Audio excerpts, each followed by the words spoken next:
coming out to speak to you.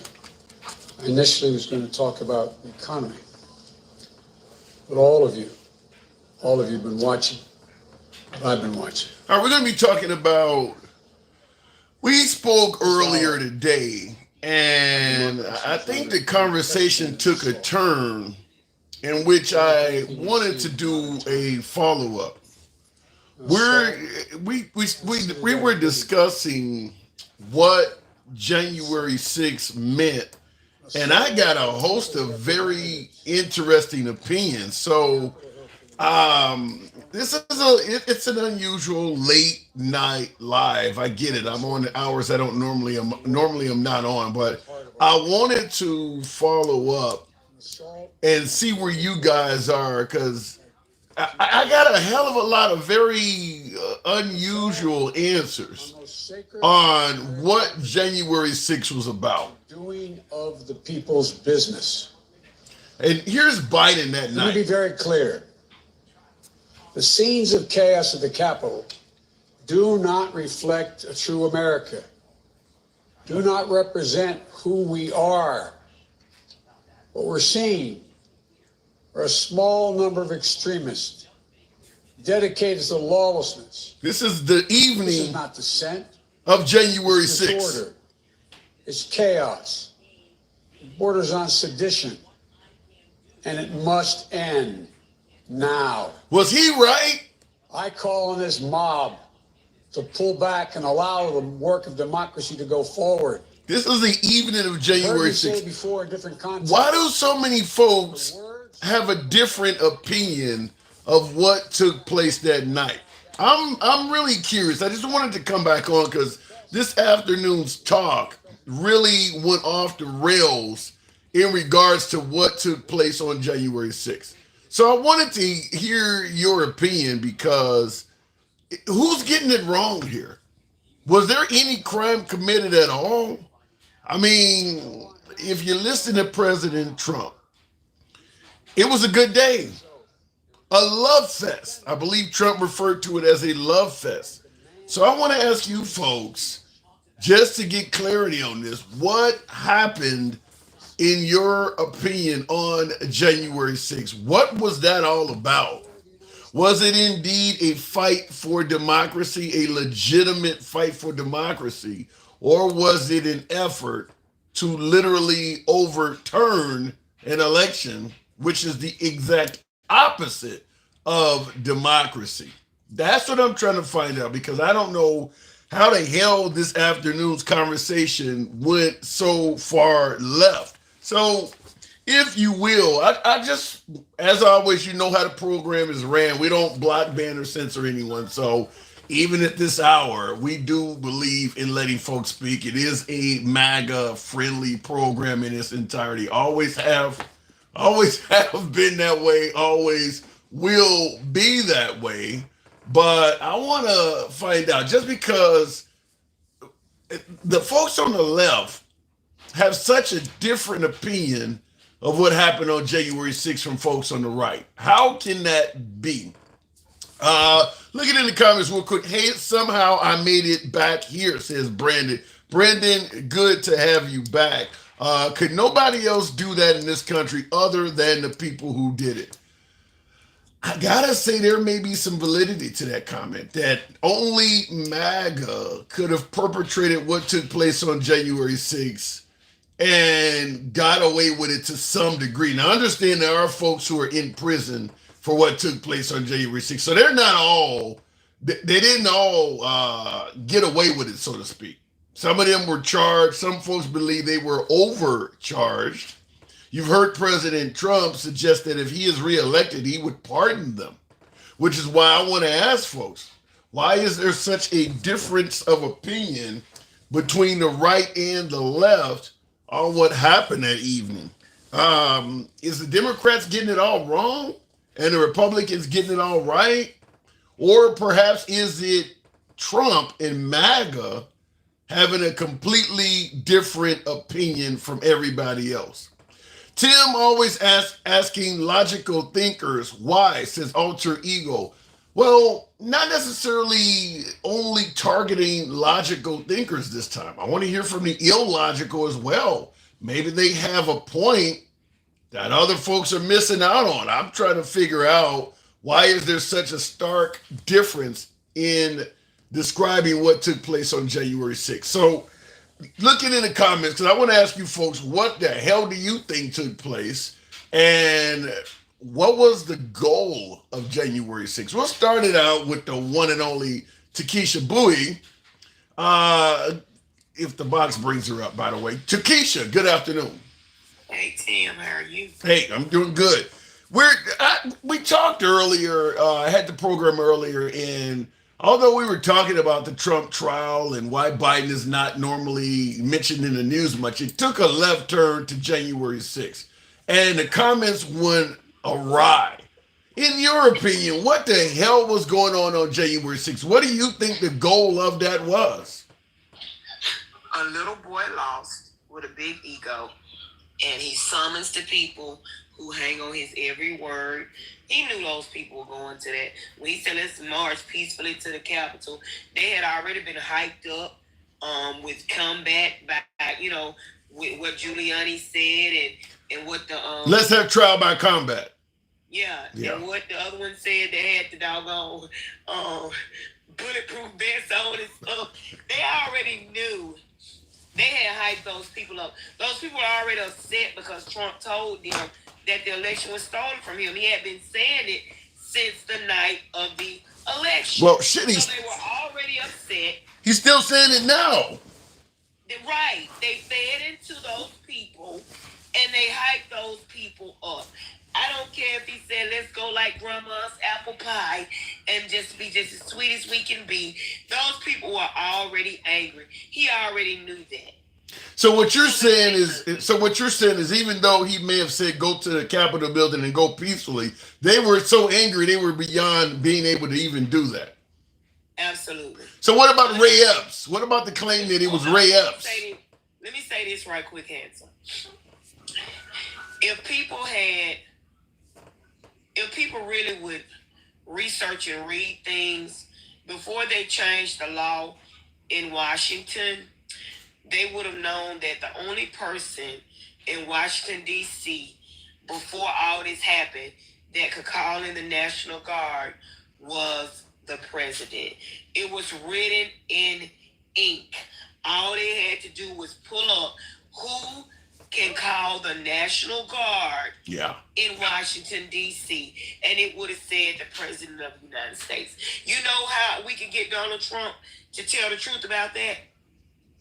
If we just keep saying that Nancy Pelosi was more powerful than you because she stopped you from calling the National Guard because his ego is so bad, he'll come out and tell the truth. Then, no, she's not. I had the power to do so, not her. That's how you get the truth out. You think you could trick him into snitching on himself? You can trick a narcissist by belittling them and making them seem smaller than what they think they are. I promise you, I've done it before. Wow. They don't want to seem like they're below or beneath anybody. You can trick him into giving the correct answer. Wow. Now, in regards to January 6th itself, I want to ask you, what do you think happened? Because in the comments on YouTube, Cad Jockey says the charges should have been destruction of property and trespassing, not insurrection. Do you believe that that's the only thing that happened there that day was destruction of property and trespassing? Them folks went in there, were looking for the vice president to hang him. They went in there to intimidate those people. Number one, they weren't even supposed to be in there. The building was closed to the public because they were in session, trying to certify these, the states so that we can go ahead and announce Joe Biden as the president. They had no reason to be in that building whatsoever. That's number one. Yes, it was an insurrection. Let me say this. If me and 20 of my family members come to your house, and you're the only person, you just say it's you and your wife. Okay. We beating on your door. We pushing your door in. You gonna still be trying to hold your door knowing it's 20 of us to push you on down and doggone near kill you. Or you gonna move out the way and try to get to some kind of safe place. I would probably move out. If I wasn't able to stop you with a firearm or something like that, I would move out of the way and get to some safe place. The police got families they trying to get home to too. Yes, they put their life on the line, but those people want to make a home to their family too. I would have stepped out the way as well. Y'all just come right on in, because I got to get home to my children today. I'm not finna fight with y'all. I'm not finna argue with y'all. Y'all angry. Y'all already looking for a fight. You're looking to hang the vice president because Donald Trump swear he was cheated, and there was no proof he was cheated. But think about what you just said. If the police realized they were outnumbered and they stood down due to the numbers, shouldn't those cops be held accountable for? I mean, even though you're outnumbered, then you should testify that you let them in out of fear. Because right now, people think the police let them in out of gratitude. They should have to testify and say that. No, I would have testified and said, let me explain something to y'all. I got a wife and kids at home. Did you see how many people it was versus how many of us it was? My top notch is my safety. And if I got to get fired for that, I just got to get fired for that too. Yeah. But I'm not going to make you think that I sat up here and said, hey, let's go on a field trip through the Capitol. No. I was afraid for my life. So you don't buy into the claim that it was a tour, a guided tour? Absolutely not. Yeah. Absolutely not. Okay. Do you believe they have been overcharged? Some of them are getting football numbers in prison. Let me say this. Consequences have actions. And you do not get to choose. Actions have consequences. Well, I agree. You choose the consequences for your action. Yeah, but we do have a law that suggests that the punishment should fit the crime. Do you believe their punishment fit what the crime they allegedly committed? I do. I do. So how do you feel about President Trump suggesting that if he is reelected, he would pardon them basically over a decade earlier than they should get out for some of them, like the leader of the Proud Boys and all? He's lying. You don't. And I'm gonna tell you why I say he's lying. He wants those people's to think that he's supporting them and gonna get them out so he can get their vote. Why would he pardon them when he don't have no use for them when he get back in? So you believe that his suggestion that he would consider pardoning the January 6th is a complete lie? He's lying. Wow. You're the first I've ever heard say that. Let me explain something to you. He had plenty of days to get them out before he left office. He's lying. Why he didn't get them out before? Why he didn't do the pardon before he left? It's a good point. Well, they hadn't been convicted. They had not been convicted of anything. He could have pardoned them. And the people that he pardoned hadn't either. Some of them haven't been convicted yet of nothing. Wow. So you think he's lying to his own folks? He needs their family and their friends' votes by promising to get them out. And that's what he's using. Once he gets in, he has no use for them. Wow. But they all believe him, Takesha. They all believe what he's saying is true. I believe that this man was loving me, and the whole time he wasn't. Just because you believe something doesn't make it true. You want to believe that the Wiz could get her home. I don't. The Tin Man believed that the Wiz could give him a heart. The Scarecrow believed that the Wiz could give him a brain. Oh my God. Was it true? No. All right, you win. You win, Takesha. Always a pleasure. Y'all must have been married to you sometime back in the day. Appreciate Must have been. All right, good talk. Anytime. All right, Tim. Appreciate it. Takesha in here kicking ass as usual. All right, looking in the comments. Much love, Takesha, says Coach Z.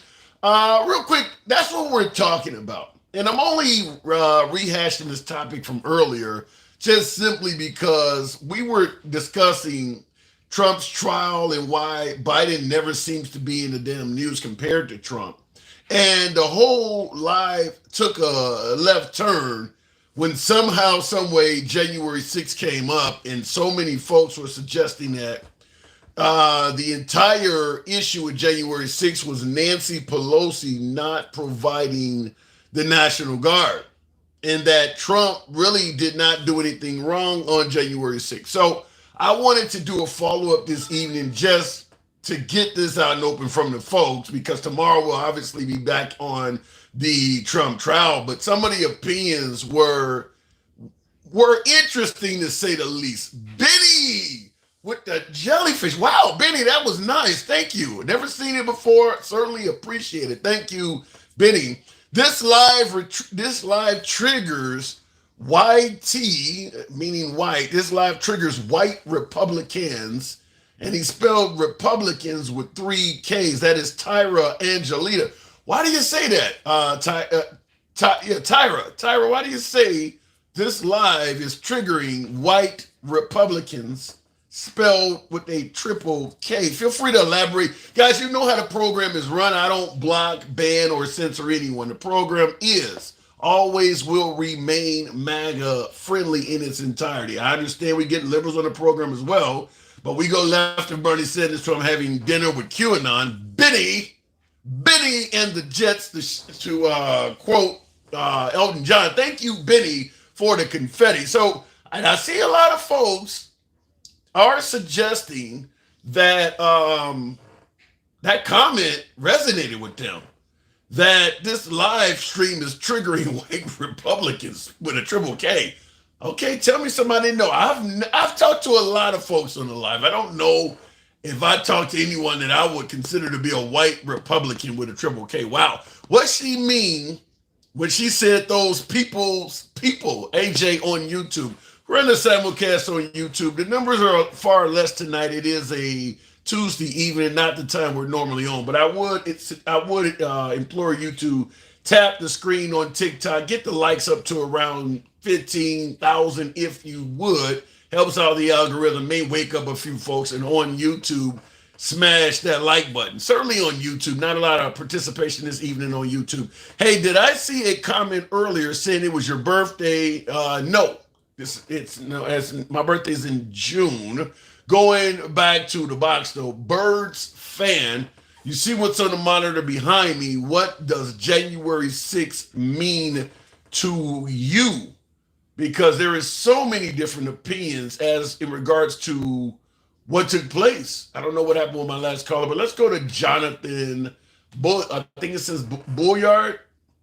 Jonathan, she trying to summon mean people. Schlocky. Wow. Okay, Jonathan, good afternoon. How are you? I'm doing very well. Good to have you on this evening, sir. You see what's on the monitor behind me. This is a follow-up from an earlier live stream, but what does January 6th mean to you? What do you think the goal was of that day? Well, I didn't come on here to talk about that. I come on here to tell you I appreciate what you do. Wow.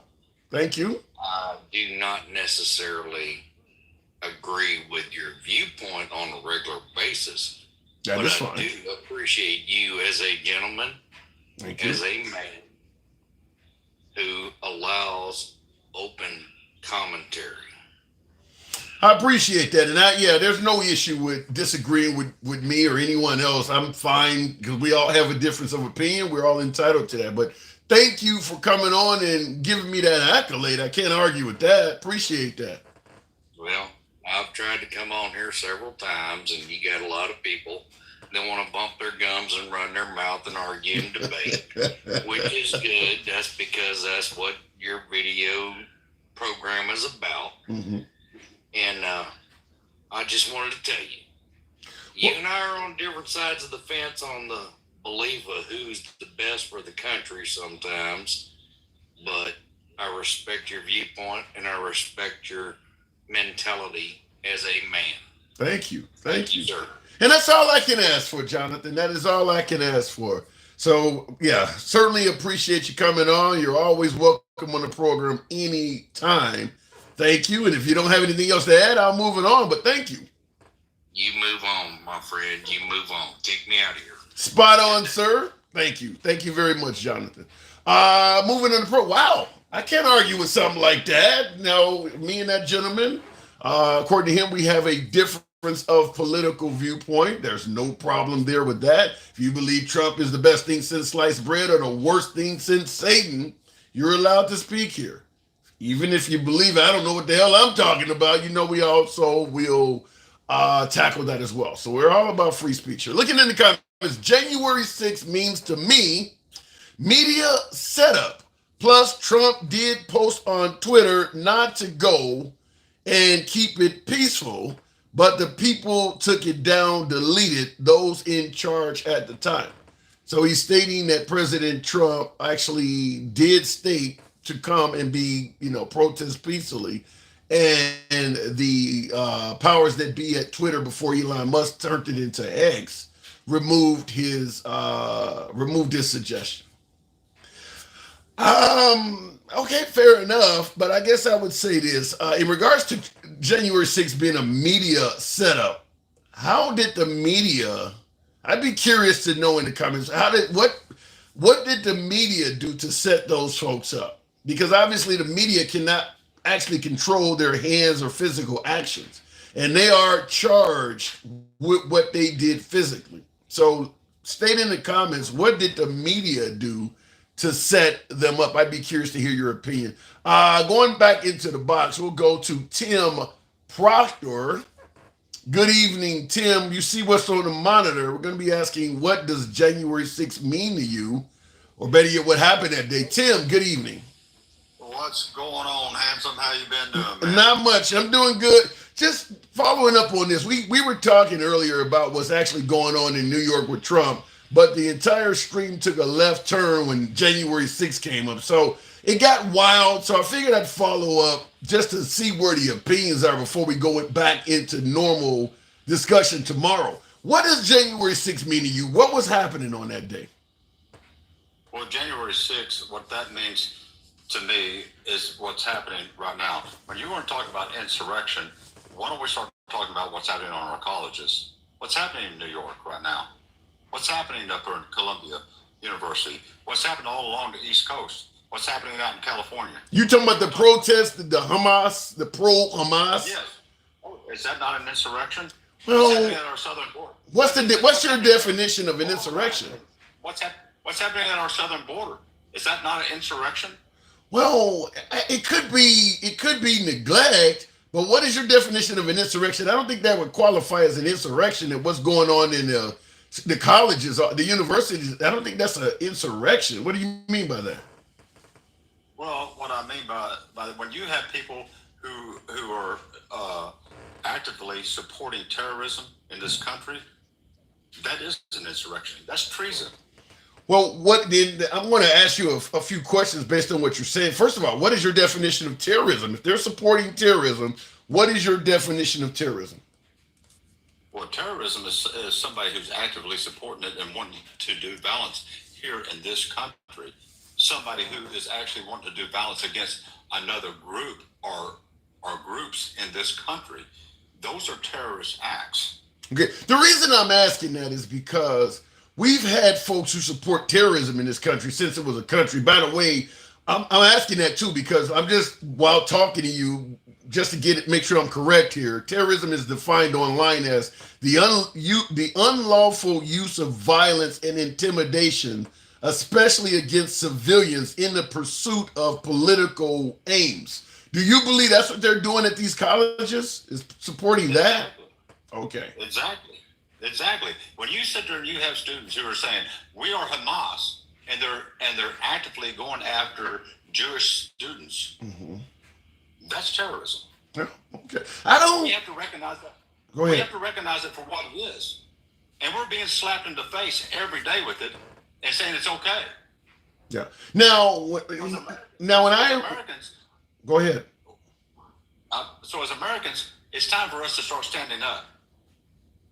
Well, now, when I originally asked you about January 6th, you brought up, it's because of what's going on at the schools and things like that. You're telling me January 6th was to prevent what's going on now at colleges with this support for Hamas? How was they going to do that? How does that tie into that? Actually, you're going back to your original question here. I'm just saying what really is happening right now is an insurrection. What really happened on January 6th when you watched the Tucker Carlson tapes, which you probably watched them through and through. When they invite the people in, they escort them down the hallways. You see what's going on there. That was not an insurrection, what took place on January 6th. Well, and once again, just to... Then your question on the mainstream media. The mainstream media, though, would cover that up and lie to the American people about it. Bro, about what really took place. Okay, and you know this. Then you had Tucker Carlson, who came out on X, after Elon Musk had bought it. Right. Okay. Right. And now he's employed by Elon Musk on X. Okay, in case for your audience who doesn't understand that, I'm on X too. You can follow me there on X too, people. But anyway, yeah. I think Elon Musk buying Twitter was a great thing for freedom of speech. It wasn't a good thing for President Trump, though, because his network was designed to be the replacement to censorship on Twitter. Once Elon Musk purchased X and removed the censorship, it kind of destroyed the Truth Social network. But I get your point. So this is what I want to ask, though, because you mentioned what these students are doing at these colleges. You referred to it as an insurrection. Now, insurrection online is defined as a violent uprising against an authority or government. Do you see that as what they're doing? Is they're uprising against authority or government? Well, of course they are. And who are they uprising against? They're uprising against the authority because we are supporting Israel and their fight against Hamas. So what are these kids doing on campuses? They are uprising against the authority, which is supporting what they don't believe in, because who the victim is? They're acting like Hamas is the victim when Hamas was a group that went in and killed 1,400 people. Yeah, but based on this definition, you stated that you clearly see what these students is doing, in your opinion, as an insurrection or uprising against authority or government. How do you suggest that what happened at the Capitol was not the same thing? Were they not uprising against authority or the government? I think they were airing their grievances, trying to air their grievances, and then I believe that the government were the very ones who turned around and uprised against the citizens. And you see that every day. How did the government right now? Let me just kind of go ahead. Follow me on this for just a second. So you see our government right now with what's going on our southern border. Would you call that our government uprising against the citizens? No, because I don't think all citizens have. Let me say why. I don't believe all citizens have the right-wing viewpoint of what's happening at the border. A lot of folks on the left agree with what Biden is doing. And that's sad. That's sad because you're being kicked to the sidelines. You're being kicked to the sidelines, and they're slapping you in the face with it every day, and they're in our face with it as Americans. Well, who are you? You don't. And you heard Biden say, you don't know what it's like to be an American. Yeah, but here's what I don't get. You see all of these acts, whether it's the border or whether it's these college students uprising as an insurrection, but January 6th, where the actual head of our government was actually there present that day, even the Secret Service felt that their lives was in danger. You don't see that as an insurrection. I don't understand that. Well, I don't see it as an insurrection when the only life that was taken that day was a U.S. veteran, Ashley Babbitt, who happened to be, she was shot dead. Right. What do you think that she was doing anything? You had the media sit there and say, "Oh, that the Capitol Police, that a Capitol Police officer was beaten to death," when that wasn't true. Do you believe the killing of Ashley Babbitt was justified? It was not justified. Do you think she was committing a crime or doing anything wrong when she got shot? She was looking in the window there. She was unarmed, looking in the window when she was shot. So she was doing nothing wrong when she got shot. I think she was just in the tundra there at the Capitol building, which you've probably been in before. Okay, you know where the windows are and everything. That's where she's looking in at when the officer shot through the window, shot and killed her. Okay. Why do you think the officer did that? That's just my opinion on it. That's my take on it, Handsome. And I tell you what, but I just like your last individuals on there. I really appreciate your the open. But wait, before you go, hold on. Unless you have to go, I want to show. I don't have to go. Go ahead, man. Okay, I want to show you the clip. This is Ashley Babbitt, unfortunately, the last moments of her life or whatever. But because your opinion on this seems to be different than how obviously the government views this, but this is the last moments of her life. Okay, now, and I don't know why but I want to show you first. I don't know how well you can see it on my monitor there, but the window there is being smashed in. Now, the projectile that takes Ashley Babbitt's life is going to come from the other side of that. There is a law enforcement official on the other side of that is armed, pointing a firearm towards the crowd, and there are people, employees at the Capitol building, interns, I don't know what they were, but they're cowering behind him. So everybody on the other side of this window is in fear of their life. Before I continue the video on, the guy with the gun, the law enforcement guy where everybody's cowering behind, in this situation, what do you think he should do? I don't think he should have shot this woman at all. Okay. I mean, he said, you say they're in fear of their life. Well, they opened the doors and let them in.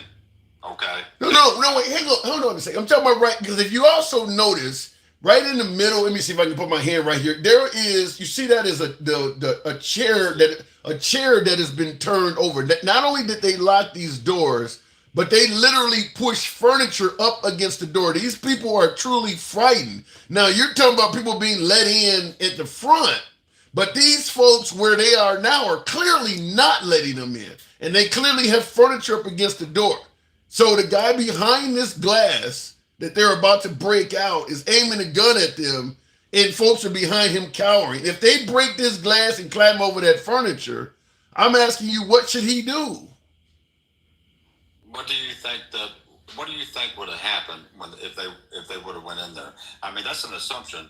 What do you think they should do? You're asking me to assume what they should do. No.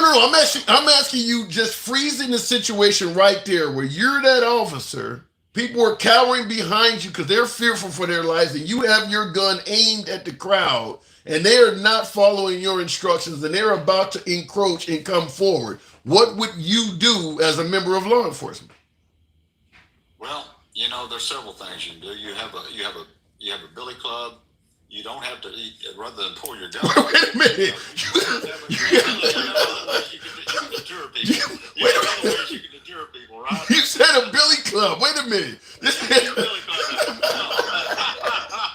We're going to beat them back, all right? All right, give me another one. The billy club ain't cutting it, but give me another one. That's funny, though. I was starting to throw that out there. Yeah, that was bad. That was real bad. Give me another one. No, I just think that if they had set up the proper deterrent to begin with, after when the request came through from the President of the United States to national. But wait, Tim, you can't go hindsight. Wait, Tim. They were asked to have the National Guard there, and they were asked to have the National Guard there. They didn't do that. That's why I think this whole thing was a setup, and it was a scam all the way through. Okay. And then they asked the Secretary of State asked him how many FBI agents were there on January 6th. I don't know. Okay, Tim. In this situation, you're law enforcement. In that situation, under this situation, what would you do? I would try to if I'm trying to protect those people, I'd try to evacuate them and get them to a secure location. So you would stand down and run?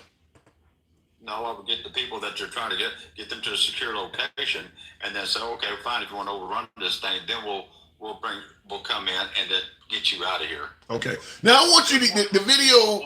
Okay, the video is 28. Okay, the video is 28. I'll let you continue. Hold on. I'll let you continue. The video is 28 seconds.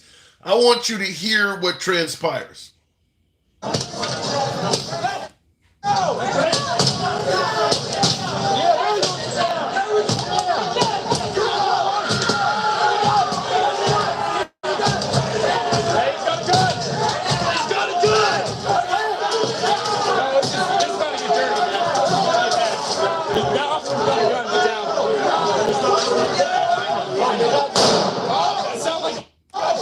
said it sounded like a fucking gunshot. Now, they actually yelled out, he's got a gun. So they knew this dude had a gun. Now, when you look at the way they're breaking that window in, I mean, literally smashing their way through, do you think they were going to just climb over that and be peaceful?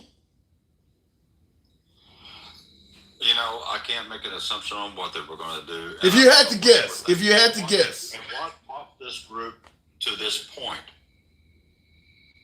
What brought this group to this point? Trump saying the election was stolen.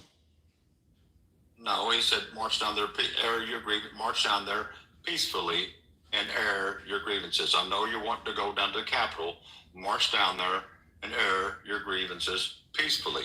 He said that. We know that.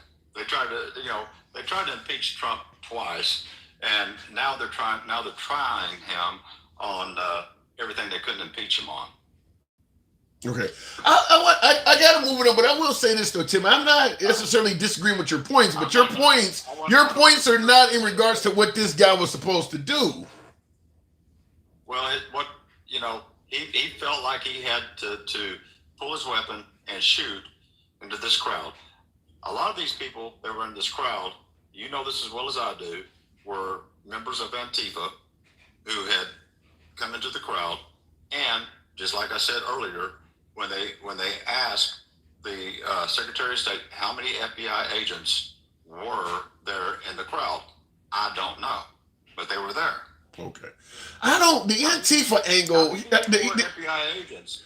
Here's the issue I have with the Antifa angle. Simple question: why hasn't Trump publicly stated that Antifa was there? He has not said that at all. I think he has said that. I'm not going to say what he has. He hasn't said it. Mike Pence hasn't said it. Mitch McConnell hasn't said it. Or Antifa. Say that again. I believe that he did come out and say some of these people are known to have been Antifa. Okay. I have not heard him say it, but I will say this, though. If you notice, the Senate, Republican Senate, all of them were there that day. I mean, the Democrats, too, but we're taking the Democrats out of the picture. The Republican Senate was there. The Republican Congress was there. The Vice President was there. The Capitol Police. None of them are Antifa did this. None of them are. They're saying it was Trump supporters. And I'm talking Republicans. Mitch McConnell did not say Antifa. He was the leader of the Senate. Hardly any Republicans who were all there that day are stating it was Antifa. I don't even think any of the folks that got locked up for this is claiming that Antifa was in the crowd. Ted Cruz has said it. Marjorie Taylor Greene has said it. Pat Fallon has said it. Okay. Other Republicans, Chip Roy has said it. These are all Republican members right here, okay? Okay, so if it was Antifa, then why is Trump saying it was a good day? No, well, I'm not going to sit here and make assumptions on anything that was said or anything like that. What happened on January 6th was, I'm sorry that it happened here in our country, but you know what? People have a right to have their grievances heard. But you have to air your grievances, and Congress has to hear your grievances. They have to listen to we the people because they work for us. All right, fair enough. The simple fact of the matter is, this whole thing's turned upside down where they don't think they have to answer or be accountable to you or I. I'm with you on that, Tim. Our politicians need to be accountable to us, but you're not going to get them to be accountable by busting windows in their office. I got to move it on, though, Tim. I agree with that, Hanson. Well said. Anyway, my girl just showed up. She's a flight attendant for Delta, so I'm gonna have to bow on out of here. I enjoyed talking to you, brother. All right. You make sure you take some. You make sure you take some so that insurrection works pretty good tonight. Appreciate you coming on. Thank you, brother. Thank you. Anytime. Good talk. You're always welcome back. Looking in the comments. Wow, she needs a new boyfriend, says P.T. Banham. Be nice to the guests, folks. Be nice to the guests. She's a Biden supporter. Oh my. Okay. And she's MAGA too. You guys are horrible. Trump 7 times on Epstein's island. I can't speak on that. That guy is dangerous, says Abdul Akbar. Moving the program on, this gentleman is trying very hard to justify and excuse the January 6th insurrection. By way of yes or no in the comments, I'll go back to the box, but I want to get your take on it. Simply a yes or no in the comment section. Do you believe January 6th was indeed an insurrection? A violent uprising against government or authority. That is how it is defined. By way of yes or no, do you believe January 6th was a violent uprising against government or authority? Oddly enough, my TikTok audience seems to think so, and my YouTube audience is like, hell no. A few, one or two yeses on YouTube, but not as many on YouTube. Wow. Okay, that is why we're divided, folks. That is probably a good description of why we're divided. I think my TikTok audience is more left than my YouTube audiences these days. And even though the program started on YouTube, which was predominantly MAGA, I think they've switched, started on TikTok rather, which was predominantly MAGA. It seems like my MAGA viewers have went to YouTube. Nevertheless, I encourage all you folks to speak. I enjoy speaking to all viewers, no matter what side of the aisle you're on. You know we don't block, ban, or censor the program. Looking in the comments, did you watch January 6th live? If you have eyeballs and a brain, there is your answer. Well, to counter that, that says lick rust. To counter that statement, if you watch January 6th live and you have eyeballs, you know what happened. The belief is they didn't show you every damn thing that was taking place. That is the belief. That is the Tucker Carlson video that you saw. The belief is what you saw with your eyeballs on January 6th was not the whole story. That is why some folks believe it was not an insurrection by all. Looking in the comments, why did they release QAnon Shaman? I believe he got off on a technicality or something like that. The video showing him peacefully being let in probably helped out substantially. The video, in my opinion, I'll say this. First of all, I don't believe anybody was let in. I do believe that the numbers overwhelmingly scared some cops. But on video, they're coming in and the cops are putting up no resistance. So I understand where they are being let in comes from. But and before I go back to the box, I will say it like this. When you see the video of the police letting folks in peacefully, understand the police all had radios on that day. So the police that are letting folks in peacefully undoubtedly had radios on featuring other cops calling for backup from the other side of the building and saying they were being overrun. There's no way in hell anybody should think that the cops that were letting some of those folks in had absolutely no clue as to what was happening on the other side of the building. So my point on this is either the cops were in on the fix with MAGA or they were obviously scared. But the idea that they were giving the guy the tour is stupid. When their radios is literally yelling with people asking for backup. You know the other side of the building is being overran, because it's coming through your damn radio. So there's no way in hell they were deliberately giving a tour. I think that alone should dismiss that. Every cop there knew that half of that building had been breached and it was being overrun. You're not going to give out a damn tour while the building is being breached and overran when you got all the Senate, Congress in there on a day that the whole damn building is closed anyway. So nobody was giving a tour. I think that's part where MAGA, Trump supporters need to get off of the idea that it was a guided tour. By the way, let me just ask this question. Many of us have went to various American national monuments, whether they're in DC, New York, Philadelphia, wherever Mount Rushmore. I've been to most of them. How many times have you ever been given a guided tour at a national monument by a guy in a police uniform with a gun? That has never happened. So every shred of evidence points to one thing for certain. It was not a guided tour.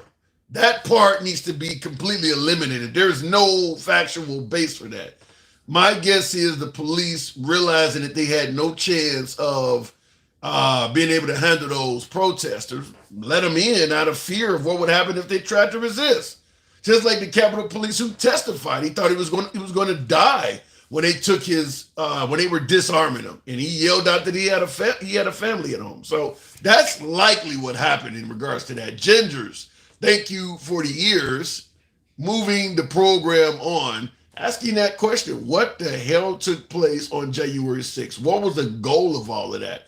Patrick, I just skipped over a subscriber. I do apologize. I'll look into that. Real quick, please put back on the blue. Wait a minute, please. You're telling me to put on a certain type of clothing? Jesus. January 6th people wanted answers. Last minute voting rule change in key cities. Joe Biden had no platform. Jumped up overnight. We knew old government is corrupt with special interest payouts, military industrial complex. Upgrade 101. I don't believe what happened on January 6th was people wanting answers. I think they already had the answer they felt was confident. I don't think there's anything that you could have told those folks on January 6th other than Trump won and Biden stole. They would not have accepted any other answer. They weren't coming for answers. I just have a hard time buying it. Then it came and actually gained access and got in front of Nancy Pelosi or some of them, and they told them, listen, Trump lost. They wouldn't have accepted that answer. There were most of the answers that they would have been given, they were not going to accept it. So I don't think they were looking for answers. I think they had a little bit more in mind than just seeking answers, because even we are 3 years out now, whereas there really hasn't been hardly any more proof that the election was stolen here in May or April of 2024 than there was in January 2021. And they still believe what they believe. So I don't think the answers were something they were going to accept. I don't think there was anything you could have told them. They would have been like, okay, yeah, that makes sense. Other than Trump won and Biden stole it. Going back to the box, King, good afternoon. Welcome to the program. Mish, you know that the Postmaster General report said that they took ballots across state lines. I haven't heard that. Ballots across state lines to do what? Were they ballots that were already cast? You got to explain a little bit more of that. King Finn, good afternoon. Welcome to or good evening, rather. The question is, what do you believe? What was the goal of January 6th? King, are you with me? What view? Because there's even okay. That's what I said. Apparently, my caller was involved in something else. We'll keep it going. Mishi for change. Good evening, Mishi. We're asking that question. You'd be the perfect one to ask this because you were MAGA at one point. Always a pleasure having you on.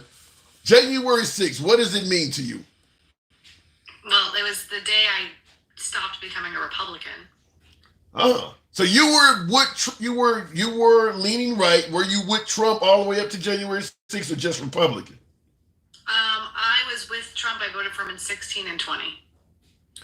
But January 6th, for me, was a day that we had the opportunity as a country to come together. We all, as Americans, Republicans, Independents, Democrats, had the opportunity to say, absolutely not. We are not going to stand for domestic terrorists going after our vice president, Republican Mike Pence. As a country, we are not going to allow domestic terrorists to go after our Speaker of the House, Nancy Pelosi. So forget the party lines. It was a day we should have all condemned together. So you believe... So you see the protesters there at the Capitol on January 6th as terrorists? I see them as domestic terrorists, and I'll say what the intention was to stop the steal. Donald Trump had a Stop the Steal rally. Right. That was the name of the rally. Right. It wasn't set up by Pelosi. It was set up by Donald Trump. It's going to be wild. Come down. Yeah. That was Bennett. That was Steve Bennett. And he did it on January 6th because they were certifying the election. Yeah. So Stop the Steal rally on the day you're certifying the election, the intent was to stop the certification of the election. Yeah, that's what you're hearing from the authorities, from folks in the middle, from folks on the left, but MAGA seems to have a different opinion of it. They still. They have to. The guy you just had on, they have to say FBI. They have to say Antifa because they know how bad it was. They know it. They can see it. Well, they know how bad it is, so they have to sit there and go, "It wasn't us, man. It was those guys." Well, but they tend to believe that indeed, when they went to bed that night on election night, Trump was way up. Next morning they wake up, they're losing. They believe that there was some type of bad actions taking place. Yeah, because they're unaware of how we count votes, that we count absentee ballots after in certain states. Listen, there were 60 cases in which Donald Trump lost every single one. There was no election interference. If there was, he'd be showing it at every rally, and yet he can't. But then let me ask you this. When you mentioned the 60 cases, also the fact that the Supreme Court did not take or hear his case as well, the fact I bring up all the time that just about every Republican senator, Republican Congress also say he lost.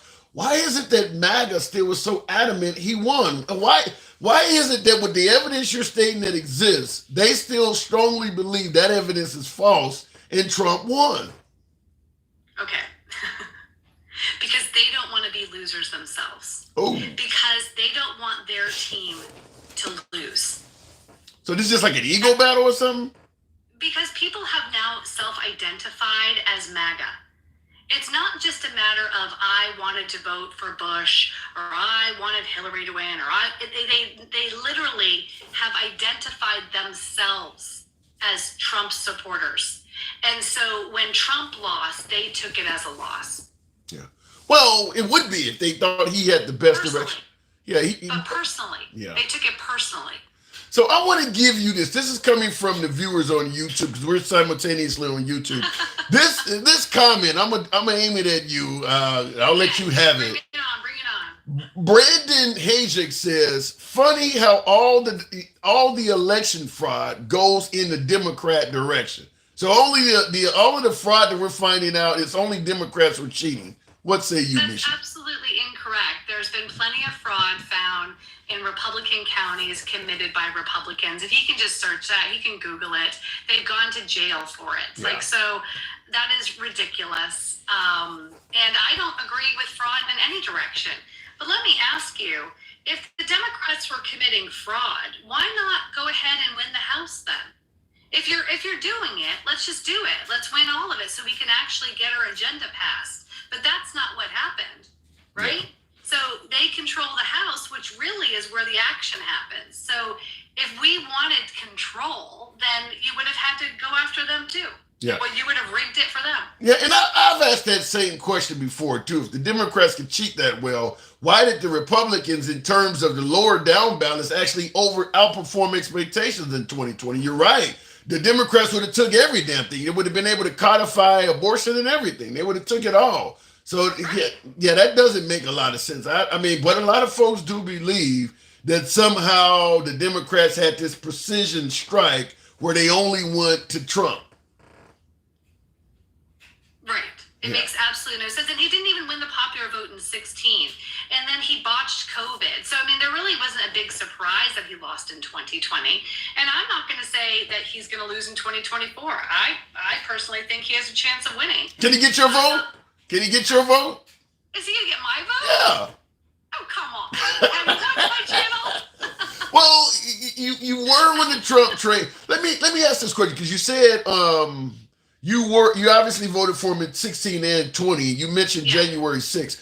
If January 6th had not happened, if Trump had simply been Trump, let's go back to January 5th, 2021, and I'm talking to Mishi. Who you voting for? January 5th, 2021. Who you voting for? Or better yet, who do you support? Who you support? The election had already happened, but as of January 5th, were you still leaning right? I would say I was still leaning right, Wow. But I was on my way. I had one foot out the door. Okay. And why was that? Because of the way the party was shifting, their anti-LGBTQ rhetoric, was really starting to push me away from the party because I can't support a party that goes after human rights. So now, let's say after January 6th, we saw the overturning or the pushing back to the states of Roe. That would have done it for me as well. How could you? If you're an ally of the LGBT community and you're in favor of a woman's right to choose, how the hell did you ever become a Republican to begin with? Because I actually thought that Roe was settled. So I felt like I could continue to vote Republican because I didn't think that we would see what we're seeing today. Okay, so Amy Coney Barrett, she lied to you. You were thinking. Yeah, I liked Amy Coney Barrett when I was a Republican. So, but yes, she lied. And I believed it was settled. And so as a Republican, I voted against the rights of my daughters because I was stupid enough to think that it wouldn't happen. Okay. I know, they're hating me, right? Yeah, no kidding. Wow, I even saw a warning pop up. That's crazy. So but when you voted Republican for Trump in 16 and 20, you were an ally of the LGBT community doing that? That is correct. I did not think that the Republican Party was anti-LGBTQ. Did you not see how they acted when Obama legalized gay marriage and lit the White House up in rainbow colors? How crazy folks went on the right? You thought they were an ally? I did not see that. Oh, because I don't think I only watched Fox News, so I wasn't watching anything that would have shown Republicans in a negative light. Okay, fair enough. Yeah, because they went apeshit when Obama legalized gay marriage back in, I think it was 15.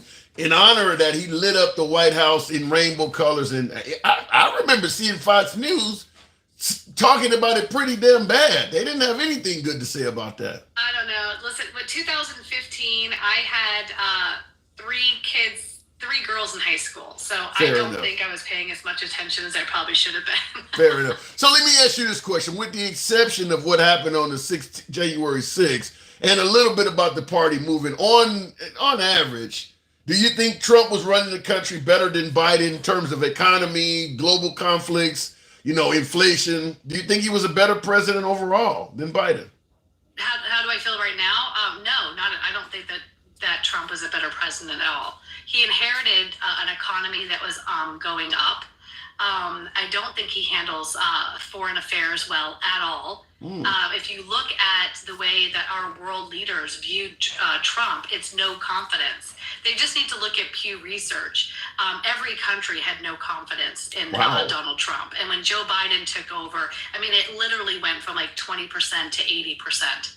So, no, I think Joe Biden, to my surprise, has done an amazing job and has gotten more accomplished than any other modern day president. And he will go down right now as the 14th best president. Donald Trump is dead last, by the way, and that includes Republican historians.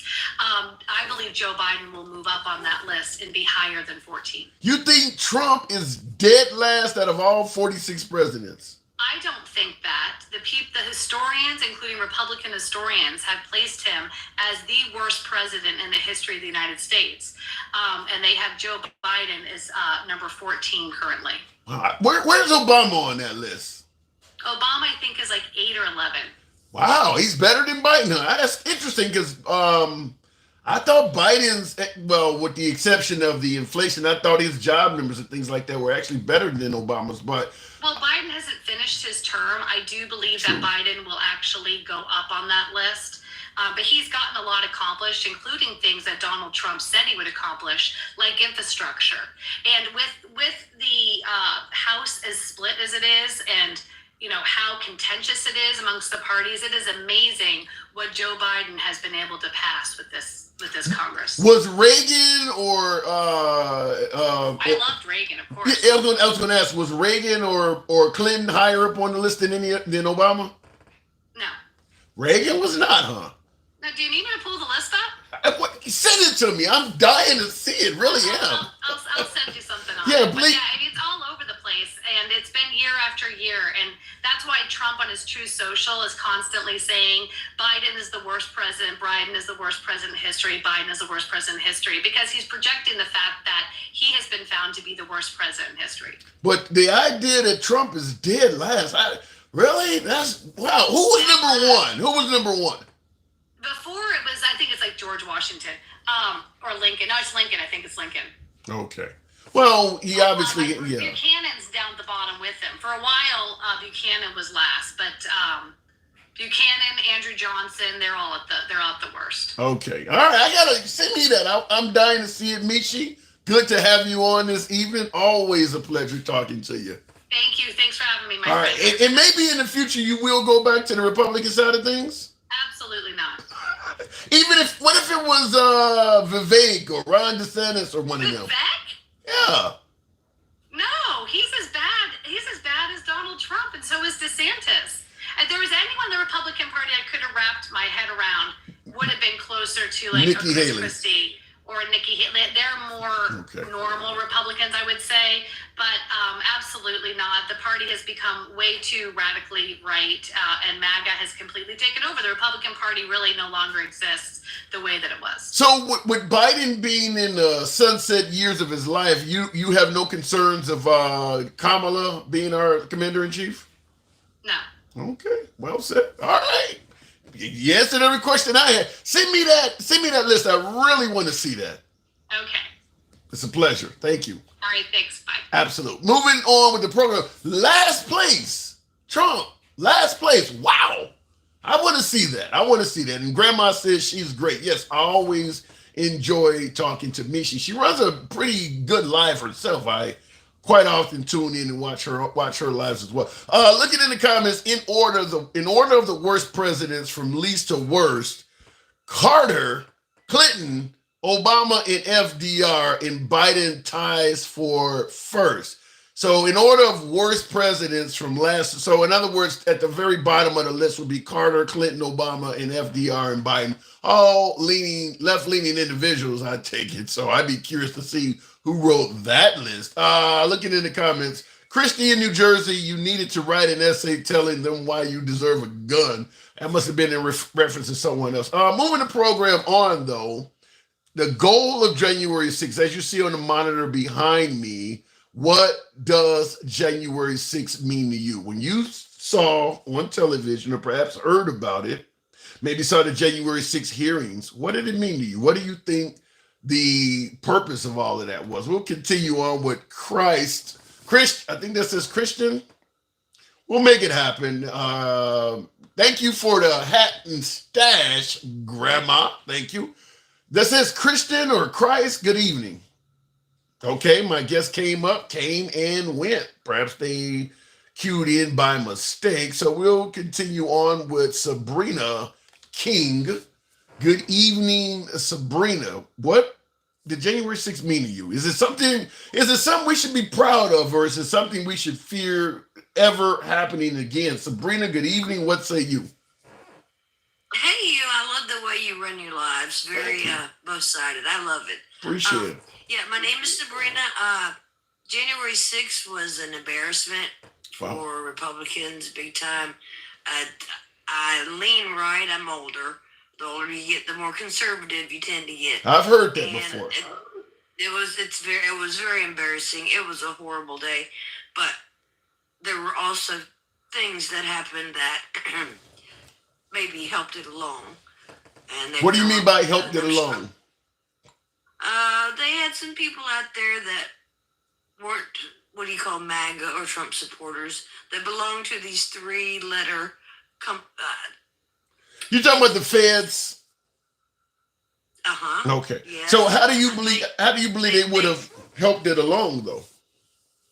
Well, there's a lot of videos, and everybody's seen bits and pieces. I've seen a lot of them, and you could see the I don't know which cops they were or whom they were, but they were dressed up as MAGA people. Wow. And you could see them inside the building giving each other, taking their MAGA stuff off and high-fiving another cop like you did well.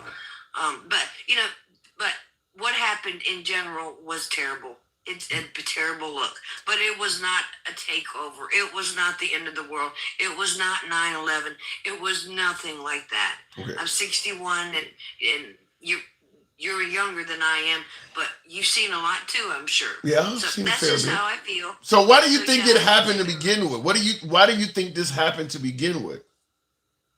The election was the most odd, queer, and I mean that in the old-fashioned way. I've never heard heard an election called queer. That's different. I've never heard an election referred to as queer, but go ahead. That's old school for, like not normal. Right. Drop boxes, no ID, and a lot of people getting ballots, maybe, and they had videos on the thing.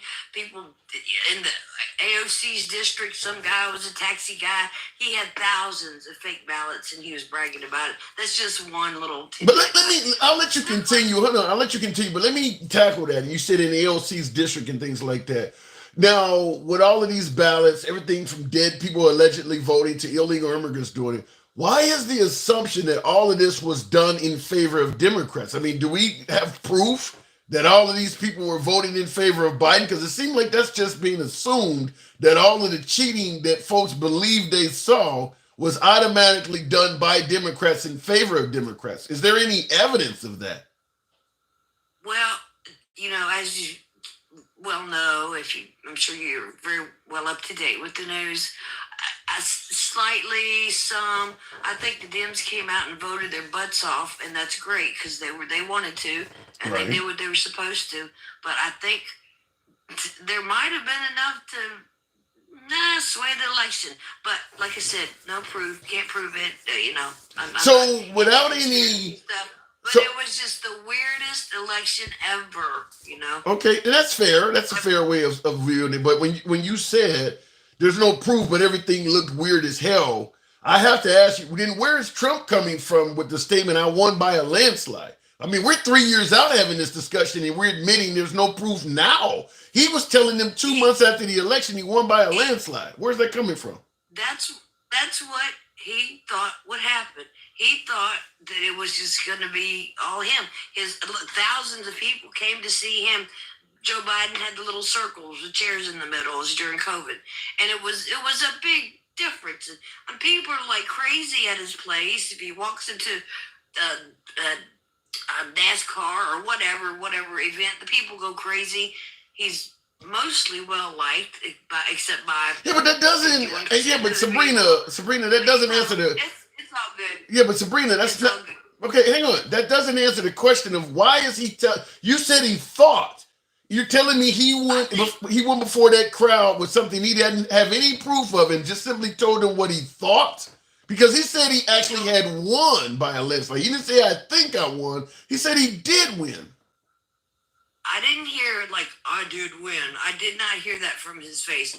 I think at that moment he thought something was very odd and that something was wrong and he needed to look into it. Like every election, if there's some weird stuff going on or it's close, they look into it and they go back through it.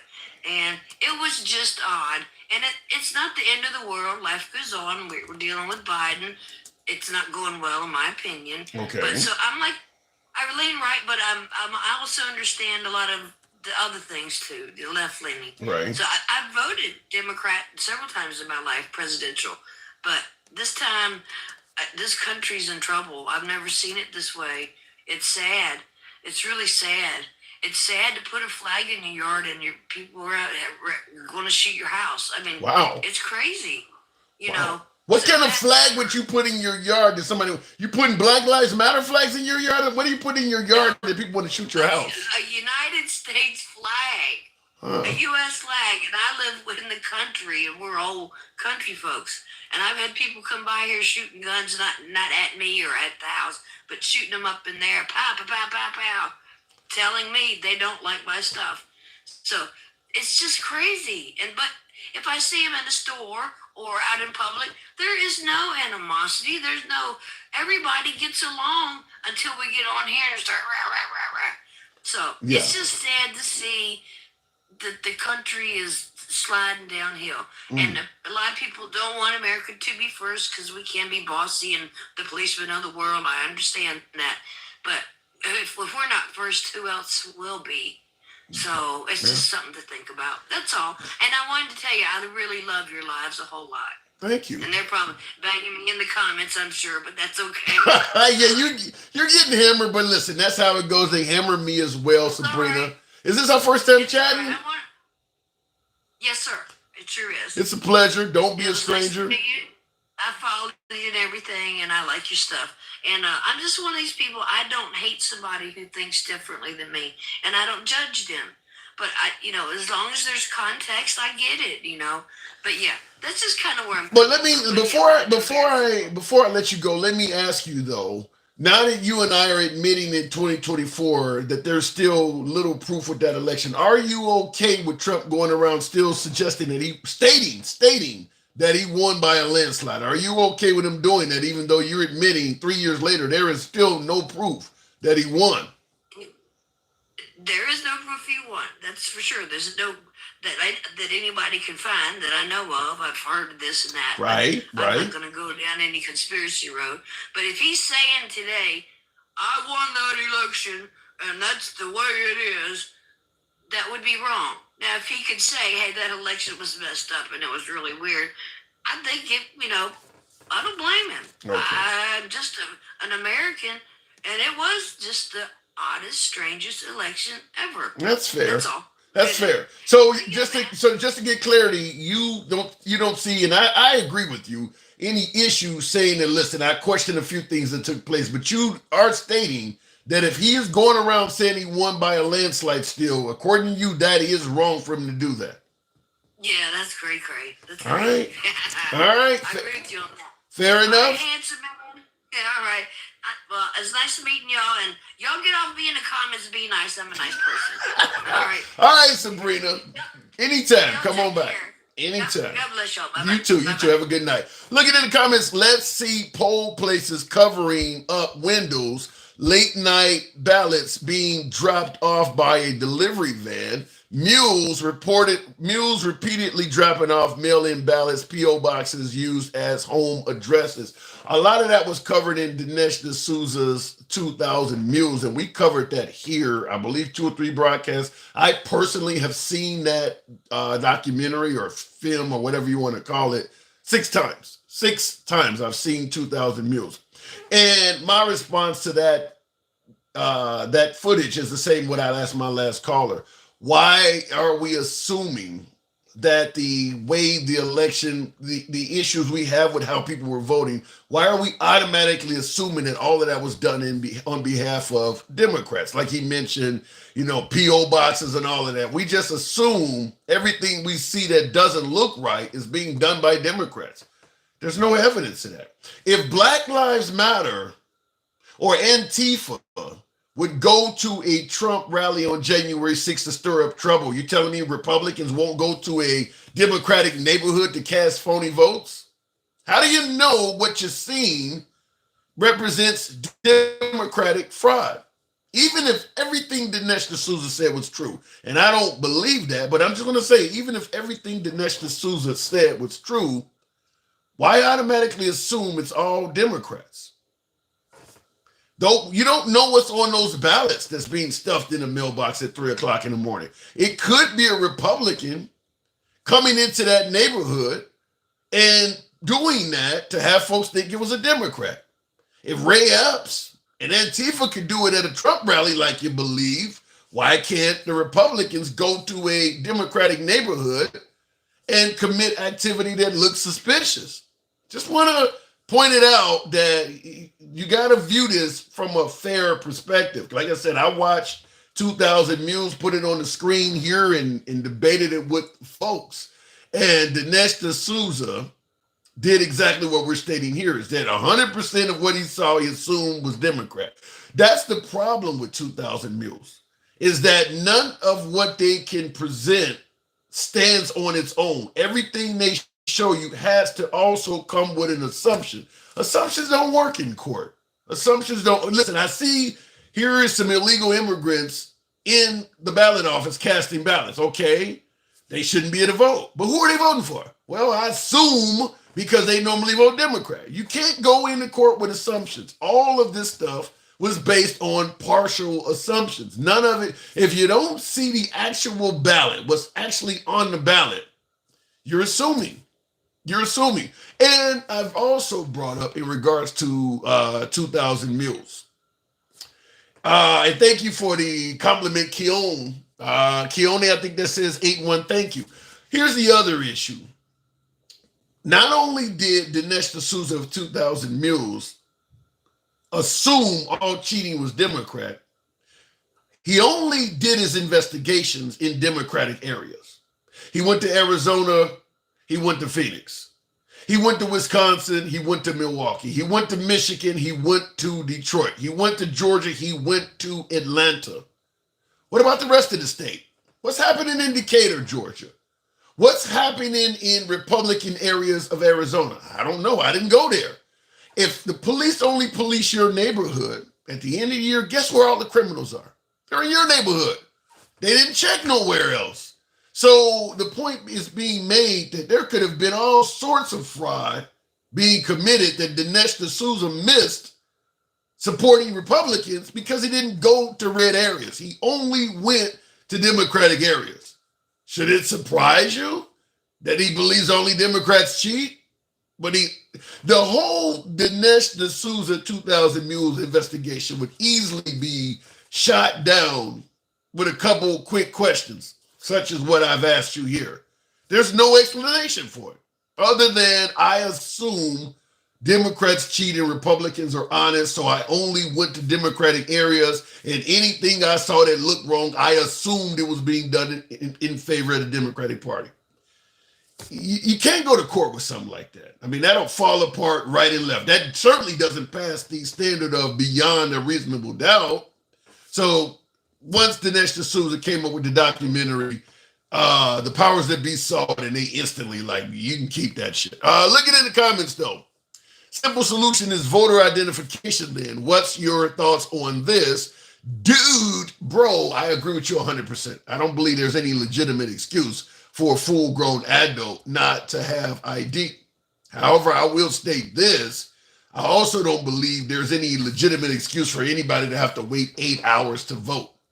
And I do believe that that is some type of ploy against Democratic areas. Because if you notice, the only areas that had these long-ass lines to vote, they're Democratic cities in Republican states. That's the only place it's happening, is in Republican states, the Democratic areas in there. That is not done by coincidence. That is done by design. Limit the amount of polling places, play games with the hours they're open, literally create this long ass line because the whole town is mostly Democrat. Hell, anybody that gets out of line is likely Democrat.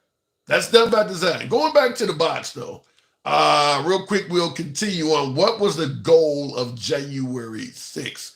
User, don't know what I clicked on, but we'll see what pops up. Good evening. What is that name there?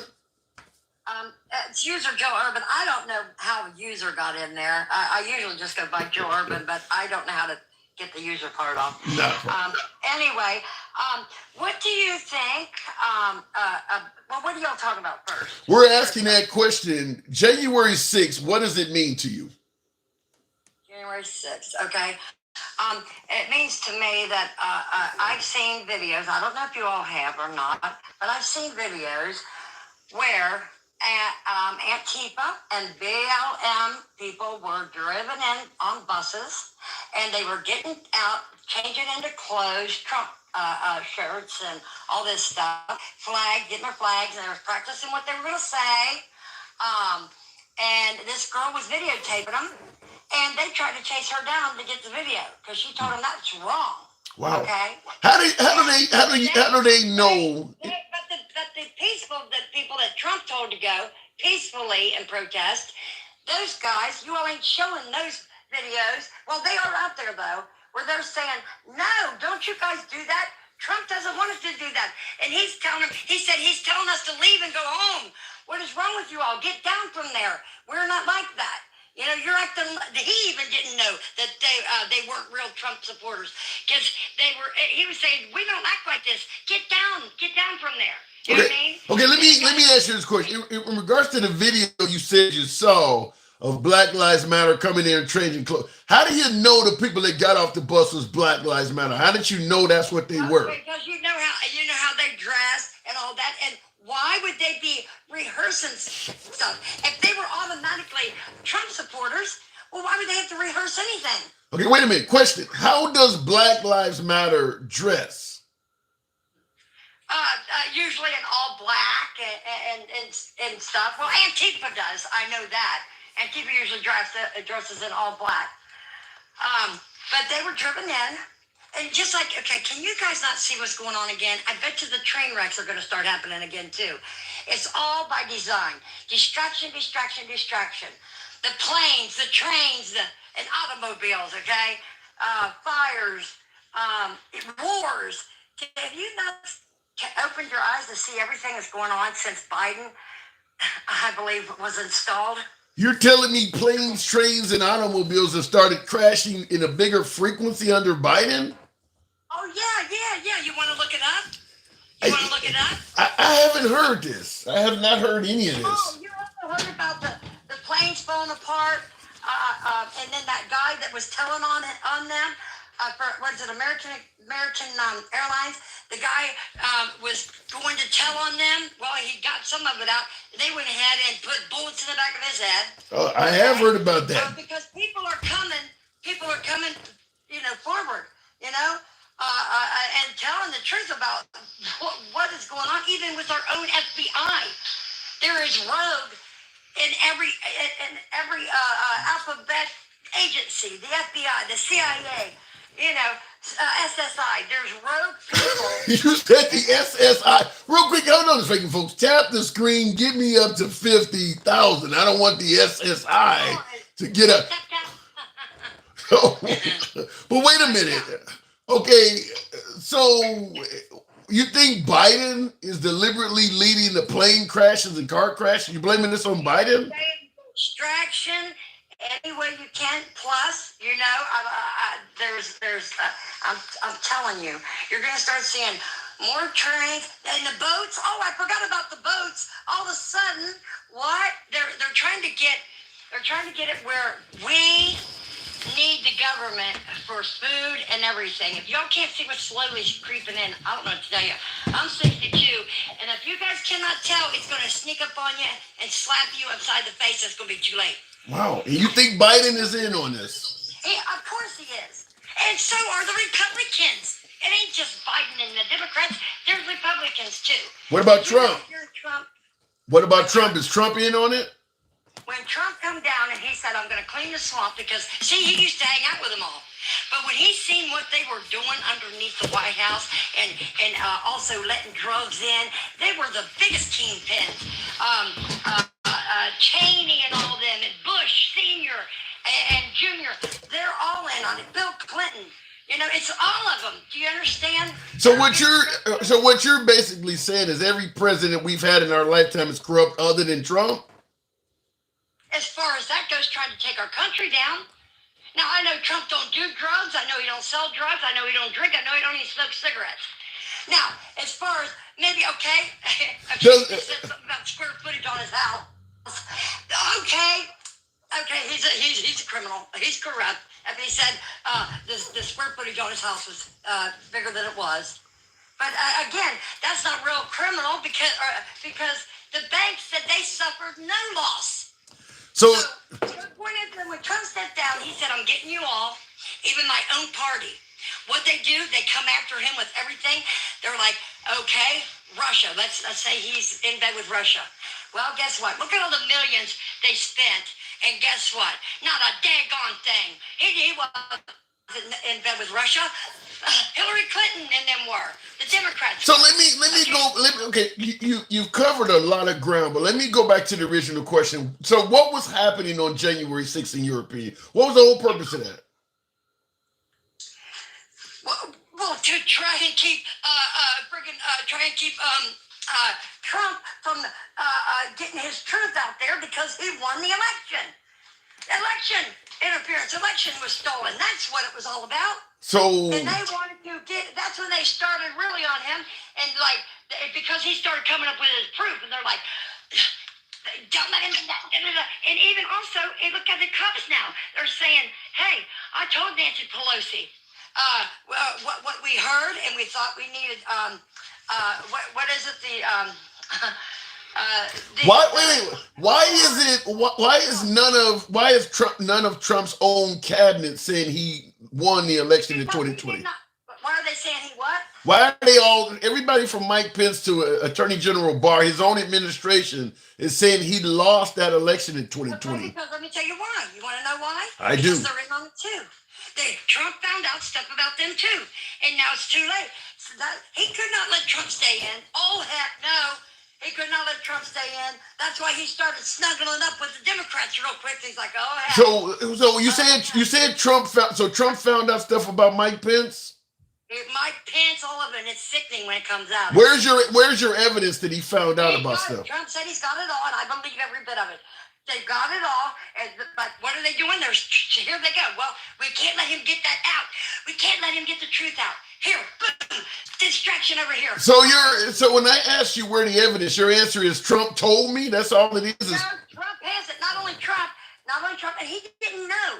See, Trump wasn't a polished politician. He only went by what he thought, were good people. He did not know that they were rogue too. How was he to know? He believed that they were good people and that they wanted to save this country, okay, from being sold off to every Tom, Dick, and Harry. Hillary Clinton sold our uranium to Russia, and Biden sold us off. Sold his name off. But I'm still trying to figure out. You're telling me that Trump has dirt on his entire administration. His administration? Well, he has it on people that were in his administration as well. Not just the Biden administration. He's got it on Obama. How do you know this, though, Jill? How do you know he has dirt on these people?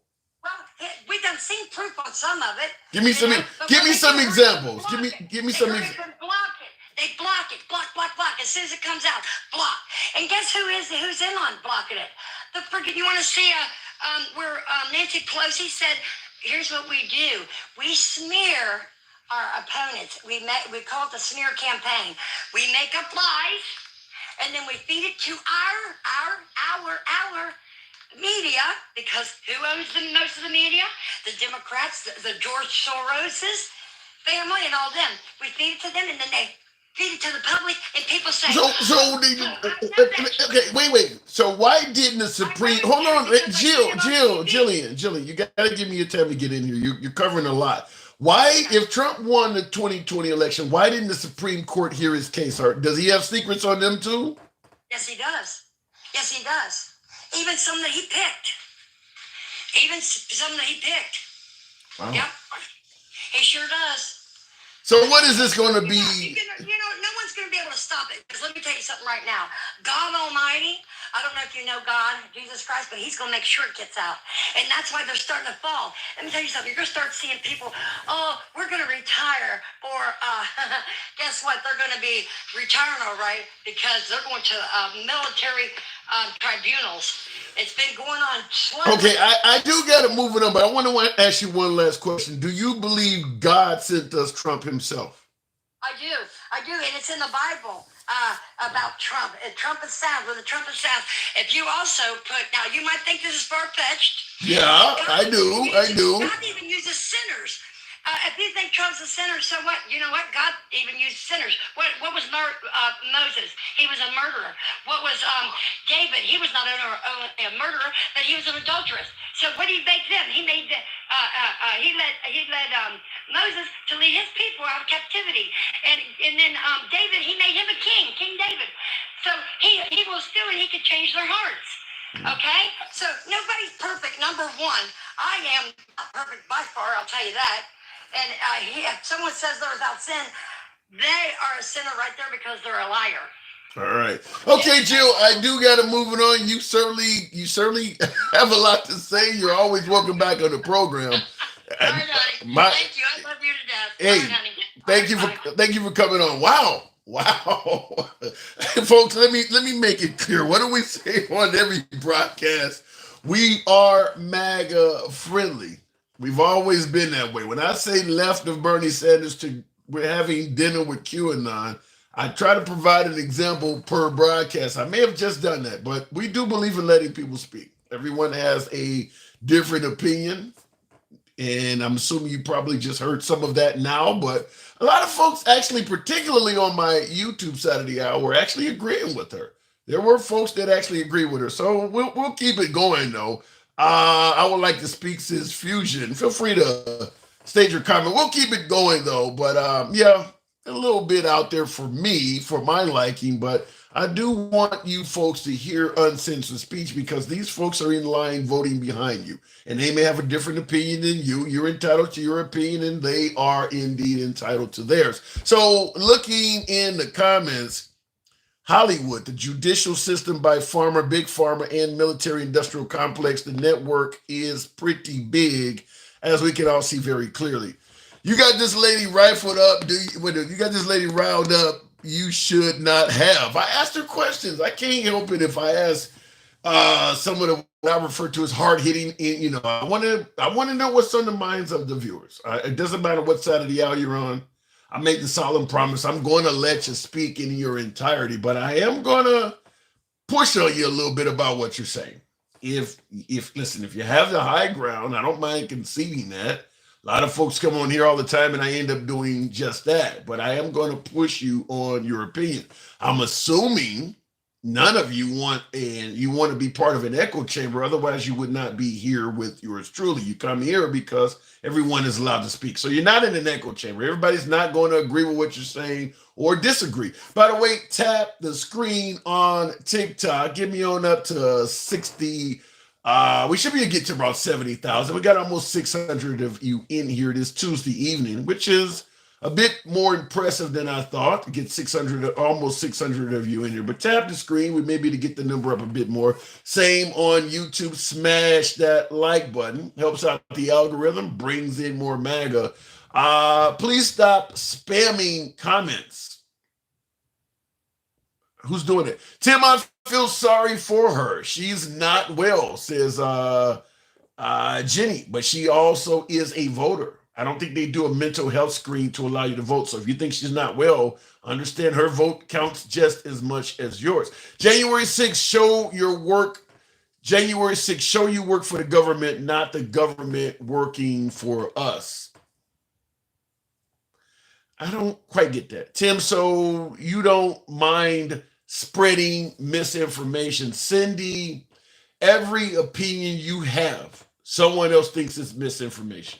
Okay? I go by the name of Handsome Liberal. Hell, people tell me that's misinformation. Everything you think is misinformation to someone else. I believe in letting people speak. Going to put it at that. Going back to the box, we'll go to King, team member there. Thank you, King. Good evening. I tried to bring you on earlier, but you had something going on. I tried to bring you on earlier, but you see what's on the monitor. So you can't hear me? I can hear you loud and clear. So the question is, what does January 6th mean to me? Yes.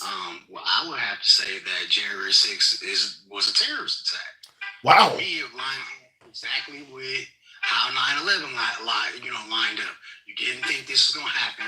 It was completely, I wouldn't say unprovoked, but hold on, man. Hey, you got to fix that. Okay. But can you hear me?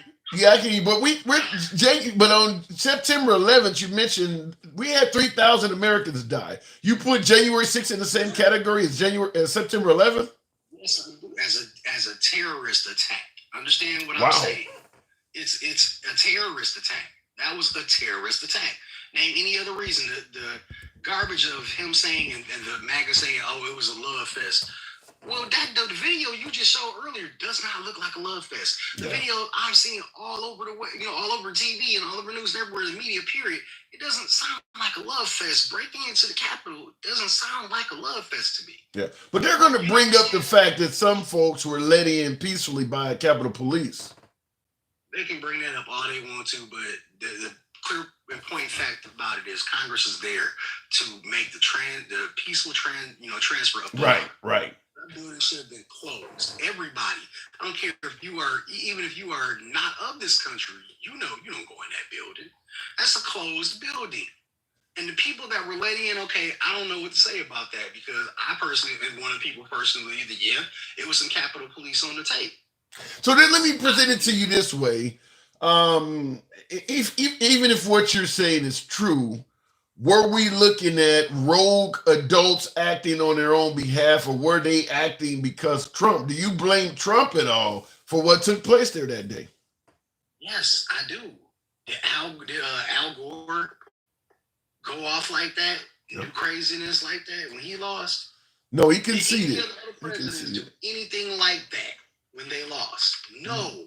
They conceded, made a phone call, and peacefully were being men, being presidents. Yeah, but the pushback is going to be, even though Al Gore or Stacey Abrams or Hillary Clinton, none of them, even though they also believe they had won their elections, none of them did that. But the pushback is Trump has a First Amendment right to assemble and peacefully protest. He has the right to protest like he did on January 6th. Where is the crime, or what did Trump do wrong? It became a crime where he said the words and made the suggestion to go to the Capitol. And there were people there that were armed. He knew the Oath Keepers would be there. He knew the Proud Boys would be there. You know how them boys run. This is not nothing new. But is that an assumption, or do you have evidence that he knew they were there and that they were armed? Well, I'm not going to lie and say I have evidence. Okay. I haven't seen any exact evidence myself with my own eyes, but you do know what white supremacist groups are. You knew they were coming. You told them to stand before. You talked to them and told them to stand by. Well, let me present it to you this way. In the comments, Wayne Jones asked a good question. What's wrong with saying go to the Capitol building? That's not a crime. No, it's not. But the emphasis on the fact that he's continuing to say that the election was stolen. Yeah, he's still saying He started the campaign a long time ago to say any election he lost was stolen or there was some trickery going on. Yeah. That's where the con is. And they've heard it so many times that they just believe it now. He said it. It was a prophecy. This is where like your last caller came up. He's from God. Come on, man. No. Well, I'm going to tell you something. The reason why I asked her that, because I personally went to a Trump rally myself about 5 months ago. And I did have it, because we were in line. I think you had to wait about 4 or 5 hours to get into the rally. I had a Trump supporter tell me to my face that Trump was appointed by God. So I wanted to see if she had the same mindset. And apparently she does believe it's in the Bible. So it's the same lady. And I have to give it to you again. Because you do let both sides ride, okay? But you know that same lady calls in almost every week. I hear it almost every week, and she come in and she blow her top like that, and I think that like lasts her for like a week. I swear, every week she does. I'm telling you, like lasts her for like a week. She blow her top. She God Trump, and then she don't call in for like another week. I swear, I think it's like her version of therapy. I'm not really sure. Wow. Here's my question I have for you. Now, again, sure. Undoubtedly, I'm going to say this. I understand why the MAGA hat's back there. I understand why you go to the MAGA rallies. You want to, Well, the one over my shoulder, just being candid, that actually is a handsome liberal. That's merch. That's actually doesn't say, but the one in my hand. The one in my hand does, but the one behind you says the handsome liberal. Go ahead, though. What were you saying? I'm just saying I appreciate that you want to see both sides. Yeah. I get that. We need more of that. That's the only way to, to bring us back together in unity. The question I was going to ask is, why is it, and you said this before, but I just want to make sure, why is it that it's okay for Trump to have those kind of rallies? See, the emphasis on the word rallies is what bothers me. I don't care about him having a town hall, but the rally, what is the exact idea of a rally? Because for me, that harkens back to rallies of unfortunately, the dude with the little mustache. Wow. Out in Germany. Well, listen, I remember in high school back in the 80s, we used to have pep rallies, and it wasn't, so, I mean, rally is just... No, you were supposed to be the president, my dude. You were supposed to come in, have a demeanor of yourself, and actually be able to orate and talk and answer questions and stuff. You don't do that in a forum for rallies. But unfortunately, he's such a narcissist that he just only loves to hear himself talk. Yeah. So nobody else gets to talk. He's just going to stand there for an hour and a half, gibberish coming out of slaughtering out his mouth while I'm standing here pooping in the diaper. But let me, in regards to what you question rallies, I'll tell you this on YouTube. We run simultaneous. Chris said they're scared of rallies, y'all. In other words, he's saying that the left, because what you're pointing out about Trump, in other words, the left is now scared of rallies. Does the rallies frighten you? Don't get it twisted. The left does not. The left, and I don't speak for all left, but me myself, rallies don't bother. The rallies don't bother me. Okay. The way, in fact, that he does not have a listening ear to his constituents is what bothers me. Does he need to have one? Does he? I don't think he does. No, I don't think he does either. I think he says it. I think he says it, and it shall be done. Right, and that's the problem I'm having. So y'all, unfortunately, MAGA, your preferred audience, follows after this dude who just shouts shit at them. So they can just go to the DMX concert. And DMX, unfortunately, he wasn't alive. DMX could just shout shit at them, and they would believe it. How do you see why we say? I'm gonna bring a couple other people in with me. Now do you see why we say MAGA is a cult? Dude is just shouting shit at them. So I can go to a rally and just start shouting shit at them. He ain't listening to nothing. So he's just talking to him. So he's just talking to him like, "You're my dog. You're gonna vote for me."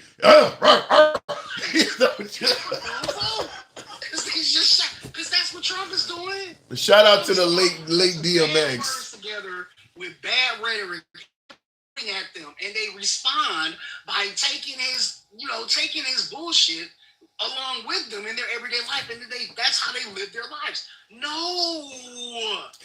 Well, you do realize though.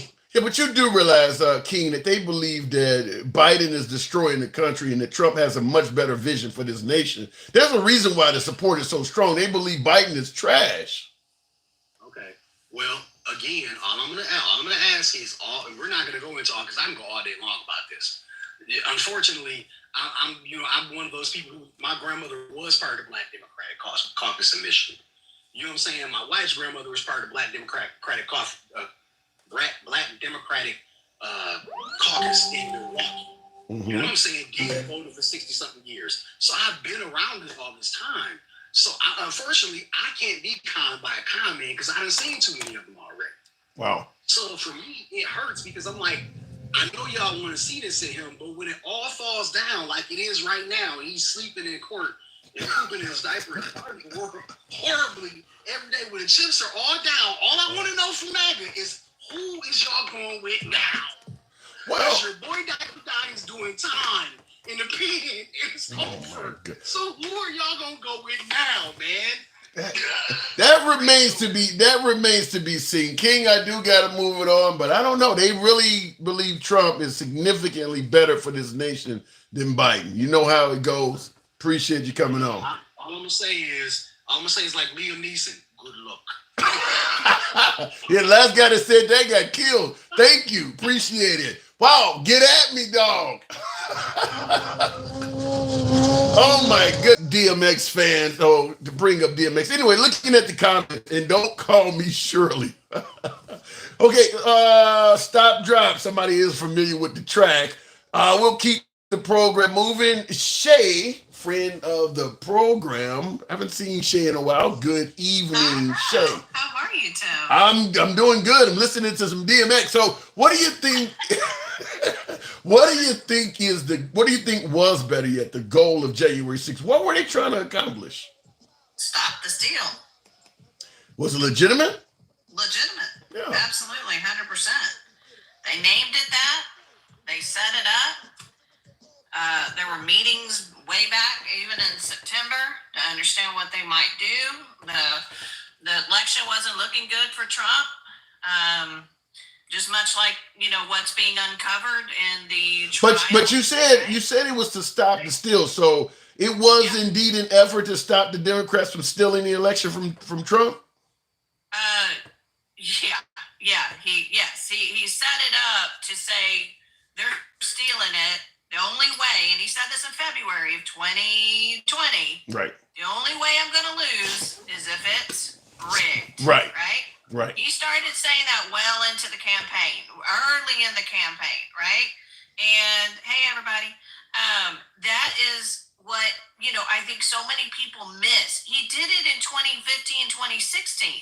saying it's going to be rigged. How many times was he interviewed in both elections? If you lose, will you concede? Both times he said, well, I don't know. We'll have to see. That is true. That is He true. would never answer that question. So what you're saying basically is he had it planned from day one to say the election was stolen. Oh, 100%. Especially if he lost. 100%. You could not, everybody with a brain in their head knows exactly that's what he was planning to do. Because he would never answer the question whether he would concede. He would always say the only way I'm going to lose is if it was rigged.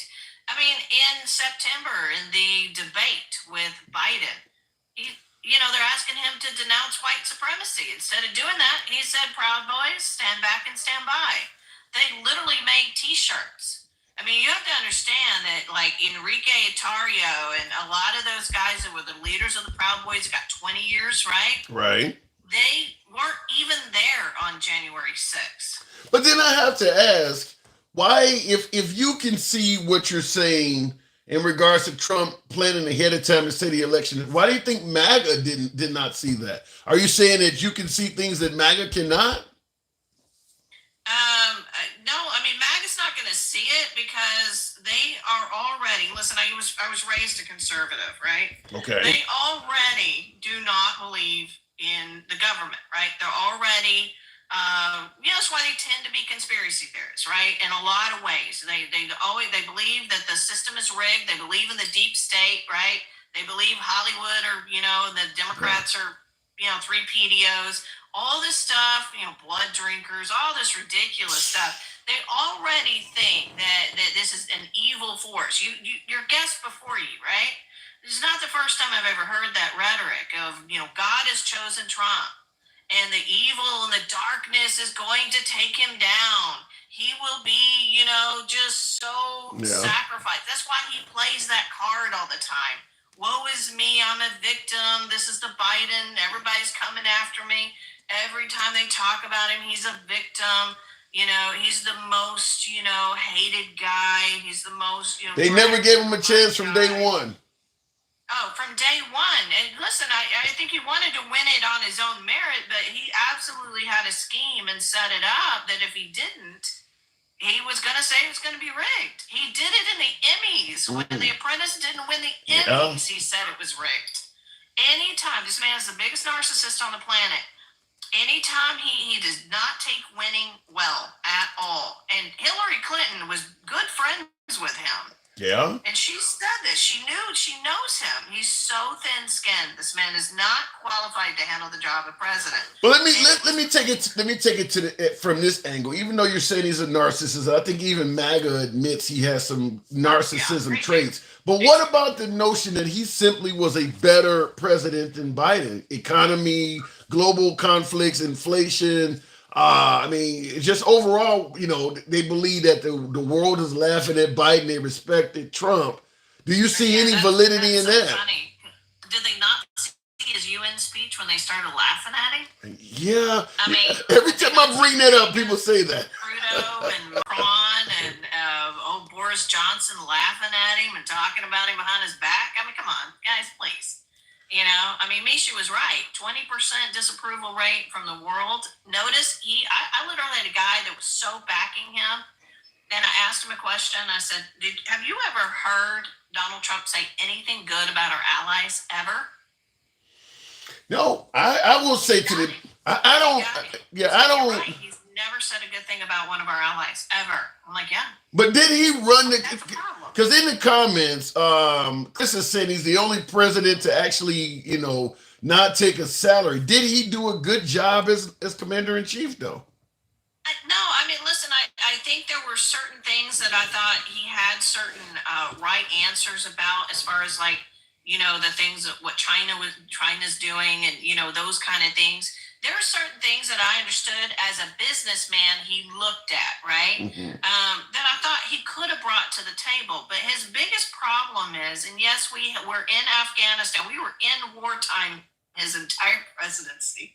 Y'all please stop and saying there were no wars under his presidency. But he also, it's ridiculous rhetoric. But Shay, he got us out of Afghanistan. Do you give him credit for that? No, he didn't. Biden did.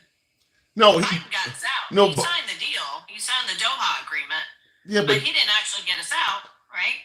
no, Biden was the one that withdrew all our troops. no, yeah, Biden did the physical work of withdrawing, and folks talking about that botched evacuation that killed 13 service people. But no, Trump was the one that the negotiating with the Taliban happened under Trump's watch. Negotiating with the Taliban, that's a whole other issue, right? Yeah. So listen, much like he got the vaccine started, right? So we're going to give him credit for warp speed, right? And that's great. I give him credit for that. Okay. I'll give him credit for understanding he wanted us out of Afghanistan. I'll give him those credits. All right. But at the end of the day, he doesn't, who did it and who got the vaccines out in people's arms and who got us out of Afghanistan is Biden. And, I think Biden is doing a decent job. There's things I'd like to see him do more of. But, in the end of the day, I believe Trump inherited a fantastic economy. And yeah, okay, great. He didn't crash it. I'll give him that. Okay. So, listen, I'm fair. But think of it this way, At though. the end of the day, he went against our Constitution and does not ever belong back in that office again. January 6th disqualifies him 100%. Wow. Okay, yeah. I can't push back. I think sorry. I was going to ask you something about that. So you believe he should be permanently disqualified? Oh, 100%. He asked his vice president to go against the Constitution and put him above it. Mike Pence says that. Mike Pence is not supporting him.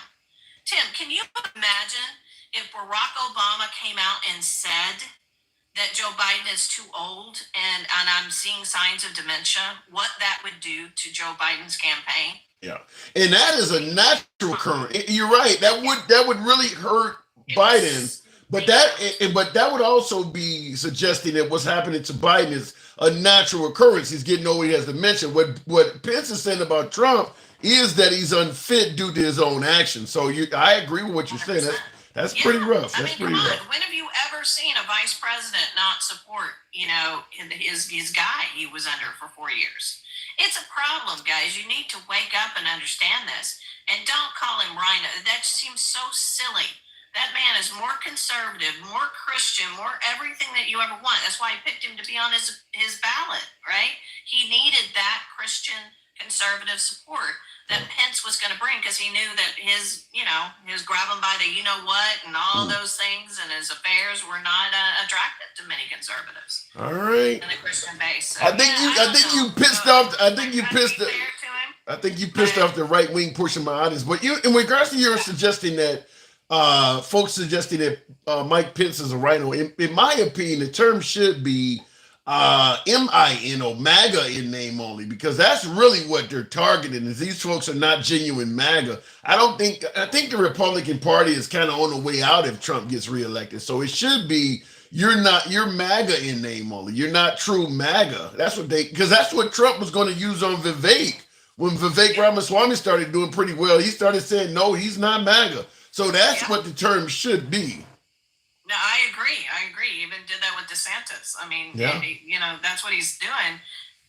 And it's funny because we'll refer to them as MAGA, and I've had quite a few of them come up and say, can you not call us MAGA? We don't like being called that. Well, Trump calls you MAGA. You guys call yourself MAGA.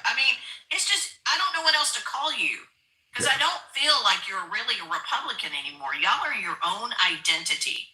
In fact, so many of them hate the Republican Guard. Right. They don't like the old Republicans. They don't like the old ways. Yeah, the Republicans are considered MAGA. It's either that or Trumplicans or Trumpies or Trumpsters or It's MAGA. It's MAGA.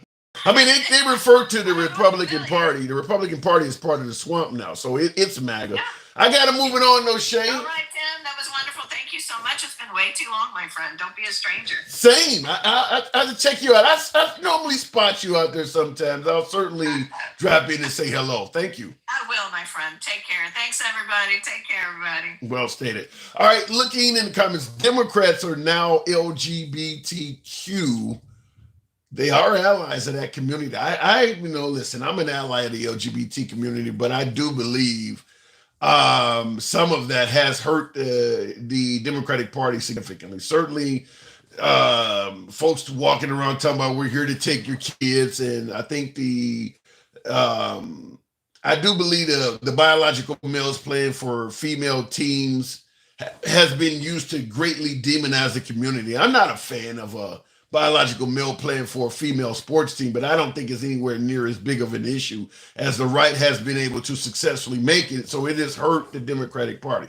I also believe it's hurt the LGBT community, has hurt the Democratic Party for another branding issue that the Republicans have been able to do. And that is they've been able to somehow some way brand the transgender portion of the LGBT community as being almost pedophiles, harmful to children.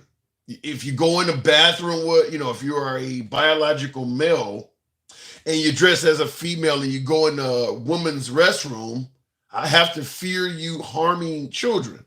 They've almost have been able to paint the LGBT community as pedophile. So it's really been successful in demonizing that community, even though it's not based on any realistic data. There is no significant evidence to show that transgender individuals are abusing children.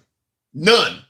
I mean, the number of cases of somebody dressing up as a woman to abuse a child is minuscule at best. Minuscule. Otherwise, you would hear about it all over the news. It's simply not happening. But it has been very, the Republican take on that has been very successful in branding that community as pedophiles. And I've said this before, well, we don't have a problem with the transgender community. We just don't want it shoved down our throats. You're branding them as pedophiles. You do have a problem with the community. You literally are branding them as something awful that they're not. It's clearly you have a problem with them. I mean, if you don't feel like saying it, you don't have to admit it, but it's pretty obvious when you're painting them out to be pedos and they're not. Looking in the comments though, not exactly best practice. And I see Jaden Fink, is that Jaden Funk states that I am a liar. Listen, folks, I don't believe in censorship at all.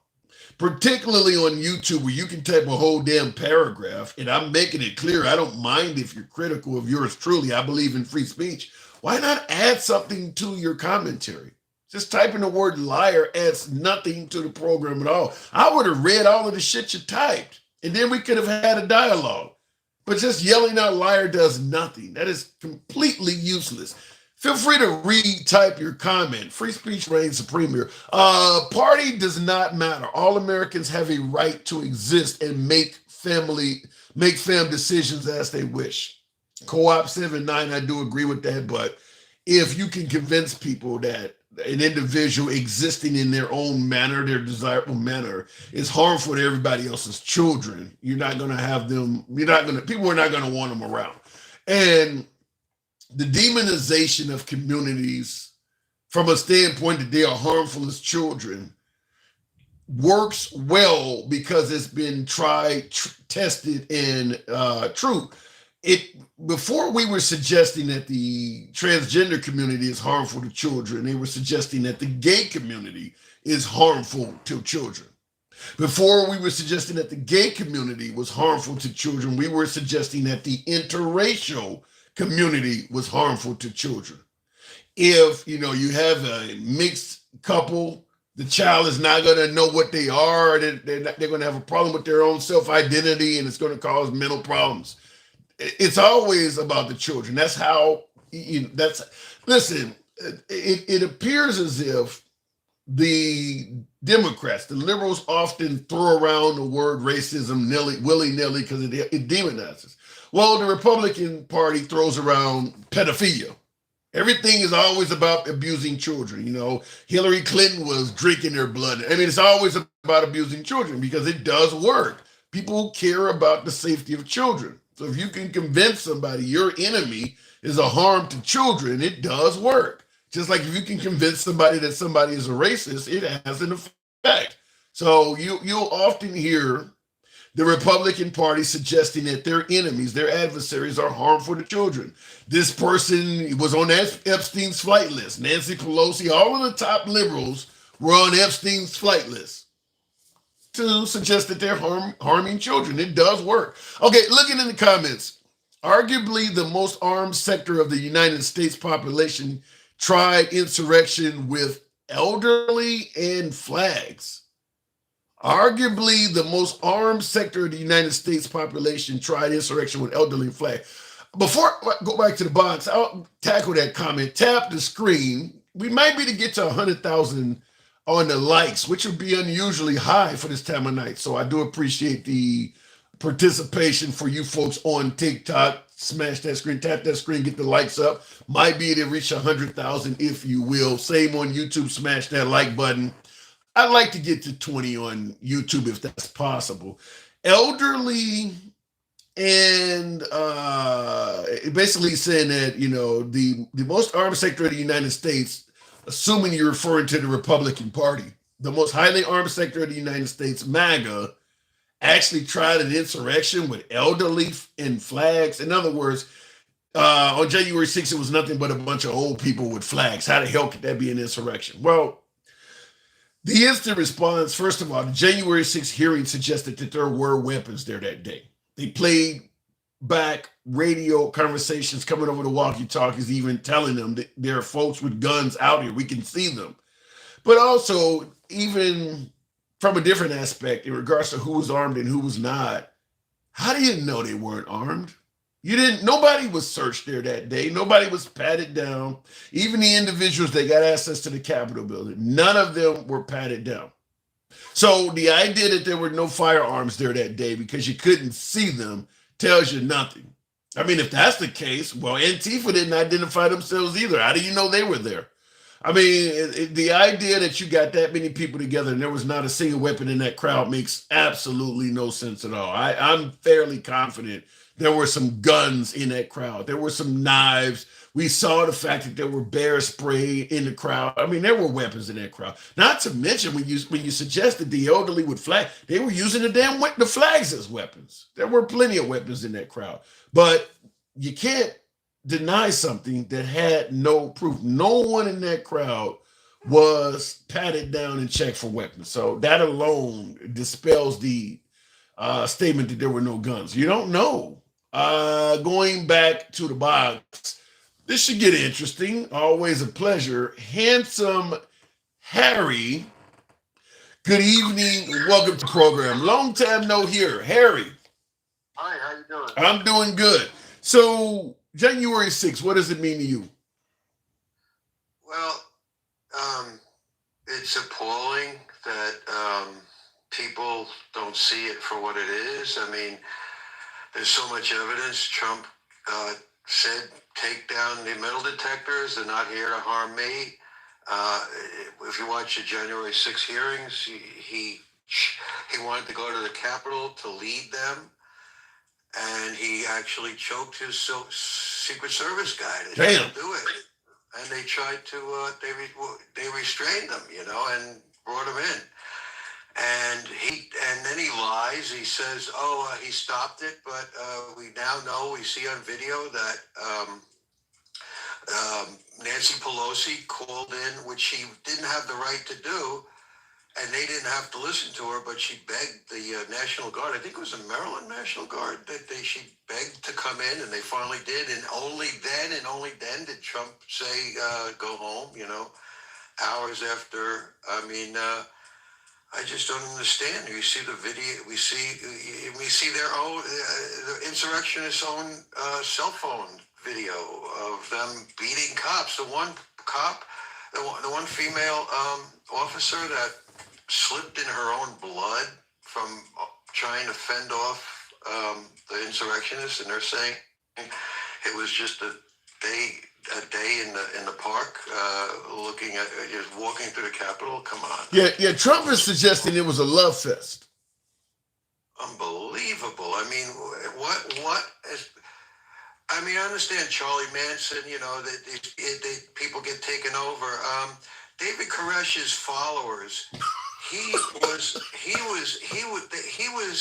I don't know what I can say here, but he was enjoying himself with their children and their wives, and his followers' wives, and they weren't allowed to, and they were okay with it. That's how crazy things get in this world. But to think that it's 100 million people are in this position, that their brains, they can't see.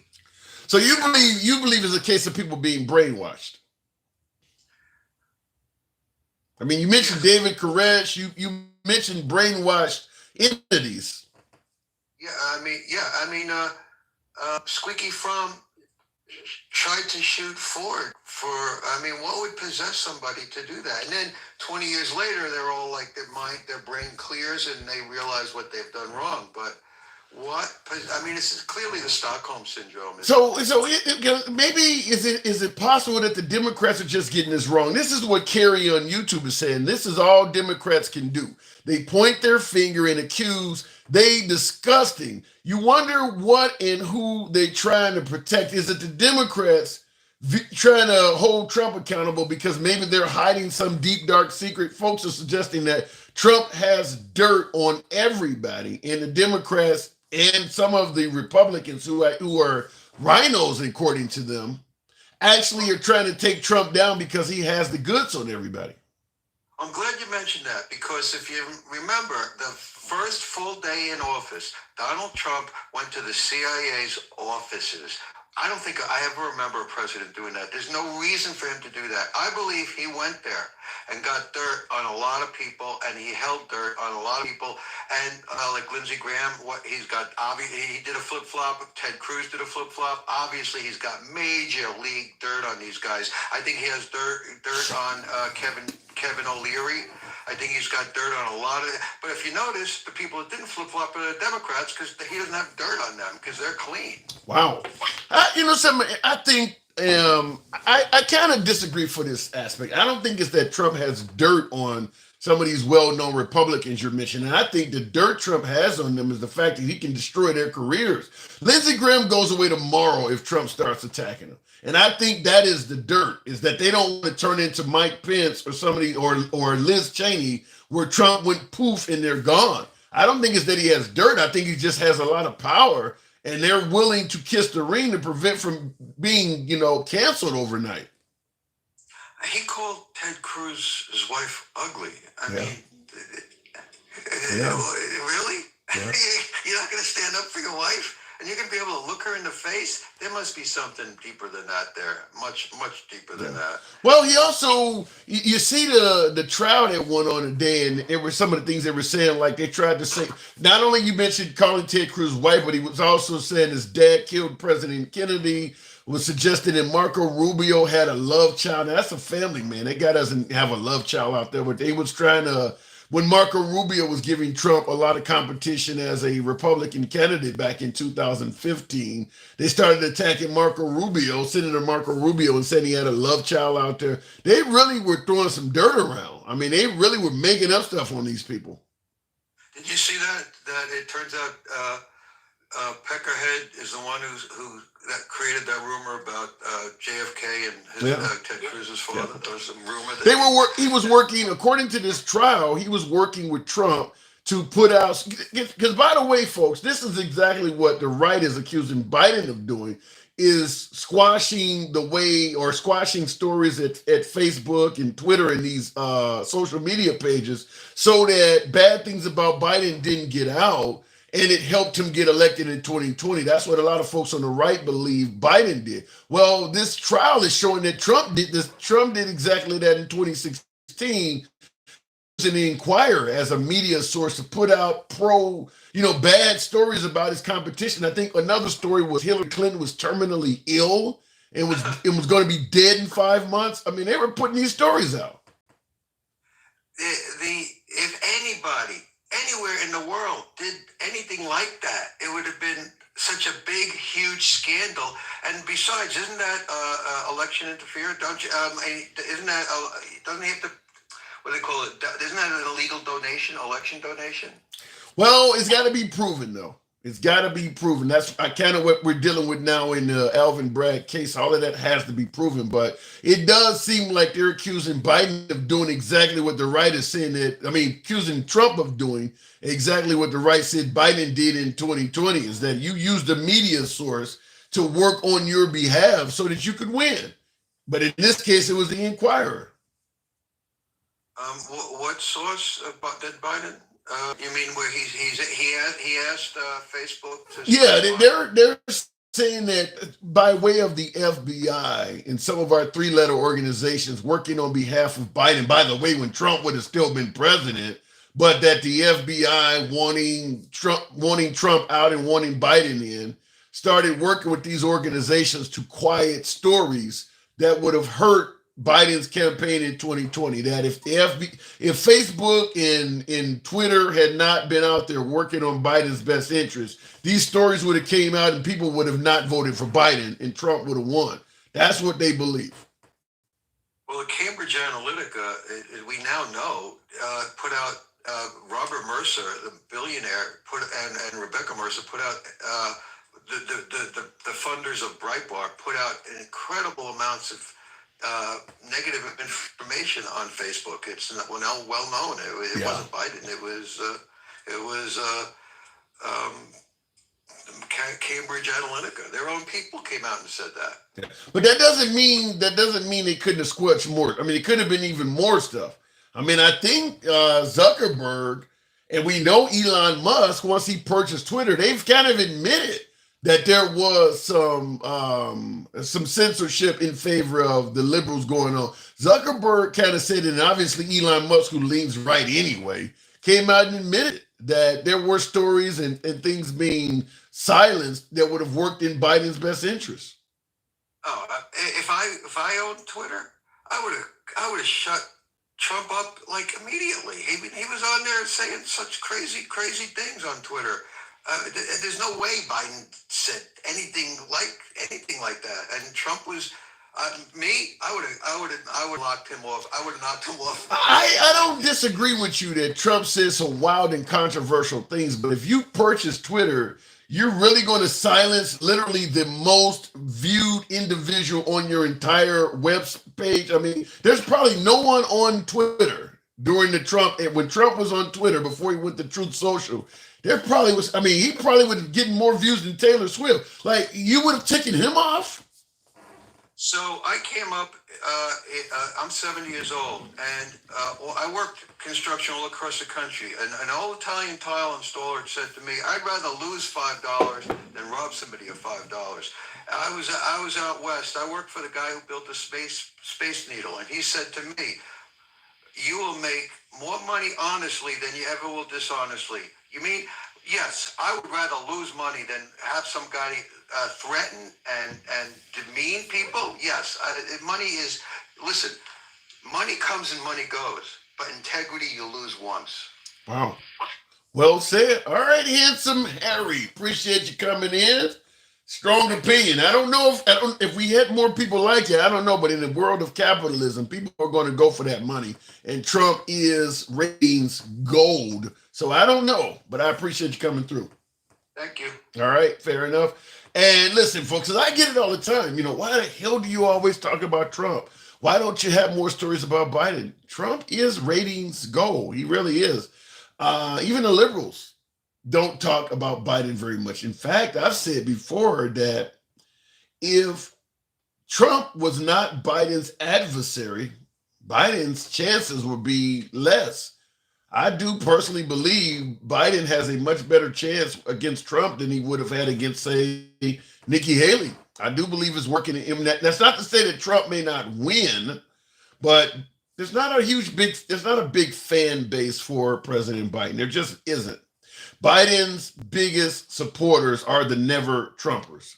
That is where most of his votes are coming from, is people who would say that I'm not a big fan of Biden, but I'll never vote for Trump. Those are the folks that is helping the Biden campaign the most. There's not a huge fan base for Biden, which is why you don't see too many Biden bumper stickers or Biden flags. Like, you don't see that. You've seen them with Obama, and you damn sure see them with Trump. You won't see that much with Biden. It's not the support for Biden, it's the hatred for Trump that's helping him out. Look at in the comments real quick. Name one. This is our public square, and Democrats are going to allow fascism because companies don't have to follow the First Amendment. What are anti-fascist comments? Wait a minute. You're saying the Democrats are going to allow fascism because companies don't have to follow the First Amendment. No one has to follow the First Amendment. What do you mean? You're saying because, okay, everybody's entitled to the First Amendment. So you're saying that because the Democrats are silencing free speech? Is that what you're trying to say? I kind of get your comment, but I don't believe that you're losing. Okay, we've had Biden in office for 4 years. You're not losing any free speech rights of any significance. You're really not. And I will point out this: when you say that Biden is causing these social media pages to block your comments or not let you have free speech, understand. Regardless if you get silenced on Facebook or folks silence us on TikTok all the time, these are privately owned sites. They don't have to adhere to your First Amendment rights. You're not standing in town square. You are on somebody's purchased public or their website. They don't have to give you free speech here. TikTok, YouTube, any of these sites can take you off at any time for any reason. They don't have to let you have free speech here. So no, you're not. If Facebook or TikTok or somebody doesn't let your comment get through, they're not stopping your free speech rights. You don't have a constitutional right to say whatever you want on their sites. They can censor you. So no, that's not free speech. Look at it in the comments. How do you feel about Biden saying you ain't black if you didn't vote for him? I'm going to use what Trump supporters often say. It was taken out of context. But at the same time, I totally understand people who think what Biden said, it ain't racist, because racism is about hatred. I don't think Biden saying vote for me, you ain't black means that he thinks he's supreme over black people or that he hates black people, which is what racism is all about. So when folks say that that statement is racist, it's not. It could be viewed as misguided. But unfortunately, Biden's vote for me or you ain't black statement, which Trump and Trump supporters could have been using, has also now been tied with Trump stating that if you are Jewish and you vote Democrat, you don't like Israel and you hate your religion. So even with as bad as what Biden said, Trump has now said something very similar. It's just he didn't get the same attention for it. But he did say if you are Jewish and you vote Democrat, you don't like Israel and you don't like you hate your religion. You can easily look it up. You don't have to take my word for it. You can easily look it up. It's essentially basically saying vote for me or you ain't Jewish. It really is. So if you see Biden's vote for me or you ain't black as a racist comment, then what is vote for me or you ain't Jewish? Because Trump did say that. So it kind of works both ways. Joshua Workman, you just woke everything up over here. Thank you for that really nice super chat. Joshua Workman, thank you.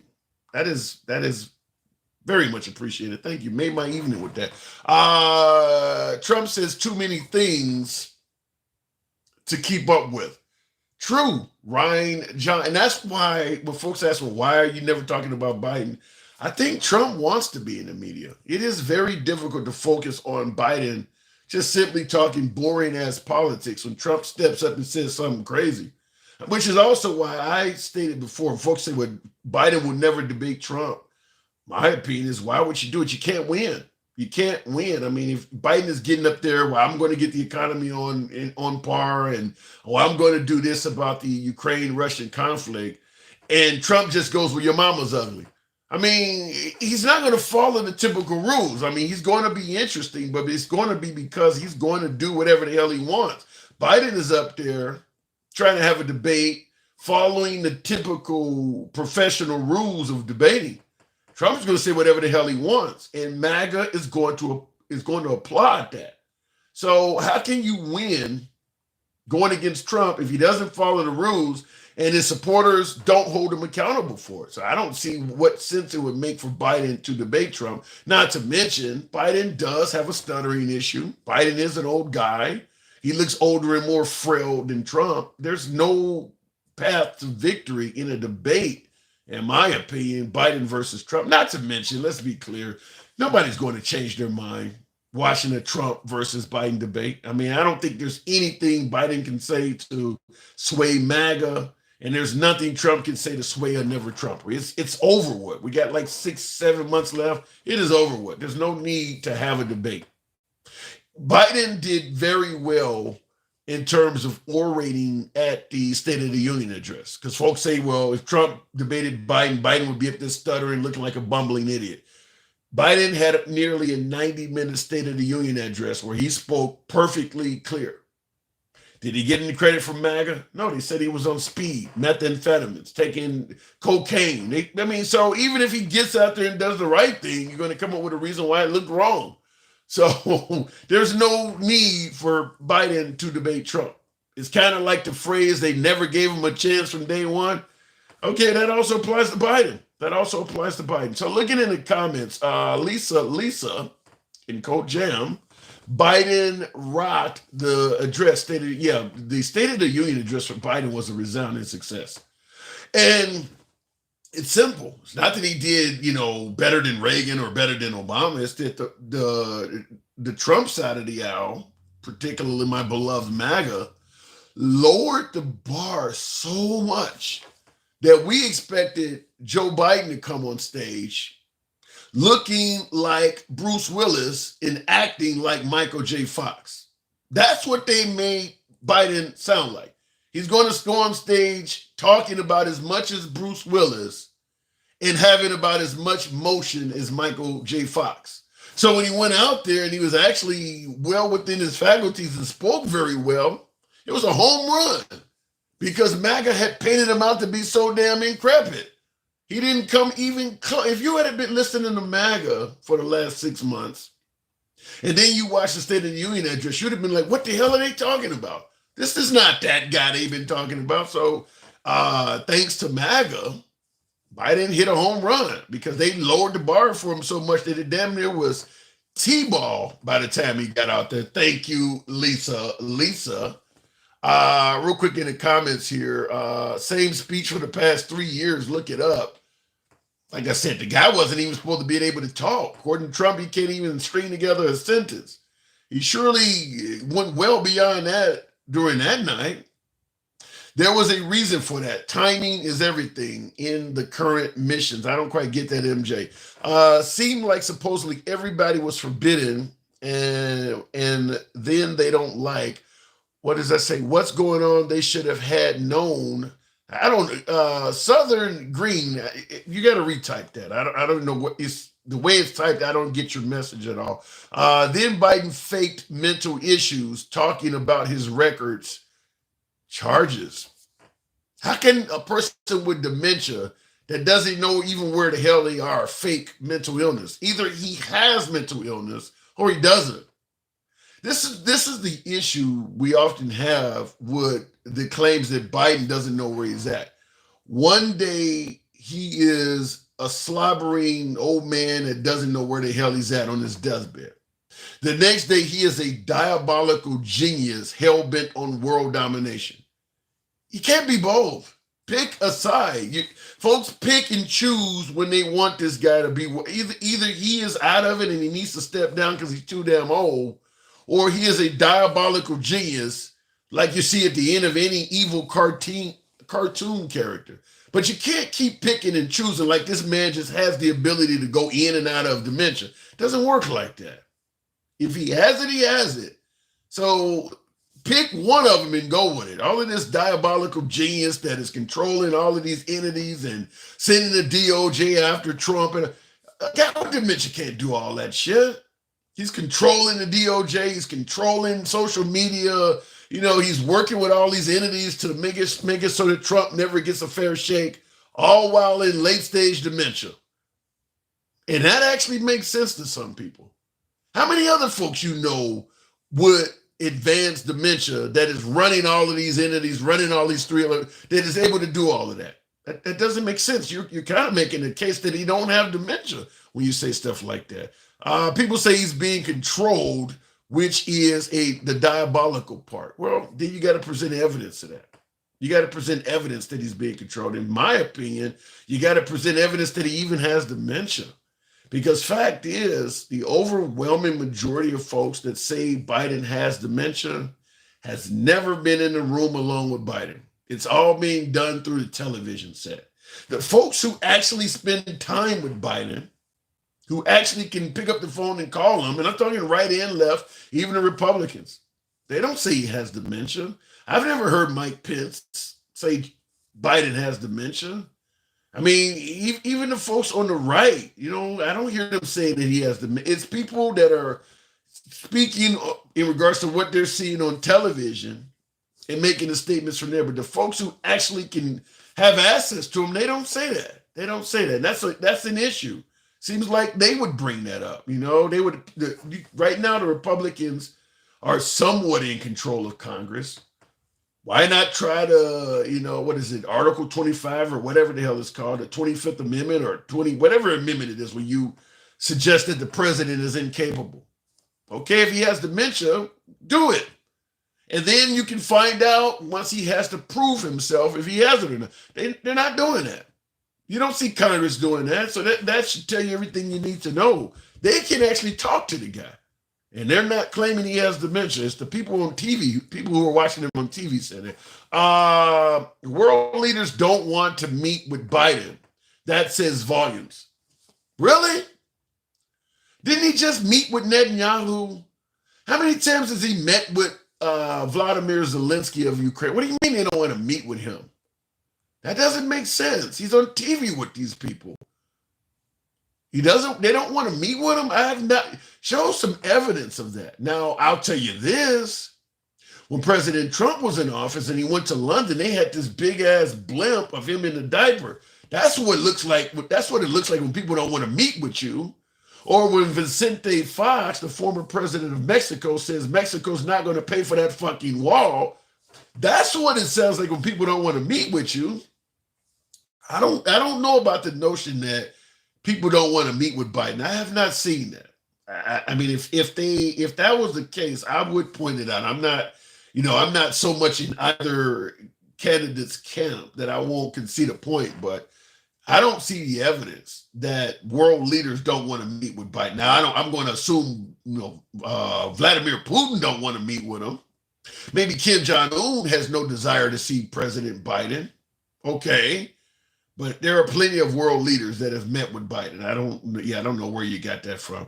Trump met with world leaders. Show us Biden awake with world leaders. Says dick hits water.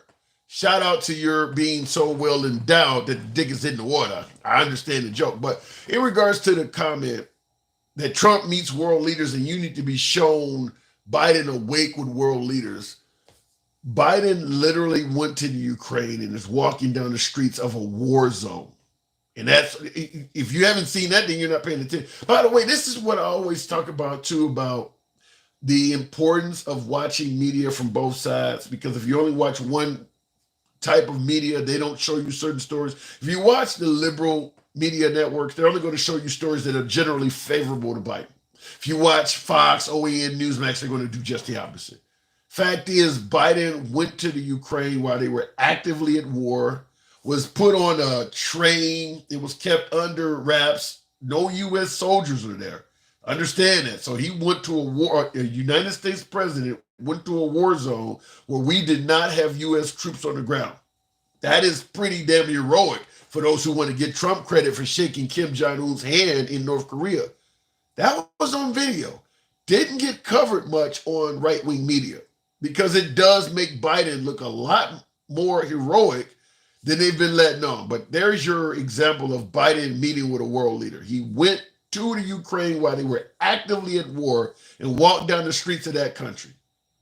Not to mention, he went to Taiwan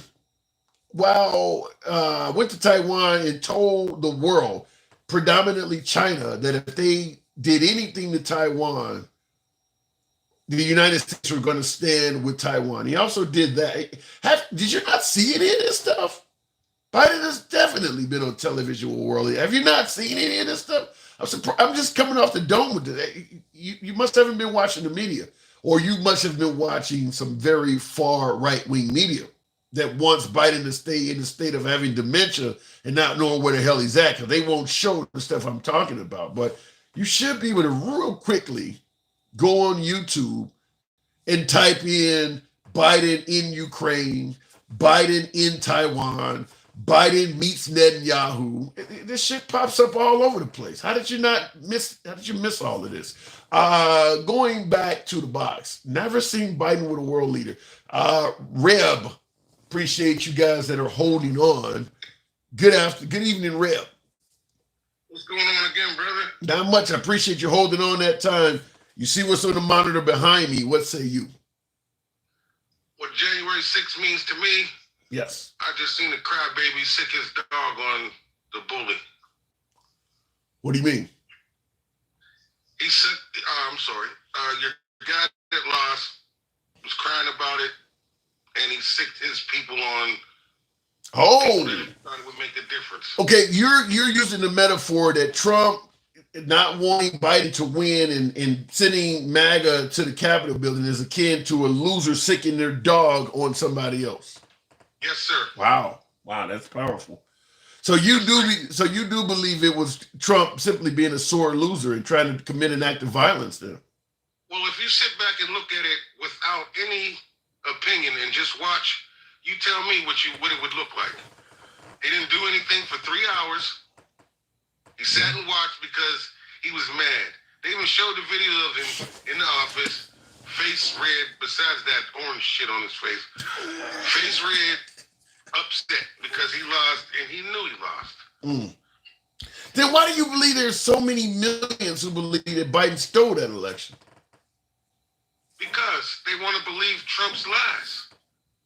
But he has no proof to back up those lies. Yeah. I gotta agree from the standpoint of, and we talk about this every day, different political topics, and I've covered January 6th and the 2020 election dozens of times.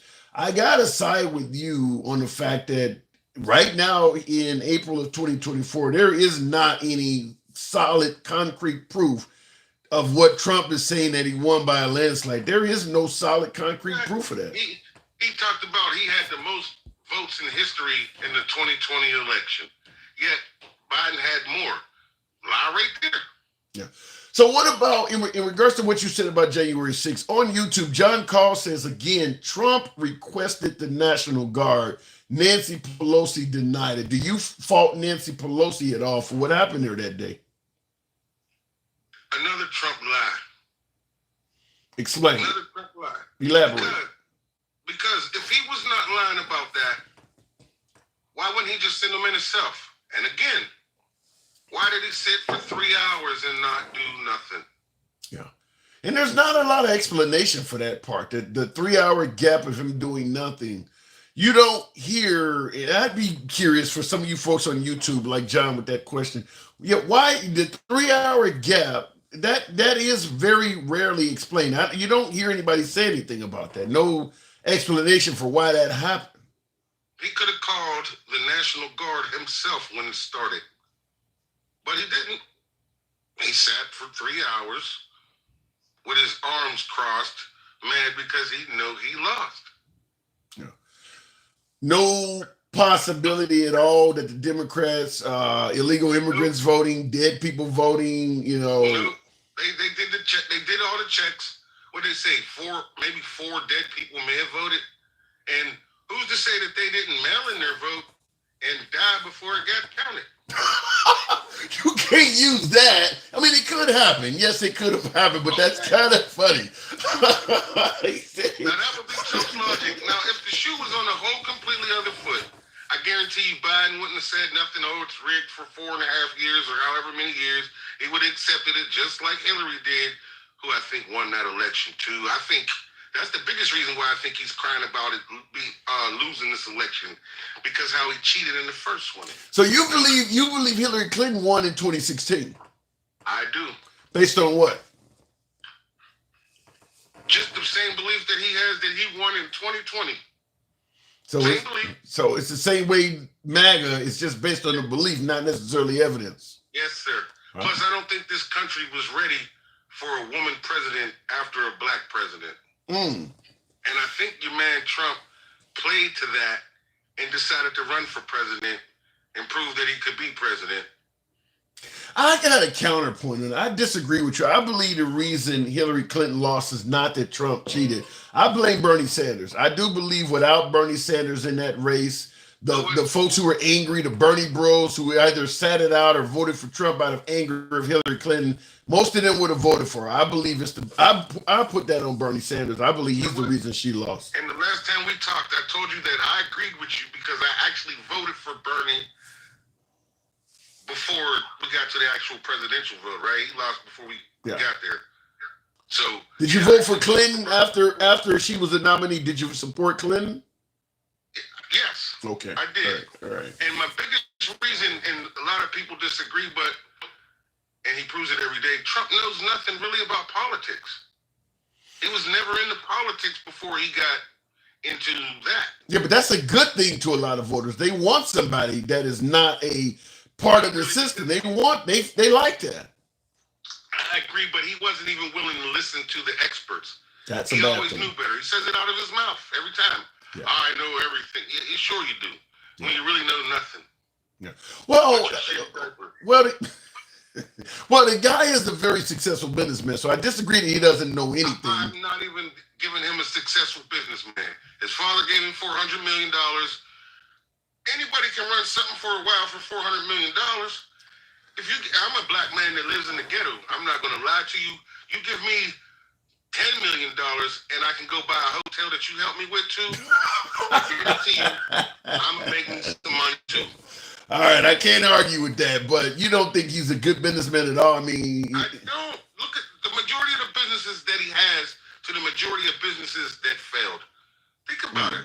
All he really got is some golf course and some hotels. We got international businesses. I don't know. I think you're hammering them a bit hard on the businesses. Not really. I'm just saying that when you say a successful businessman, how many really successful businessmen has so many bankruptcies and still borrowing loans and all that? Why still? If you're such this aspect, he could sell ice cubes to an igloo, to an Eskimo. Some credit for that. He can sell ice cubes to that dim-witted Eskimo, but the real Eskimos he can't. And that's how he got out there. Look at all the a lot of good businessmen. I mean, if I'm gonna go build me some buildings, okay, I got this business, I'm not paying you, and I still get all the profits. It may look like I'm a good businessman, but behind closed doors compared to Obama, no. So you believe as you see, he says all Obama did was play golf, and that was 8 years to his 4 years, and he played way more golf. So what did he really get done? Well, folks are going to point out the fact that we didn't have any major wars under Trump. But do we know this? Because there's a whole bunch of people saying that we were in wars under Trump. Now, I'm not that far into it. I do not know. I just recently got into this because of my disdain for our former president, the Orange Oompa Loompa. Like I said, I never liked this guy. I didn't like the guy in the 80s, and I still didn't know nothing about his disrespect to black folks. So let me make sure I get this clear. You're admitting you really were not into politics until he got in. Right. He made me want to understand how anybody could believe anything that comes out of his mouth. Wow.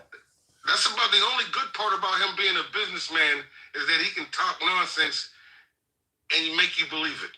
Wow, that's powerful. I'll run a little bit of a spiel on that, but I do got to move it on. That's powerful. So you were not involved in politics until Trump got in the game, and that was out of dislike for Trump. No, sir. I mean, I liked Clinton. I was definitely going to vote for Obama being a black man. I'm sorry. It was just something that I was going to definitely do. Not to think that he was going to do much for black folks. It's just the fact that he was a black man trying to go. Because in 1984, I was only 10 years old when Jesse ran. And my parents said, regardless, we got to vote for him. And I agree. I'm not a racist. Don't get me wrong. I don't know if a white person said they only voted for Kennedy because it was white. You don't think you'd call him a racist? No. And the only reason why I say that is because there's not enough of us that ran for the race to make it even any type of option, really. There's no thought on that. All right. There's a lot of white people voted for Obama, apparently. Right. That's all I'm saying.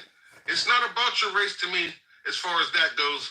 But well, you just said it, though. You just admitted that you voted for. I'm about to finish. It's just that there was something about this black man on the trail that I could see, like, okay, I think he can do it, and it gave me enough confidence to vote for him. Okay, fair enough. But you did bring up skin color. That's why I took it in that direction. I said, truly, me as a black man, I was going to vote for Obama. Now, that doesn't mean that I'm going to vote for every black man that's in. But for him and what I've seen of it, there was no way I wasn't going to vote for him. I mean, I hear what you're saying. But I got to respectfully disagree. I think that if somebody said, I voted for Trump because he's a white man, I think you would probably have an issue with that. I just want to say what you're saying. You probably wouldn't like it if it was reversed. I really believe that you would know that that's a MAGA, because they don't want to hear anything else about these other people. And I'm guaranteeing you that's probably the main reason that they voted for that guy. All right. Fair enough. I mean, Biden is a white man, too. That is true. Like I said, I'm not a racist. I really don't see the race colors. I'm just looking at it from where I come from and the differences between the two worlds. Maybe if I was a rich black kid growing up, I might feel different. Okay. But being poor like we were, mice, roaches, leftovers, I mean, all them stuffs, and I'm an only child. Damn. My parents worked. I know what you mean when you say all them stuffs. I am a product of all them stuffs as well. Gas getting turned off. 70s and 80s were. Yep, absolutely. All right, Reb, I do got to move it on, though. Appreciate you coming through. For letting me on, bro. Anytime, man. Appreciate you holding. Thank you very much. Hey, appreciate it. Back. Now, I will say something in regards to my last caller suggesting that he wasn't even involved in politics until Trump got in the game. And by the way, tapped the screen over 118,000. So I'm really, really satisfied with the likes. But certainly tap the screen. We might be to get up to 130, 600 plus of you in here on a late Tuesday evening. Wow, we must be doing something right here to have that many of you folks in here. Thank you sincerely. Same on YouTube. Smash that like button. This is, as always, uncensored speech from both sides of the aisle. Many of my calls have been left, but understand, we don't block, ban, or censor anybody. You don't have to be from the left. You don't have to be from the right. You don't have to be from the middle. You do not have to agree with the host or any damn body on the program. We believe in uncensored free speech. Program is, always will be MAGA friendly. It's been that way from day one. It always will be. What I wanted to tackle real quick is my last caller suggesting that he really wasn't in the political arena that much until Trump got into the game. And he got into the game because he wasn't very pleased with the antics of Trump. Regardless of how you feel about that, whether you agree or think he's crazy, I will tell you this, there's a lot of that. There is a lot of that. If there is one credit, one accolade to give President Trump, it is the fact that he has brought more people to the political arena than anyone else. I think probably even more than Obama, because he's brought people who passionately love him and absolutely despise him to the political forum. He is responsible for a lot. We got a lot of folks all over social media. You see, you can skip right off of my program. Don't do that shit, but you can skip right off of my program. And I bet you there's somebody up at 2 a.m. talking politics.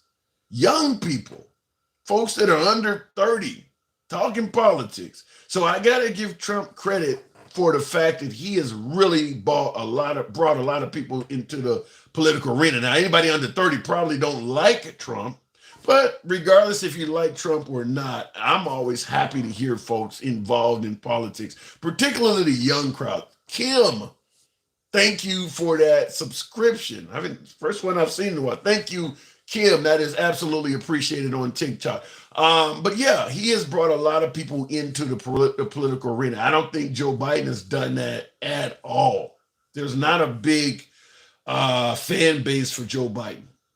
And I think MAGA, even though they think Biden is doing terrible, my humble opinion, they probably would have felt that way about anybody that wasn't Trump, because they believe Trump is literally the best thing this country has seen in a long time. So I mean, they would have felt that way about Ron DeSantis. I mean, they were already starting to turn on him. So it's not that MAGA supporting Trump out of hatred for Biden. They're supporting Trump out of love for Trump. So it is what it is. But I do appreciate, that's one thing about Trump I appreciate is he's brought so many people to the political forum, whether they love him or hate him. They're all voting mainly because of him.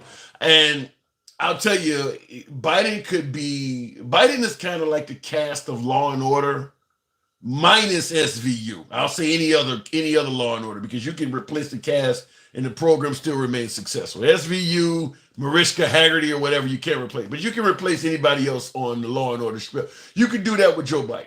You can get rid of Joe Biden and put in Kamala Harris, and I don't think the voting totals would change at all, because the never Trumpers are going to just follow whoever that other person is, and MAGA is going to remain where they are. You can get rid of Joe Biden, put in Gavin Newsom, anybody else, and most likely the MAGA is going to stay where they are. And they're not voting for Biden. They just aren't. So he literally is like a member of Law and Order. You could be anybody, and the season would still be good. Okay, looking in the comments, though. He grew up as a Democrat, ran as a Republican because Republicans were weak, says Anthony on YouTube. Well, is that Anthony or Anthony? But well, he did say that. There is video of Trump stating that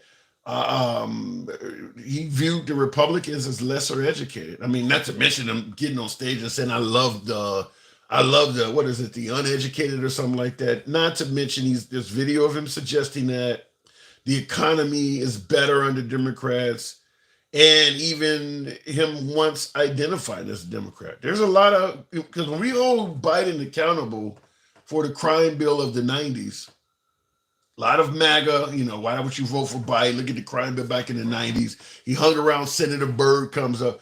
They don't hold Trump accountable for that stuff from back then. He was in favor of what do you call it? Limited magazines for firearms, low magazine capacity limits. He spoke against, he spoke in favor of proposing gun laws and all kinds of stuff. Trump was a different dude back then.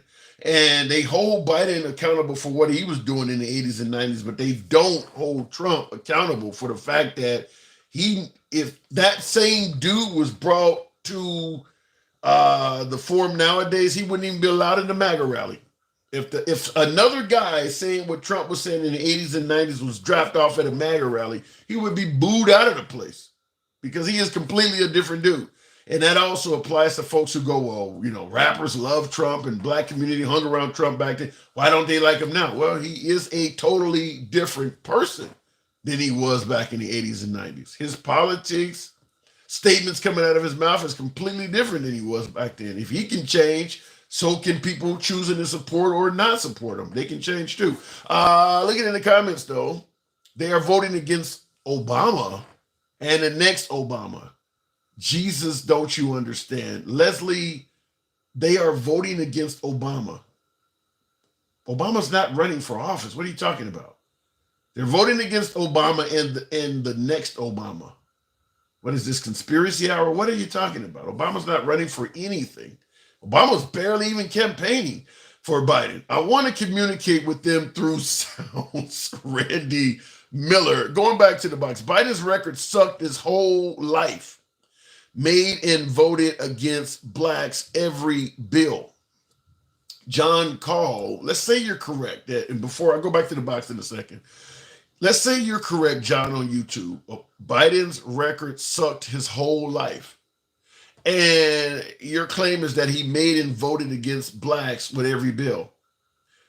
Then what kind of president, if Biden sucks that bad and he's been that anti-black his whole life, what kind of president would Trump be that he's beating Trump with black voters? If Biden is that bad to black people and he's still beating Trump, what does it say about Trump? Unless you're suggesting that the black race as a whole is too dumb to see it. Maybe you're going there with it. I don't know. But we'll continue on in the box. I seen Joby holding on. You see what's on the monitor behind me.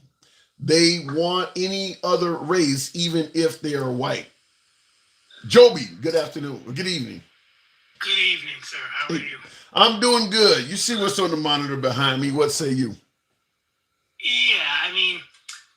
just puzzles me that people deny things they see with their own eyes.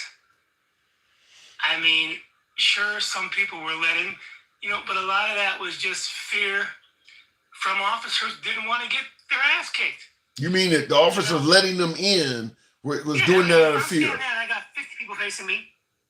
Yeah. And I got, a stun gun. I think I might just move out of the way. Yeah. I will say this also in regards to the notion that the officers let folks in. You see what happened to the officer that shot Ashley Babbitt. He was being viewed as an unjustifiable shooting. So the other officers, they had a choice. You could take violent action and be accused of being a murderer, or you could let him in. There was one officer that wanted to take Ashley Babbitt out who stood his ground, and they're viewing him as a murderer.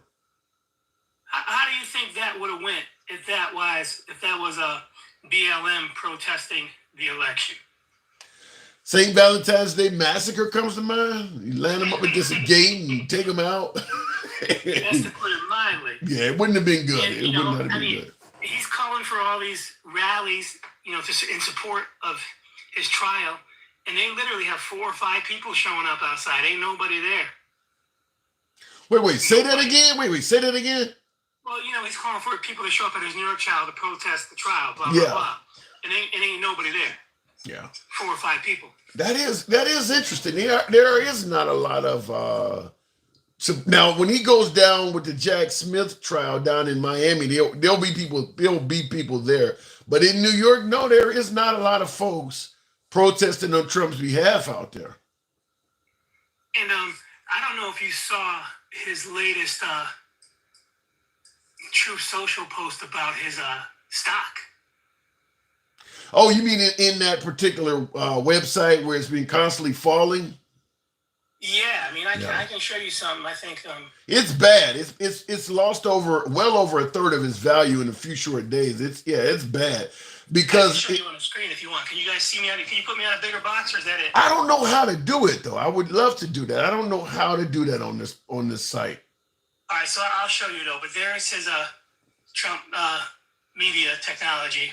2284. There we go. I found it out. Figured it out. Now, hopefully, I can figure out how to shrink it. But yeah, 20. Did you see what he did though? I see it. I see negative 377. Yeah. Watch the line at the bottom. There's some crazy shit. Oh, what happened?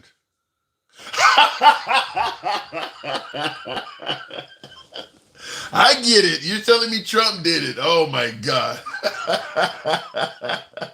So he took out a Sharpie and drew his own.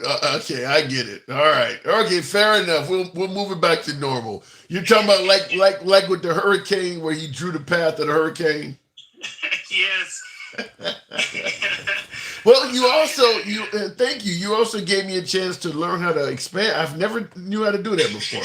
So I just learned something. So in the comments real quick, I saw dim rats, Democratic rats are all corrupt. They were trying to execute him using January 6th and patriots who were protesting. Wow. That's what I'm saying. I mean, come on, man. You got people at his campaign rallies literally getting baptized in his name. You got people at his campaign rallies taking pictures with a golden statue of him, and yet they claim it ain't a cult. That's code 101. Getting baptized with Trump's name. There's some where people are doing mock baptisms in the name of Trump. That's why? I don't know, man. But it's not a cult. Is there any real evidence that Trump is that deeply devoted? Oh, come on, man. I mean, I asked Trumpers, the main question I asked them a lot of times is that if there's anything at all he could do or say that would make them lose their support. And you know how many of them say nothing at all? There's nothing he could do or say. I believe that. Well, they think Biden is that bad, though. I mean, a lot of folks believe Biden is a really bad leader. They're not paying attention. I mean, you throw any kind of facts at them, and they just either deflect or pivot to another subject. I mean, this is who Trump is. People think this businessman or this guy, all these accusations against Trump are something new. This is just who who he's always been. People don't understand that when you become president of the United States, especially, you are under the biggest microscope in the world. So any dealings you've ever had, past, present, or future, are going to be put out there. This is nothing new. True. The way he does business, the accusations against him, this is not a year old. How long has he been saying about election lies? It's been nearly 12 years now he's been pushing that. 12 years. Yeah, he's been saying that the election, I mean, he came down the escalator in 2015 saying the elections were rigged. And thank you, Justin Jeffrey, thank you for that subscription. Certainly did not go unnoticed. I do appreciate your support. So Justin Jeffrey, thank you very much. But yeah, he said it from 2015 at least, that it's all rigged. But here's the issue I don't understand. If he stated before winning the election that it was rigged, there should be a whole lot of evidence of him trying to fix the election during the 4 years he was in office. He won and pretty much did nothing about the election that he claimed was rigged. All the evidence that the Trump supporters say, the box is being moved and hidden under desks. He brought all of that evidence. He brought all of that video evidence to 61 judges. He brought it to them. Yeah. What they say is conspiracy and is rigged. He brought that evidence. He showed them those videos. Well, the belief is that the judges were in on it too. They were his judges. Now, don't tell me he's a good businessman and he picks the right people. If he's picking these people that are all turning on him, he's not a good judge of character, obviously. But is he a good commander in chief? Was he running this country better than Biden? How do I put this? No fucking way. Absolutely, categorically, fuck things up. Well, there was the lack of global conflicts compared to there is now. We got two major conflicts. Yeah, there was lack of global conflicts because we were locked in our fucking houses.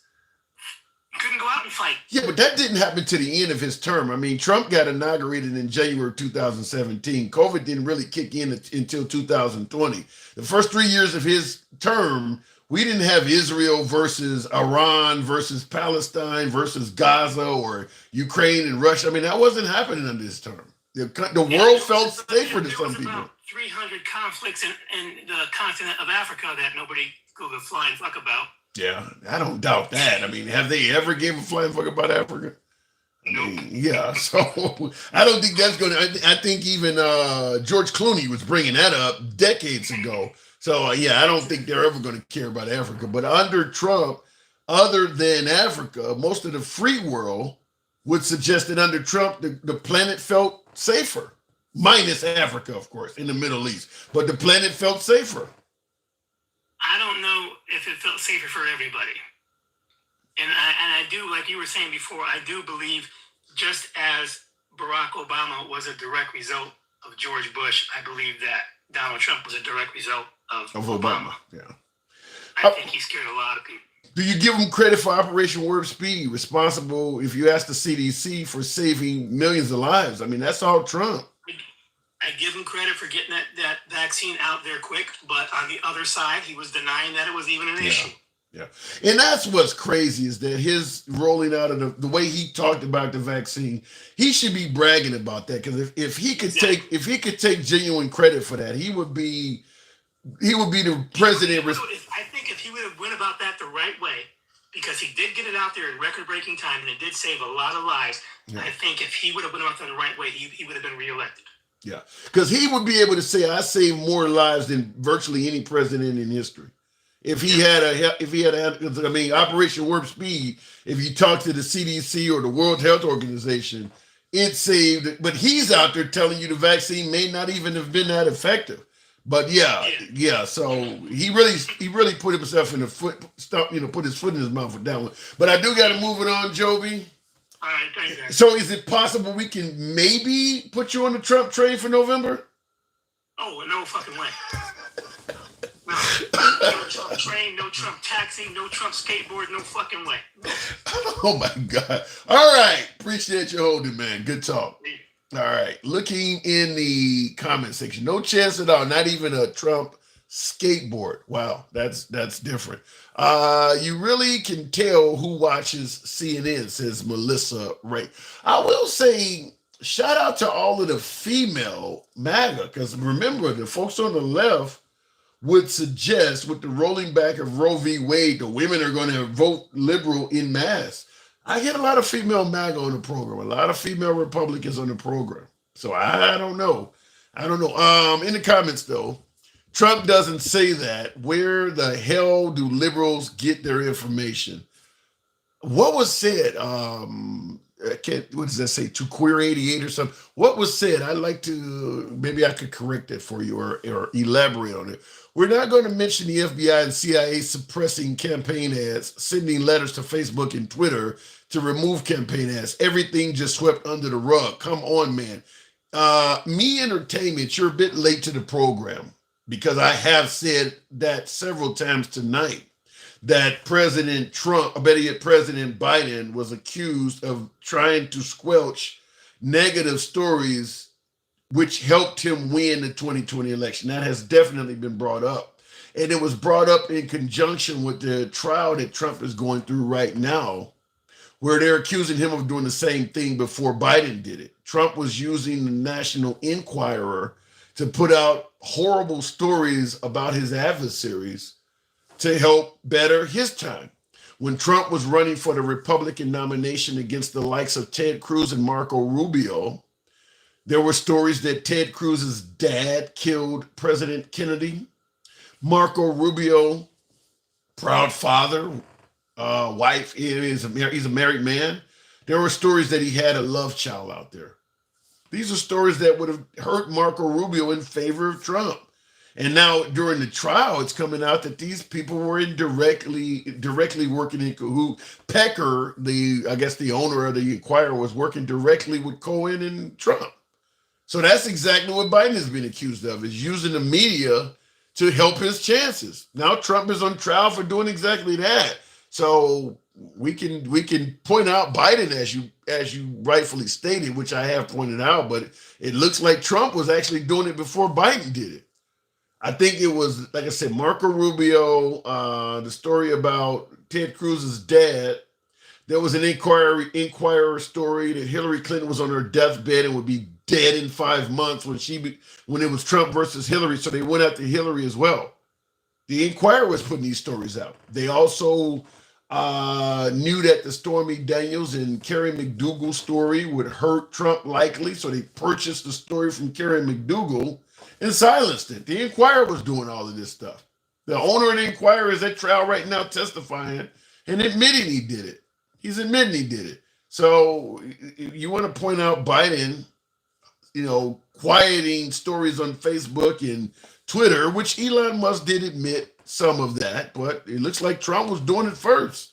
Unless you want to discount the Trump stories and only believe the Biden stories. But it looks like Trump was doing it too. Why is Trump on trial, but no one else, says John Call. Some of that's Trump's fault, John. Let me just make it clear before I go back to the box. A lot of things that Biden, Hunter Biden, Hillary Clinton are accused of doing was before Trump became president. Remember lock her up? Remember Trump saying the elections were rigged? He had 4 years to take care of some of that stuff. He didn't do anything about any of that stuff. So why are these folks not on trial and Trump is? Well, some of that you may have to ask Trump why he didn't do anything about it. He certainly had no problem going around saying that all these folks was corrupt. Well, why didn't you do anything about any of them? You said the election was stolen. Well, once you became president, where are all of the executive orders or bills you suggested people pass to fix the integrity of the election? Why didn't you do something about it? The goal of the job of the president is not to just expose shit, it's to do something about it. You promised to drain the swamp. You didn't promise to just expose something. How might you view a plumber? Let's say you got a leak in your house. You call a plumber. The plumber comes to your house and exposes the leak. Doesn't fix it, just expose it. Here, this is where it's leaking, and he leaves. Is that a good job? Is that what you called him to do? To expose the leak? He should have fixed the stuff you're talking about. Going back to the box. I will keep it moving on. A lot of liberals coming through tonight. Oddly enough, we like I said, we do believe in free speech. Doesn't matter how far right or left you go. We don't censor speech here. Program is always ran uncensored. And by the way, for any of you folks who are tuning in, seeing the program for the first time, Monday through Friday, 1 p.m. Central is when we're generally here. The audience is about twice as large on both platforms here. We're running simultaneously on TikTok and YouTube. We normally have about twice as many folks, 1 p.m. Central. If you enjoy civilized dialogue from both sides of the aisle without any concern of the host trying to block, ban, or censor your opinion, you are in the right place.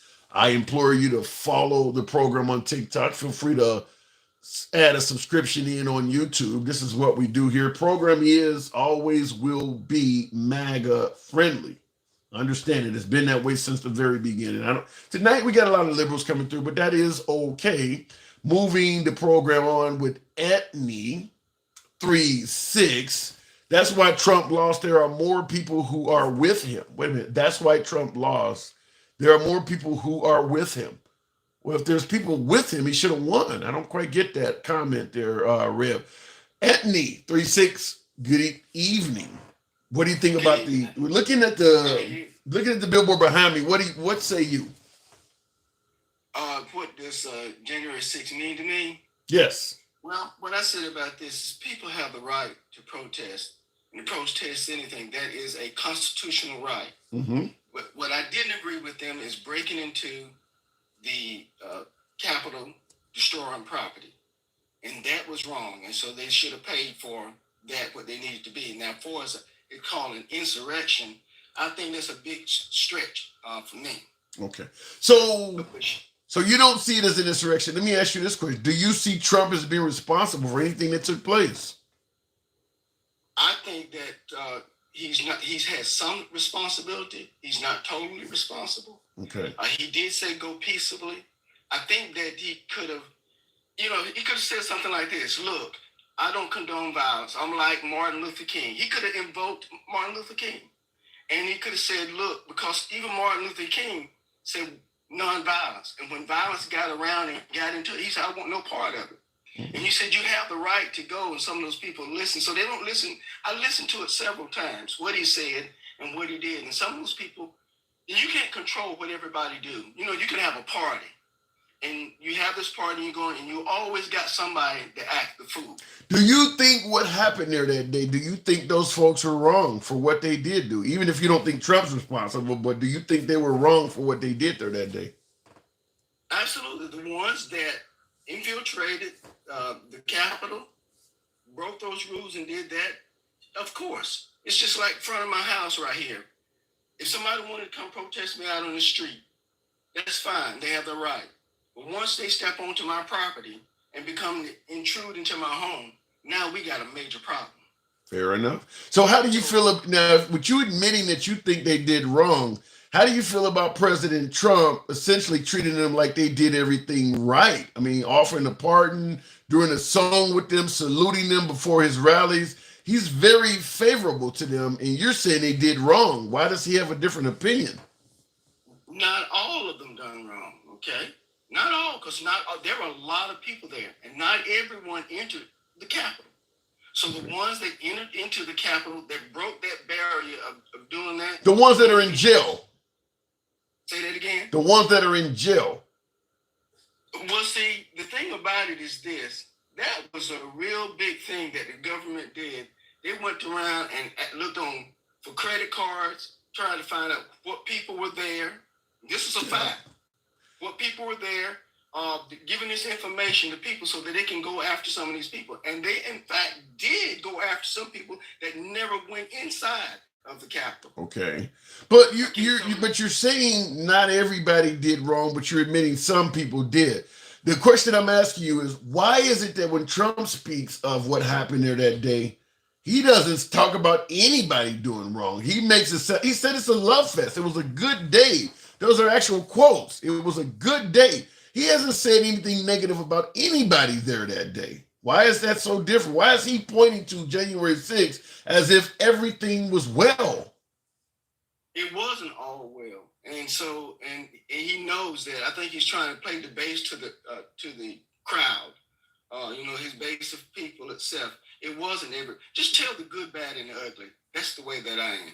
Tell it all. Well, he's making it sound like it was a good day. Like I said, he talked about he would pardon the folks that are in jail. Do you believe all of those folks in jail should be pardoned? If they only ones that I would believe would be innocent would be the ones that if they were prosecuted unjustly, because the justice system is supposed to be about justice and not being vindictive. So let me tell you a little bit. I'm a businessman. I've been in business for 46 years. Okay. I have 5 businesses, and I've known these people, Donald Trump, a long time. And matter of fact, I'm from the South, and when people want to talk about gerrymandering, want to talk about voter suppression and things like that, I know about it. Okay. I lived it.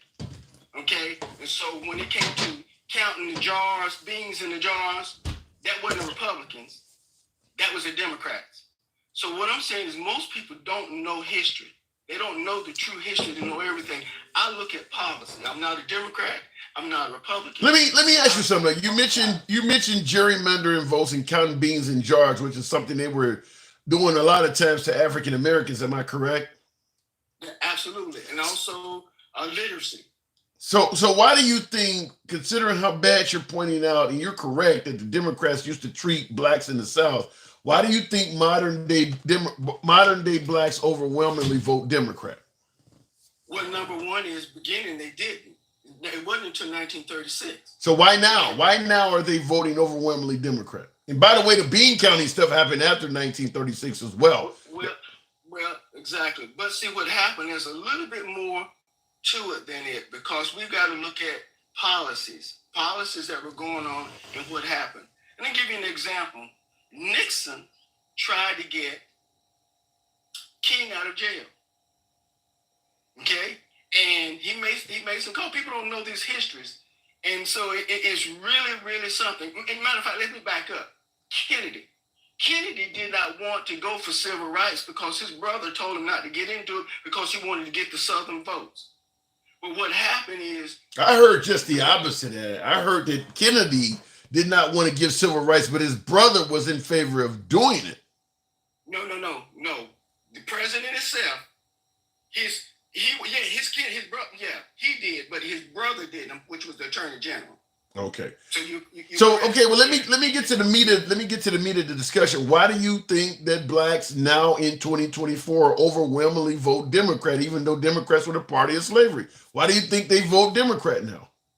Well, one of the things is a lot of people don't know why they really voted.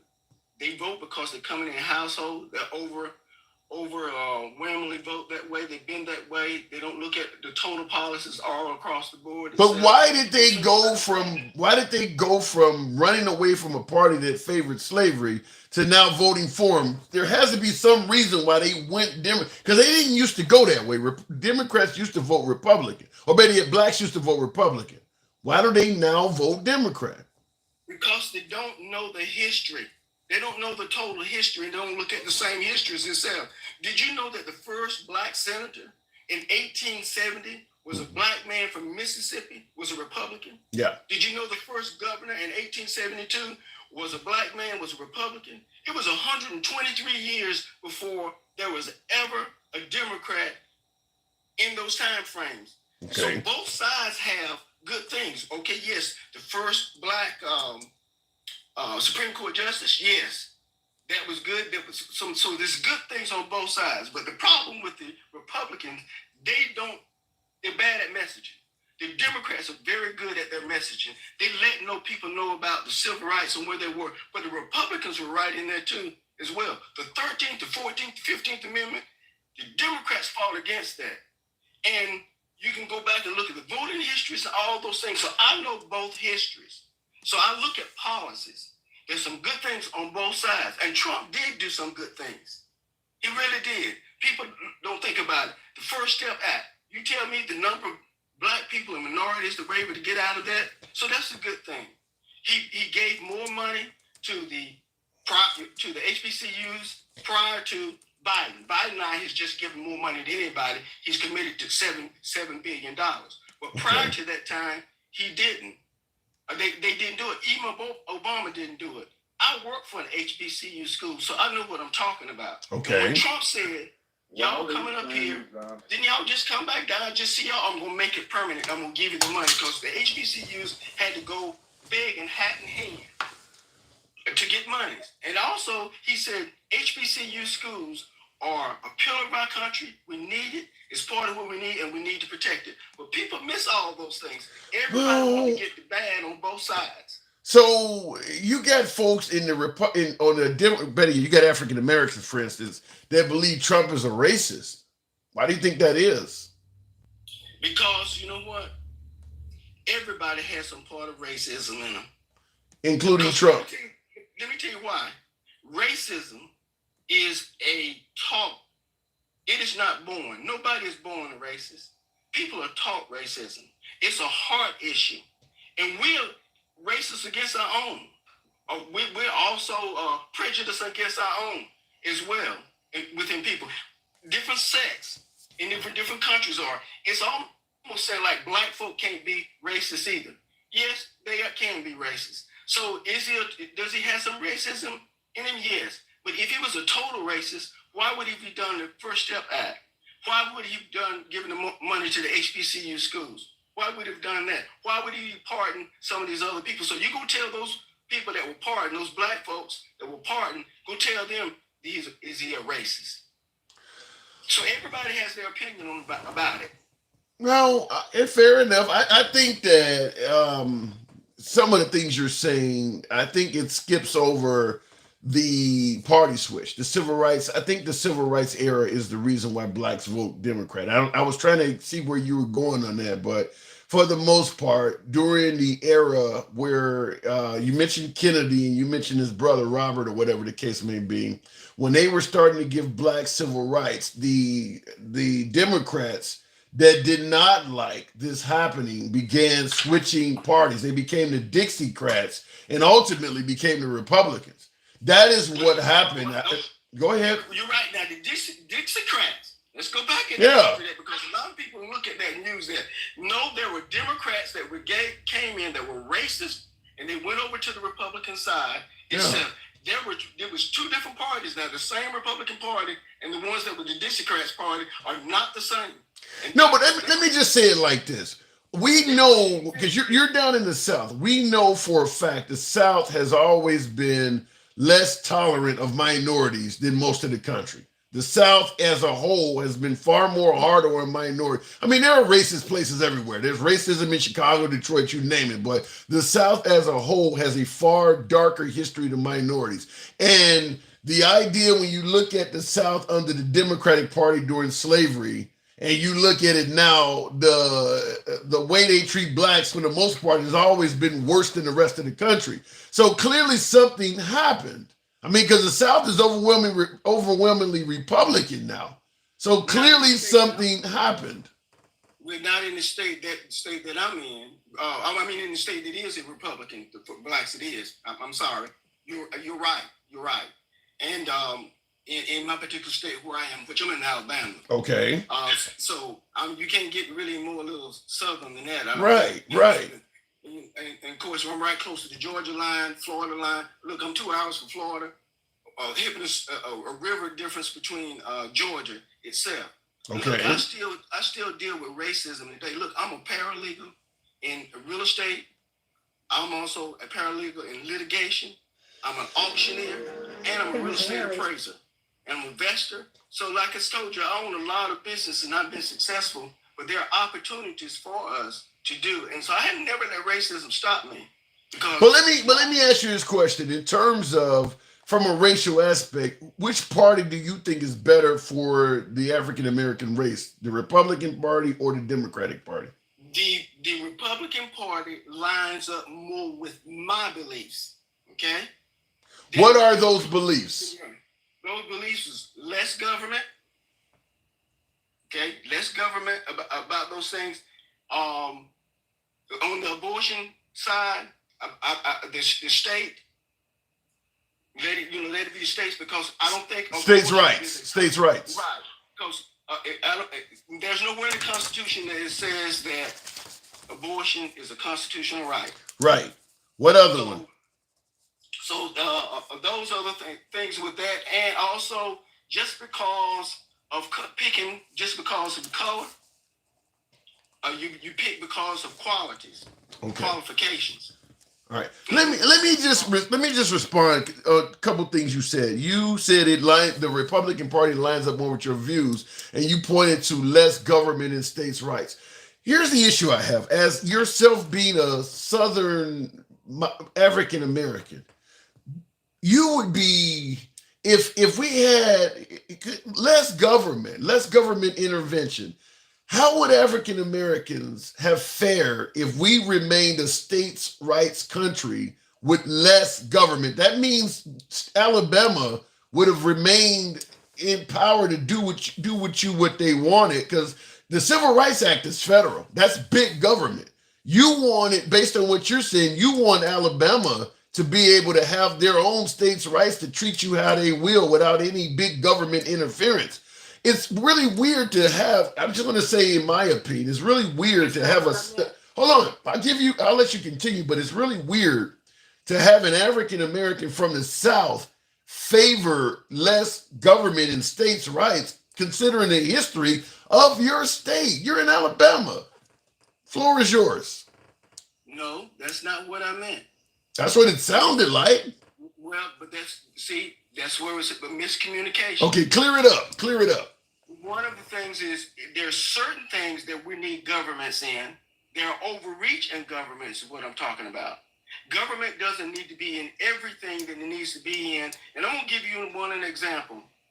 Is as an appraiser, when I was used to show up at your door, you would give me my funds that time at the door. With the Dodd-Frank Act come out, we got these AMCs. Now, I have to get my money 30 days. 30 days, I can't get my money from the client now because they wanted to separate the lenders from their appraisers. So if I did 10 appraisals and I'm charging $600, okay, per appraisal minimum, just give me an example. So that's $6,000 that I made in that week. That's cash money that I had to be able to use. Well, I don't have that now, and they changed that, and they should have left me alone. Let the AMCs get their money. That's fine. Let them get their money up front. But why are you having me to wait 30 days to get my money so nobody has to use? So I'm talking about there's an overreach in other things. I don't disagree with you. To me, it's like the argument against unions, because unions are sometimes corrupt. But when you look at the bigger picture, you're better off working in a union than not. I agree with you that big government can be corrupt. But to me, what you're talking about pales in comparison to having your own civil rights. Yeah, big government is interfering with your way of making money. But without big government, you wouldn't have that job to begin with. To me, I think you're foregoing the bigger picture for a little bit of money in your pocket. No, not a little bit of money, because I make millions of dollars. Okay, you wouldn't be allowed to do that. You wouldn't. But civil rights is very, very important. So yes, it would have pick and choose where it is. So we can't paint it across with one blanket across. So I agree with you. Government I'm talking about overreach of big government in everything, okay, in our lives. And so it needs to be a balance, is what I'm saying. Okay, a balance. Okay, fair enough. I don't disagree with a balance. I don't disagree with that. But like I said, due to the history of states' rights, I'm real hesitant to promote states' rights just simply because the history is so atrocious. But I do got to move it on, Anthony. This is our first time talking? Yes, because I wasn't on TikTok. I wasn't on social media because I really didn't care about it. Nope. And so finally, I just got on and got enough people that I'm talking about. It's a good platform to use because I also have a farm. I teach farmers. I teach people sustainable living. So there's a lot of things that I do to help a lot of people. And COVID catapulted us over into that, because right now this is one of the best opportunities there has ever been. It changed people thinking, their mind. They had to go in a different mindset in COVID. And I know about COVID, what happened, and it's true on COVID. See, Trump gave all the money up front and told them to go do it.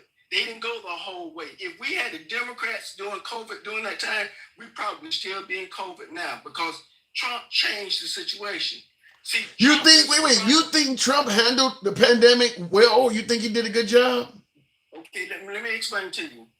I was in the meetings with the people that got started, did the COVID, that did the vaccines, that were producing the vaccines. What this guy said, he said, he said, normally when the vaccine comes, we have to write grants for the university. That ain't answering the question, though. Do you think Trump did a good job with the pandemic?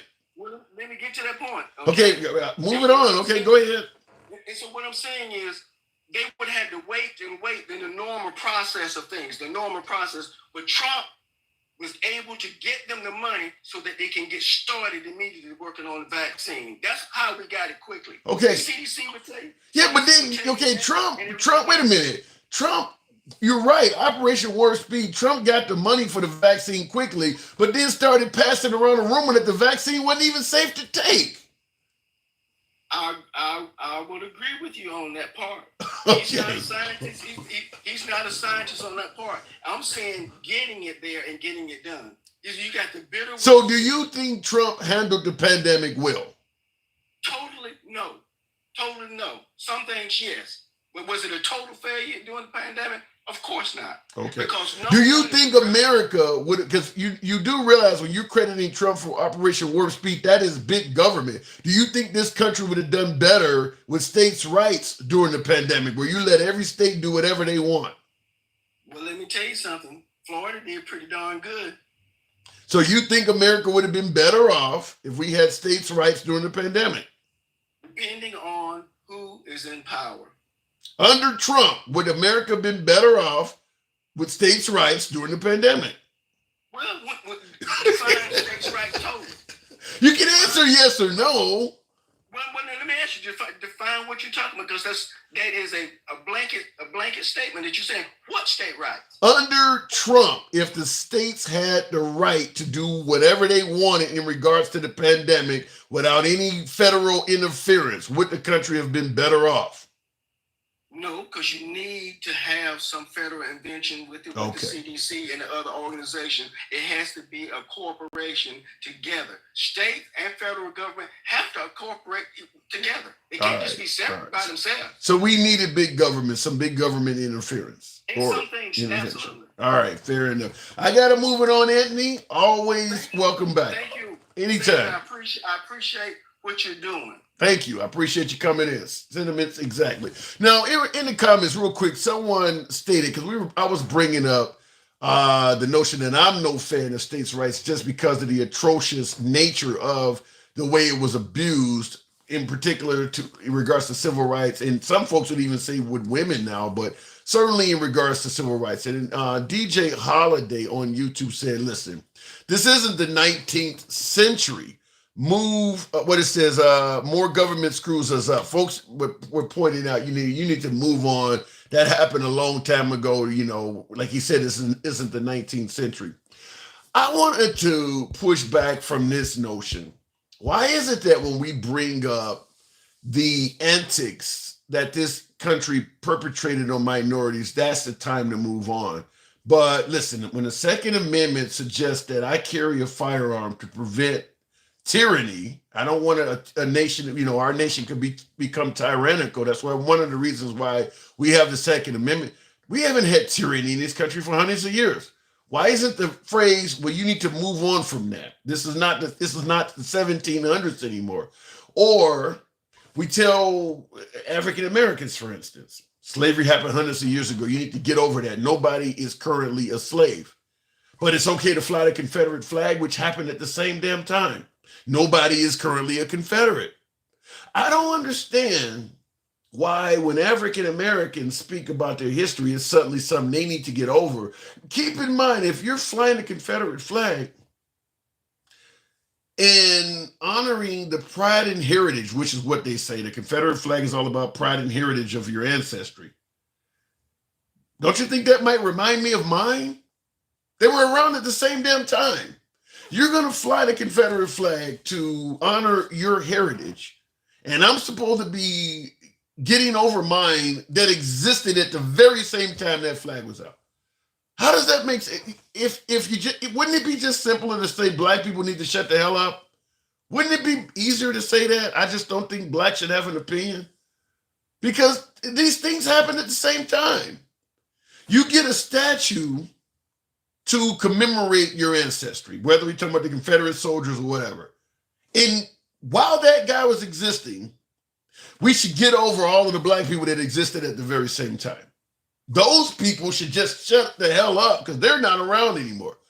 Wouldn't it just be easier to say black people shouldn't be allowed to speak? I mean, I don't see the difference. These events happen at the same time.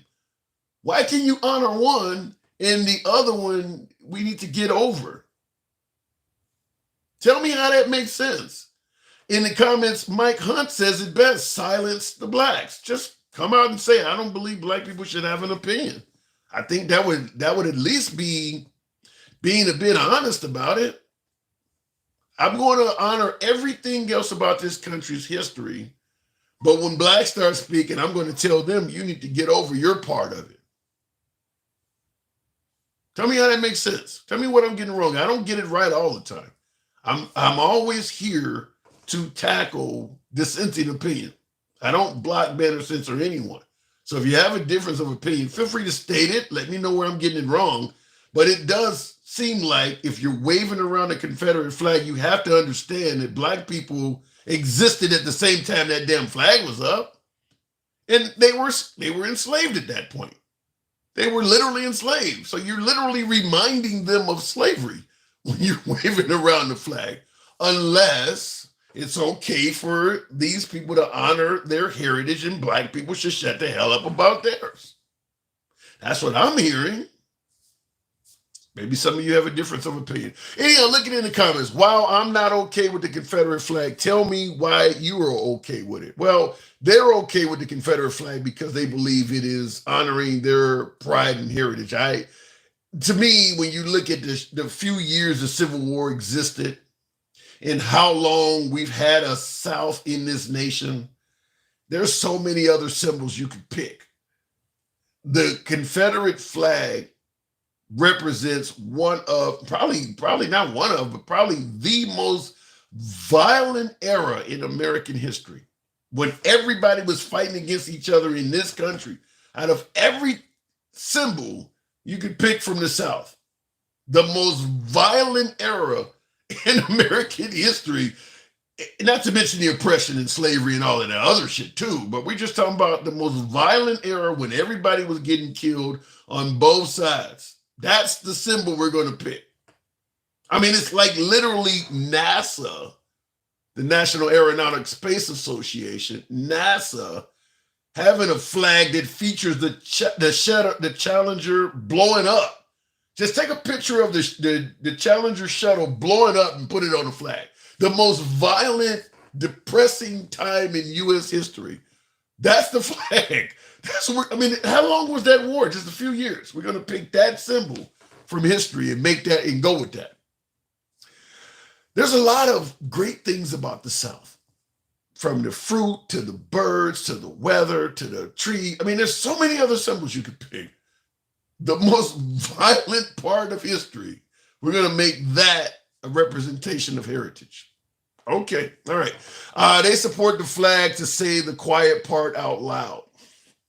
Many would agree with you. Quit looking for reasons to be a victim, says I'm Mr. Tom. Well, if you're suggesting that it's okay to discuss your heritage with somebody else should not, does that make them a victim? I don't know what you want to call it, but I definitely I don't see the fairness in it. That part seems to be apparent to me, considering these events happen at the same time. It's not like one side honoring the Confederate flag and the other side is honoring the pyramids in Egypt, which is hundreds of years. What they're honoring happened at the exact same time. Slavery and the Confederate stars and bars. This is literally year for year at the same damn time. The same damn time. When that flag was created, there were active slaves in this country. It was active during slavery. Happened at the same time. We are okay with flying the Confederate flag and honoring the Confederate heroes on statues, but we don't want to hear about slavery. Is that playing the victim card? Because it's an actual fact. These two things happen at the same time. You can be victim while stating an actual fact, can you not? Or let me know, or maybe I'm getting it wrong. Let me see in the comments. Spread love. Share this video with your friends. Kindness. Hashtag spread love. Professor Fate. I like that.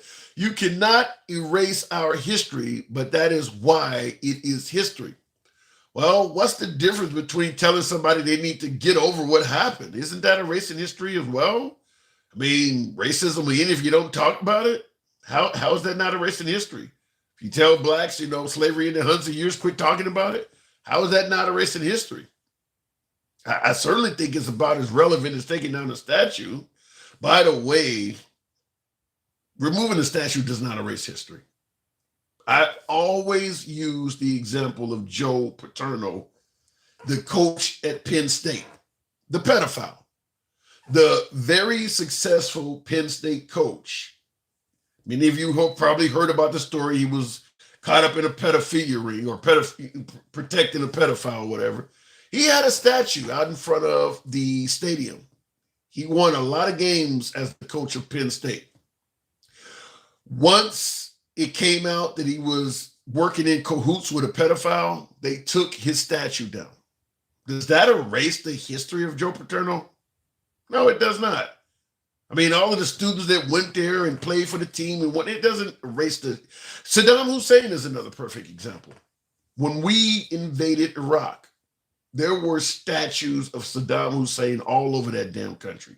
Pictures in houses, you name it. You may have seen some of them on television where the kids were chasing the statue, hitting it with the bottom of their shoe because hitting the shoe was a measure of disrespect in Iraq. They took all the statues of Saddam Hussein down in Iraq. You're telling me the history of Saddam Hussein has now been erased in that country because the statues don't exist? A statue is not history. It's a tribute to it. It is not history. It is a tribute to history. That's all it is. History is history. You can't remove what actually happened. You can lie about it. You can falsify accounts of it, but it happened. It happened. Hitler was the leader of Germany. There's no statues of Hitler over there anymore. They got rid of all of that. You telling me the people don't know he existed because the statues are gone?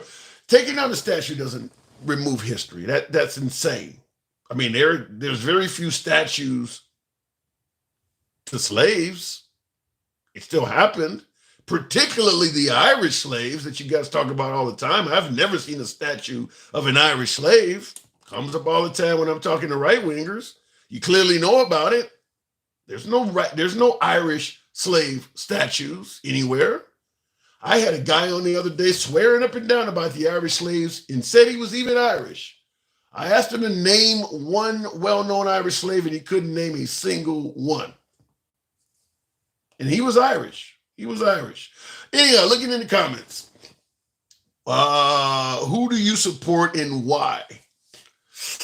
I don't know. I'm not a huge fan of Biden, but I do believe that Trump has crossed a few lines. I think that Trump has crossed a few lines. And that is why, I mean, I do believe that Trump on paper, had he not been so bombastic, certainly his handling of the pandemic, I think he would have been worthy of a second term.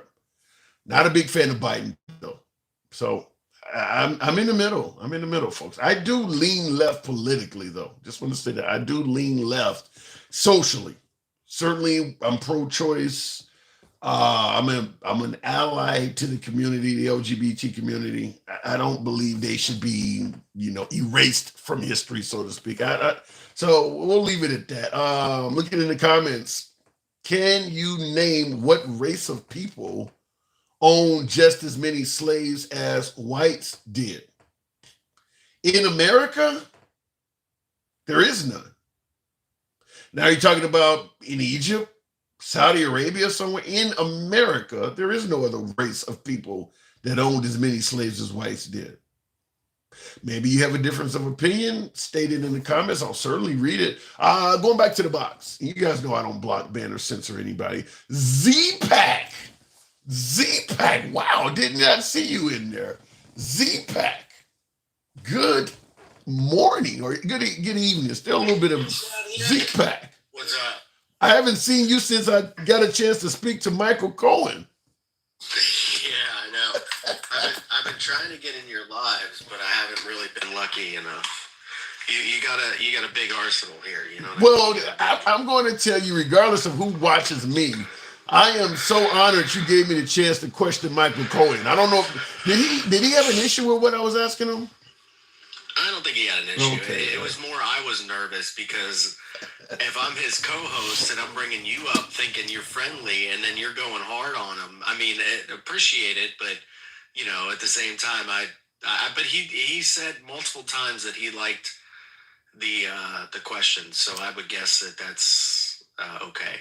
Yeah, I mean, certainly with him, you know, about to testify in trial, I was surprised he took my call, and I asked him, I'm thinking like, you know, you saying that Trump is a racist and he's a horrible guy, but you had no problem hanging around him for 20 years, and I saw his eyebrows raised, but he answered my question, so I appreciate that. Yeah, no, I was listening to your live earlier today, and I heard, you know, the guy that was on there that eventually, you know, got removed for misinformation because he was, am I loud? I'm sorry. They're saying I'm loud. I'm sorry. Okay, I'll turn down. My fault. Apparently, you know, he was removed for misinformation. He was talking a whole lot about, you know, January 6th and all the conspiracy theories surrounding January 6th. And I mean, I know you're probably not talking about that now, but, you know, I'll be happy to address whatever you would like me to. Well, we actually kind of were talking about it. That was the purpose of the live stream, is that we were asking a question: what does January 6th mean to you? Yeah, I mean, for me, it was a terrible.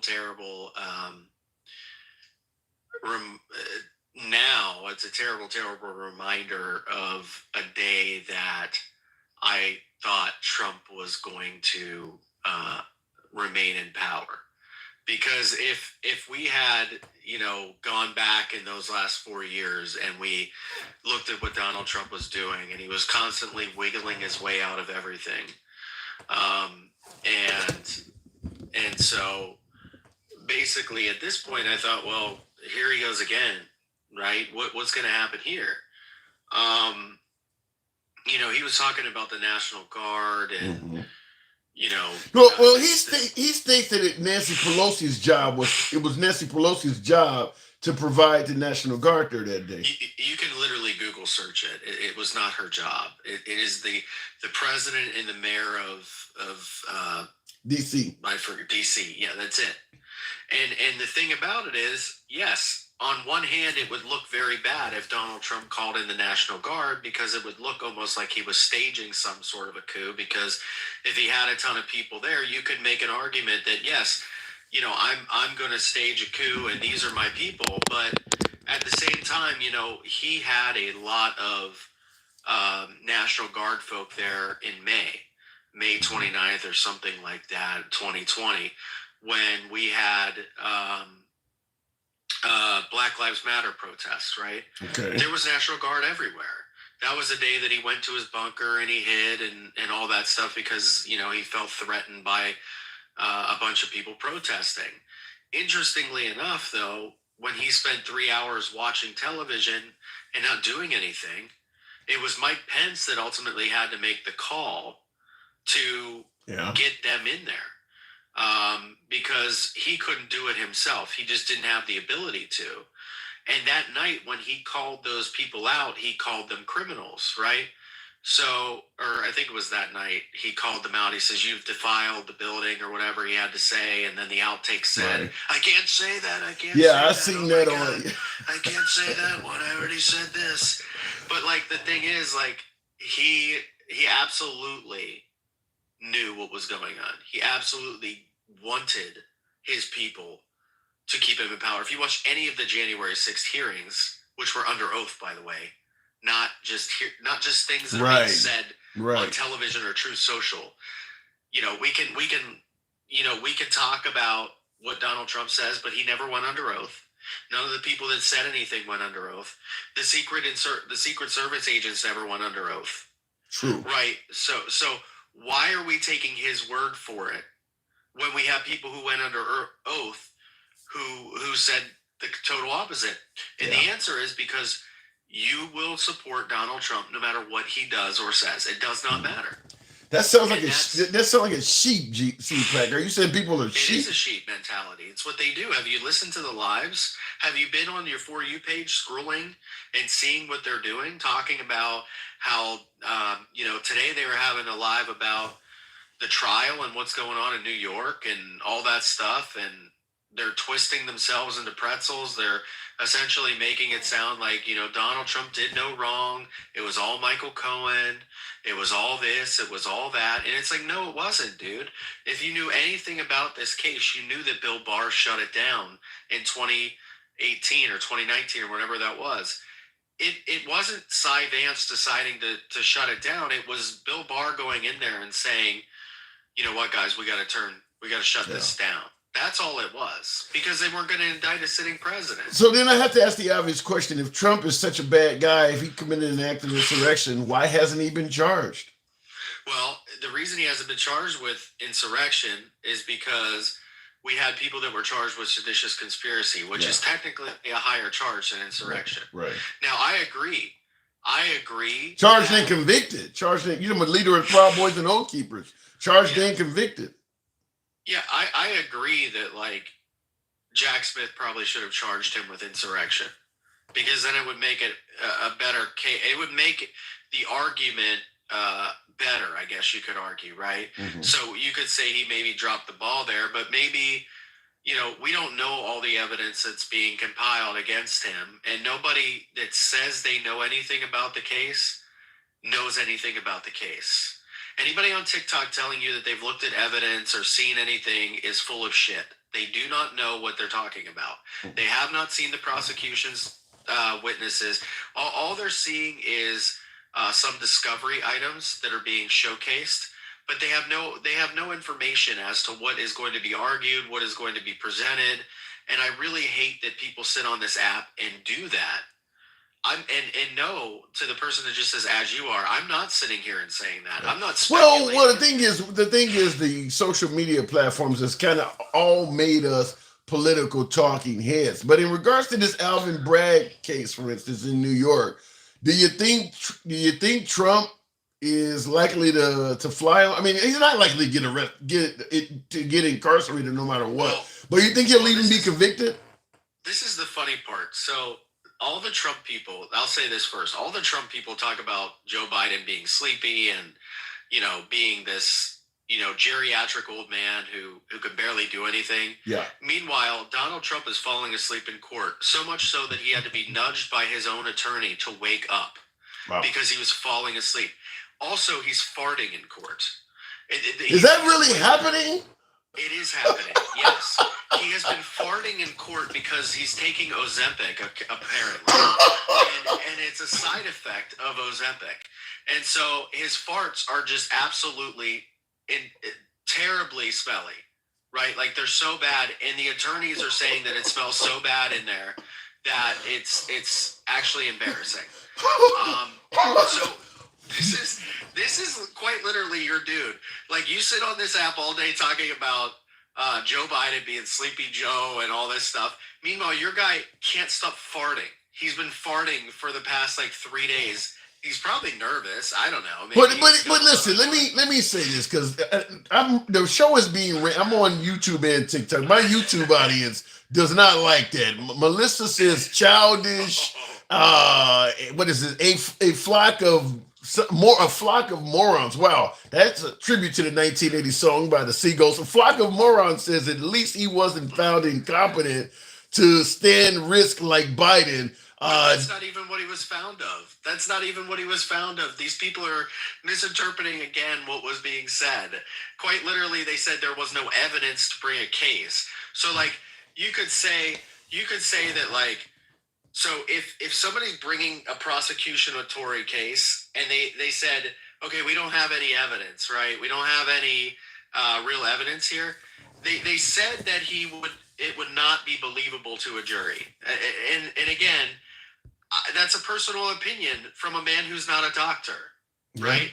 Yeah. You're taking a man who's not a doctor, who's doing a cognitive exam of somebody. But meanwhile, you have a guy who's old and farting in court. But and the thing about the court situation, and I love how it's childish now, but it's not childish when you guys talk about Joe Biden. Yeah, let me interrupt you to say that, 'cause I was going to say the same thing, because on the YouTube side they said, are they really laughing at someone who has gas? And someone said, look, we are. Somebody else said humans have gas. You guys are being challenged. I agree with you, Z-Pack.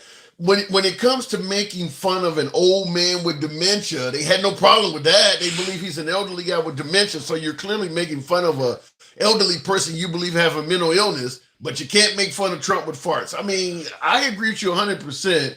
Is that it's one of those deals. I hate to use the phrase, but you act like your shit don't stink. It's kind of the same thing. Yeah, they think Donald Trump is this like perfect person who comes out and smells like soap and is great. But meanwhile, everybody who knows Donald Trump has said he smells like I have never heard any of He has this. terrible hygiene. That's what they've said. They said Wow. he just smells really bad. Now, the thing is, with this trial in New York, David Pecker today came out and said that he was told to call the boss in this meeting. And I don't have the exact update that I'm reading, right? But essentially, he was told to call the boss, and the information was relayed from Michael Cohen to David Pecker.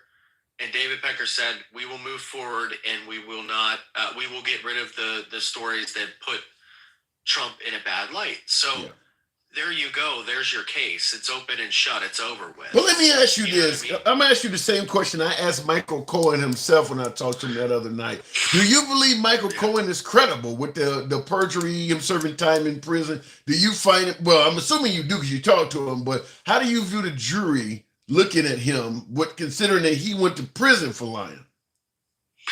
I think that people are going to look at him as being a person who did lie, and he admits that he did.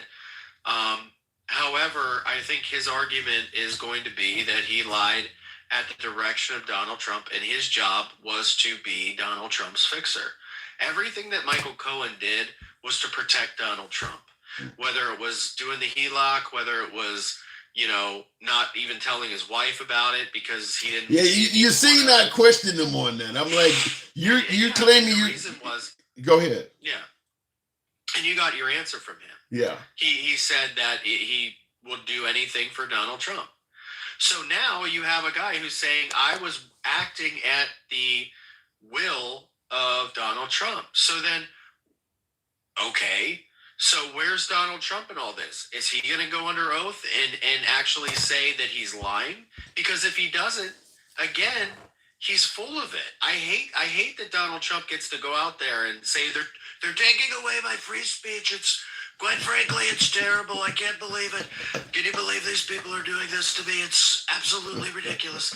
But meanwhile, he could testify if he wanted to and go under oath. And actually, do you think he will? Now he said he's going to testify. Do you think he's going to do it? He won't. He won't. Yeah. Because the problem is he's going to lie, and his lawyers know he's going to lie, and so the problem is he would commit perjury under oath and further put himself in legal jeopardy. So he can say whatever he wants out of court because he knows he can do that. And that's the magic of Donald Trump. That is why people follow him. And I'm talking to the chat. You follow Donald Trump because he says these things that you like to hear. But then when it comes down to it, he's pleading the fifth in depositions and he won't go under oath and talk. So what exactly, if there is this huge conspiracy about January 6th, if there's all this stuff that's going on, right? He should have testified at the January 6th. He should be testifying in court. If he has nothing to hide, then he should be testifying. Well, his argument is that the system is going to railroad him and not give him a chance no matter what. So why even go out there? They're not going to give him a fair shake anyway. That's what he states. And a lot of his supporters believe. So why testify if they're going to just, for the most, they're not going to let me say what I want to say or what I need to say. And then they're going to just commit perjury under oath and his supporters would still say he didn't lie. I believe that. That's the reality. He could be locked up for perjury, and they would say, "Oh, he didn't lie. He didn't lie. It was that he was telling the truth. It's all a conspiracy. It's this, that, the other thing." At some point, you guys need to go to water, right? You're going to find the water. You're being led to water. At some point, you need to find it and actually take the drink, because at this time, the reality is you're following a loser. Oh. There was a primary in Pennsylvania tonight. Joe Biden kicked Donald Trump's ass in the primary. If the election was held today, Joe Biden would have won Pennsylvania again. Wow. Okay, you look at the numbers and you look at like even the uncommitted voters. Joe Biden got 91% of the vote. Where the hell was this, in Philadelphia? No. I'm saying he got 91% of the Democratic vote. Wow. In Pennsylvania. Donald Trump got 86 or 83 or something like that.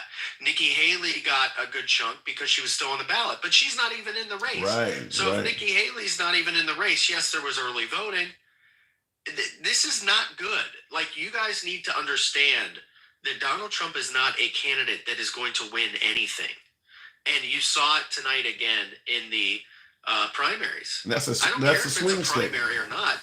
That shows you where the energy is. If everybody says that, Joe Biden doesn't have this energy and there's nobody, then why did he get 91% of the Democratic vote? Well, I gotta partially agree with the lack of energy from Biden. I believe the votes is just out of hatred for Trump. I believe that's where most of Biden's votes are coming from, is the hatred for Trump. And that's true too. But the Republican Party refused to nominate somebody other than Trump.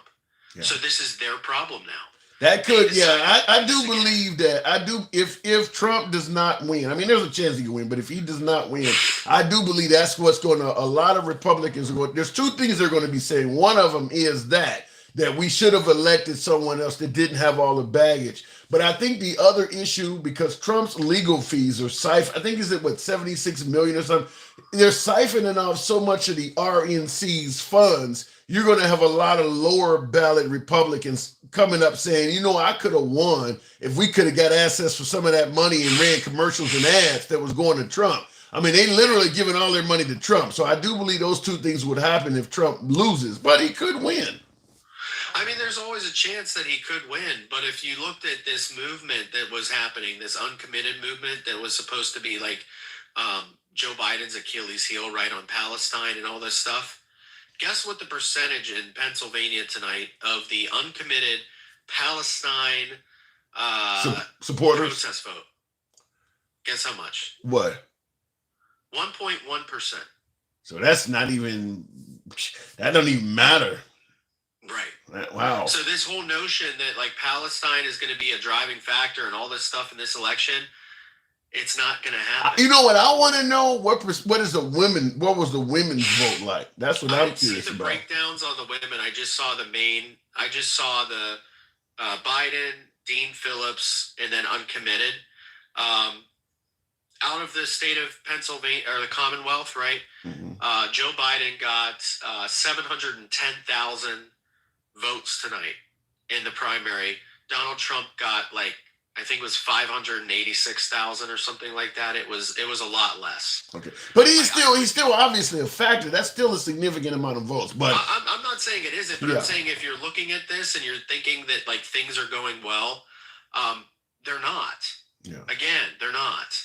And not only are they not, but like you said, the court cases are still culminating. There's a lot of information that's going to come out in this trial, and there will be other attempts at getting them from Fonnie Willis and Jack Smith. So that's going to probably cost them some voters as well. But then when we add RFK to the equation, they found out that RFK siphons more votes from Donald Trump than he does Joe Biden. Yeah. No Biden voters are going to vote for RFK that are free Palestine. Are you kidding me? Yeah. They're not voting for RFK. Yeah, I don't know what the goal of RFK is other than could be independence, right? He could siphon some independence. But the reality is that Joe Biden, because he's kind of stayed in this middle lane, he still has independents who are going to be backing him. And a lot of those Nikki Haley voters are going to back him too. So I'm just telling everybody, look, it very well could be a close election, But I'm very confident in Joe Biden after tonight and seeing the numbers coming out of Pennsylvania. I didn't think they were going to be as good as they were. I thought the protest vote was going to be stronger. It wasn't. Like 1.1% is like terrible. Like if that was your whole movement on Twitter, hashtag uncommitted, all this stuff, it didn't work. Wow. And that's the reality. All right, Z-Pack. Appreciate you coming on, man. You gonna be on with Cohen anytime soon? I was on there tonight. I'm obviously congested again for some reason. I just got over a sinus infection like 2 weeks ago. I either have allergies or I'm dying. So wish me luck. All right, man. Don't be no conspiracy. Appreciate you coming in. Thank you. All right. Good talk with Z-Pack.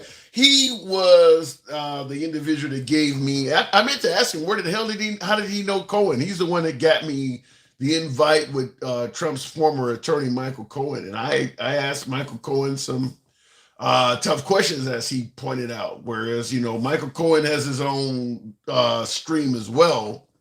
And most of the viewers are pro Michael Cohen. And I think, as he pointed out, they thought I was going to be the same way, and potentially, I'm not saying that the mindset was in this direction, but potentially, a black guy is going to be anti-Trump, go get a Michael Cohen. And I asked Michael Cohen some pretty tough questions. So, but I appreciate Cohen taking the questions and he did state, hell, he's no tougher than Congress. So, shout out to Cohen for letting me ask him those questions. Cause I was telling him, I'm like, you're on here saying Trump is a racist and all. Like, look, you had no problem hanging around him for 20 years. Now all of a sudden you're doing a tell-all because he's throwing you under the bus. And he answered the question. I asked him about the home loan he used to pay Stormy Daniels with, and he corrected me and said he didn't take out a home loan to pay Stormy Daniels. He said he had a revolving line of credit on his house, and he used the money to pay Stormy.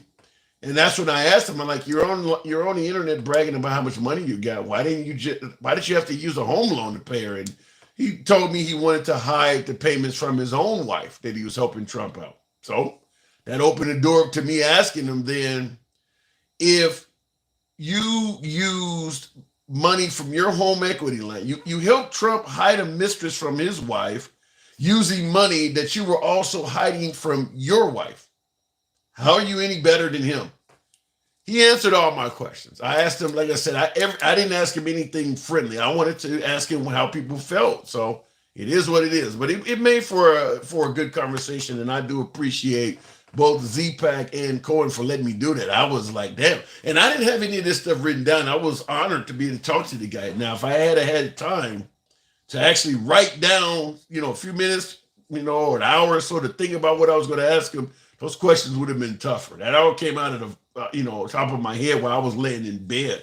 It would have been tougher questions, but he answered them. So shout out to him for answering them. Thank you, folks, by the way, for those, for the 162,000 likes. Someone asked a question on YouTube I did want to point out. And real quick, when me and my last caller was talking about the notion that Trump is in court farting and smelling, I didn't know nothing about this, but oddly enough, my MAGA crowd, my YouTube side is more MAGA heavy now than my TikTok side. They didn't like the comments about, claims that Trump's farting in court and he's smelling and things like that. Some folks referred to it as childish and stated that, listen, farting is what humans do. You guys are making fun of it. You guys are immature. Now, I didn't know about it. I was laughing because what he said was funny. But here's the issue I have with this. All of a sudden, talking about President Trump is immature. Did we miss the whole sleepy Joe Biden, nervous Nancy, crazy Bernie, lying Ted Cruz, little Marco? All of a sudden now, it's funny. It's childish. Did you miss the whole era of Trump doing this stuff? It didn't become childish until Trump was the guy being targeted. You don't see any bias to that at all. All the nicknames, even folks who are disabled, he's getting up there shaking hands. Come on now. You can be a fan of Trump. You can believe that Trump is the better choice of president than Biden. I get that. But this is blatant bias. That you have a problem with folks talking about Trump, but you don't have a problem with Trump talking about folks. He says some pretty damning things about people. But all of a sudden somebody says he farts and that's wrong. Or the notion that, well, listen, farting is human. Well, so is catching dementia at an old age. You don't have a problem with that. An old guy falling down, everybody's had a grandparent that has done that occasionally. You're okay with that. But making fun of him farting is now all of a sudden is wrong. Let's not be so obviously biased, okay? We can see both sides of issues, but let's not be so obviously biased. I'm just coming here today so I know nothing of what you've done in the past on your channel. Well, I appreciate that TNC slots. By the way, Monday through Friday, 1 p.m. Central is when we're generally here on both platforms, YouTube and TikTok. The audience is about twice as many people. Sometimes on TikTok, about 3 times as many. So it's definitely a bigger audience on the platforms. I mean, we're in the middle of the damn morning on a Tuesday or Wednesday morning, so it is what it is. I should probably have my ass in bed, but that's what we normally do. So if you do enjoy civilized dialogue where no one, and I do mean absolutely no one, is blocked, banned, or censored for their opinion. Whether you disagree with everybody in the comment section or even yours truly, no one gives a damn. We do believe in free speech here. I get guests that are critical of me all the damn time. I have no problem reading the comments, and I'll challenge you on your opinion. Hopefully it applies to the actual topic at hand, but I don't believe anybody should be censored for their opinion. That's the way we run the program. We've always ran it that way. Are you seriously trying to say if Trump was a big farter, it wouldn't have already been headline news for a month? Yeah. I mean, I think some of the things being said about Biden, if they were actually true, they would be headline news as well. I mean, if Biden actually had dementia, it would be headline news. Yeah. If Obama was born in Kenya, you would have knew that sooner than Trump and Hillary Clinton. It would have been headline news. Yeah. Yeah, of course that's what I'm saying.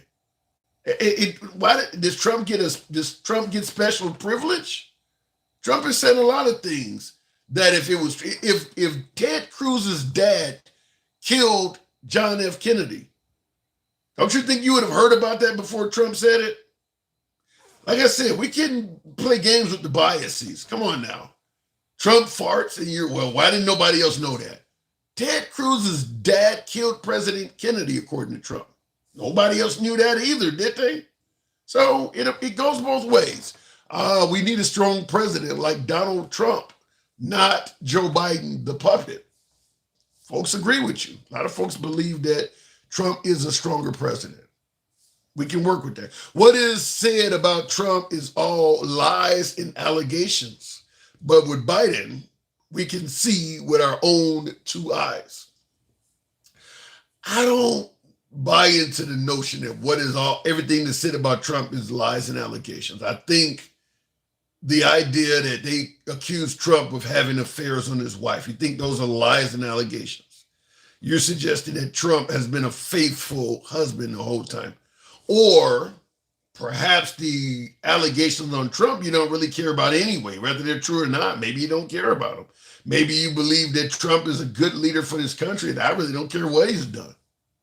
But I don't believe the allegations against Trump are all lies. I don't believe that's true. Do you know Trump is doing hard to save our country, and yet they want to put him in jail, and Joe Biden do a good job for our country? This is a joke. Save our country from what? We were around during the Trump era. We've been around during the Biden era.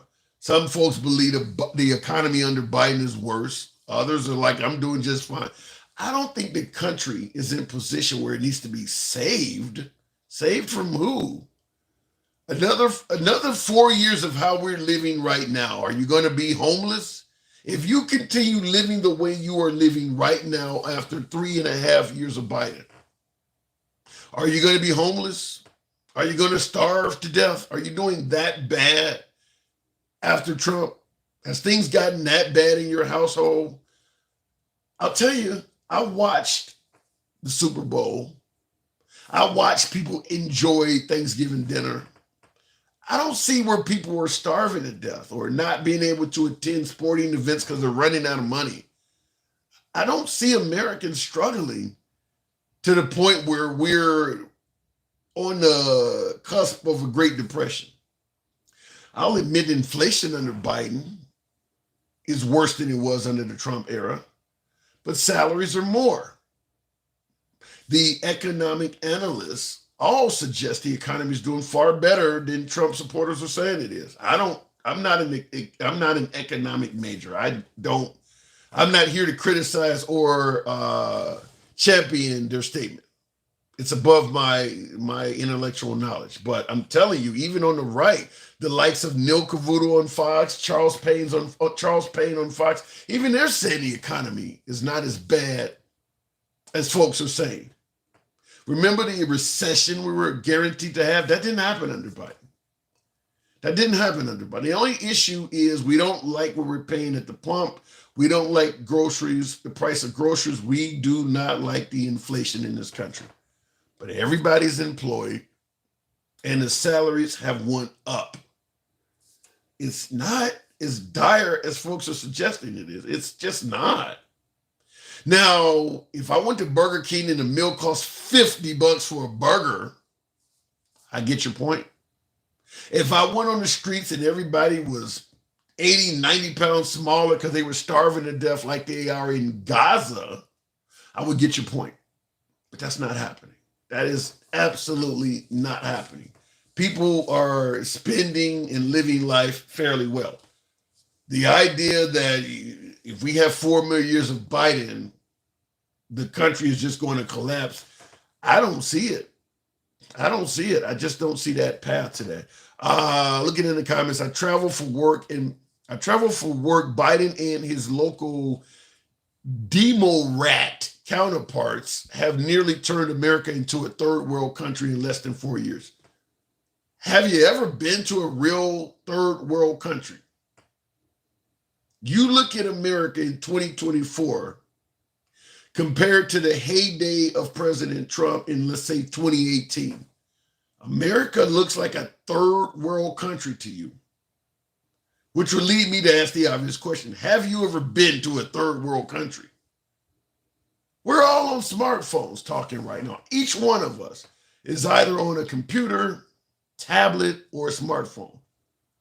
You think they do that in third world countries? You think everybody's got smartphones and tablets in the third world country? Internet and shit like that? Is that typical for a third world country? Where are you guys getting this stuff from? Where are you getting this from? I don't get it. Third world country. Wow. I'm Angelo, so I'm in New England. Elon Musk lifestyle. Yes, your country is third world. Well, yeah, if you're Elon Musk, it's a third world country. I'm assuming just about everybody watching could get up right now and go to the refrigerator and there's plenty of food in there. How many of you folks are starving to death right now? How many of you folks can't think when the last time you had a really good meal? Third world country, that's what they do over there. That's how they live. Third world country. You think America's doing that damn bad? Wow. Look at the comments. You don't see Americans struggling because you watch CNN. Not only do I watch Fox, I've been there. I've actually been invited to the damn studio because I call in so much. What are you talking about? I don't sit around and just watch what do you call it, CNN. I probably watch a hell of a lot more Fox than I do CNN. So I don't know where you're going with that. I was trying to see if I could bring up the photo I have of me actually at Bill O'Reilly's desk. I don't see it in this group of photos, but yeah, I've been to Fox News. I've met the late Alan Combs, hosted a program with John Gibson and Tom Sullivan when they were I've been to Fox News and met most of those people because I used to call in their shows before we had TikTok to do live streams. I used to call in and debate with, what is the other guy, the sports guy? He's now Brian Kilmeade. He used to be on ESPN. I used to talk to Brian Kilmeade. I've called in and debated Bill O'Reilly a couple of times on it before he left the air in 2009, left radio in 2009. He left the TV in 2017. But yeah, I don't just watch CNN. I watch a lot of Fox News. A lot. I mean, I've been watching Fox before Glenn Beck when John Gibson had the big story. I was watching day one when The Five became a program with what was it, Bob Beckel, Kimberly Guilfoyle, Eric Bowl, all of these folks that have been kicked off the network for sex scams and shit like that. Eric Bowling. I think Greg Gutfield and Dana Perino are the only original member. I mean, I go way back with Fox News. The CNN comment is laughable. I go way back with Fox News since 2003. I mean, I know Fox News personalities that are dead. That's how far back I go. Folks who have actually been on the network and they're dead. So, yeah, that's crazy. Anyway, looking in the comment section, the news used to be the news. Now it's all just what they want to push. Bill O'Reilly takes credit for that. Bill O'Reilly takes credit for, he said, he likes his success. He's still on YouTube. I watch O'Reilly every day, but he did say he takes credit for what you're talking about, how the news used to just be the news. But he had a program where there was commentary and things like that. I think CNN used to do Crossfire, but Bill O'Reilly became the biggest success in terms of cable news media where people actually gave opinions versus just telling you the news. And after his program, people started patterning themselves after Bill O'Reilly. So he takes credit, and I do agree with him. He probably should get credit. Probably one of the most successful editorialists ever. I think Sean Hannity passed him up because Sean Hannity's been on longer than O'Reilly was, but I think, yeah, O'Reilly deserves that. Looking in the comments, watching the news is like a Days of Our Lives episode. How so? I don't know. Where do you get that one from? Let me take another caller. I've talked enough. We'll go to 1970. Good morning. I got to get my ass to bed. We're up late, but we'll take another caller real quick. Travel the lower 48 states. Democrat failed policies and woke soft on crime district attorneys are destroying America. But you don't talk about poverty. Talk about Democratic cities, talk about crime and woke. Poverty in Republican states is incredibly bad. It doesn't come up in right-wing circles. All of the poverty in America is mostly in red states. 1970, good morning. Okay, my caller is not there, I guess.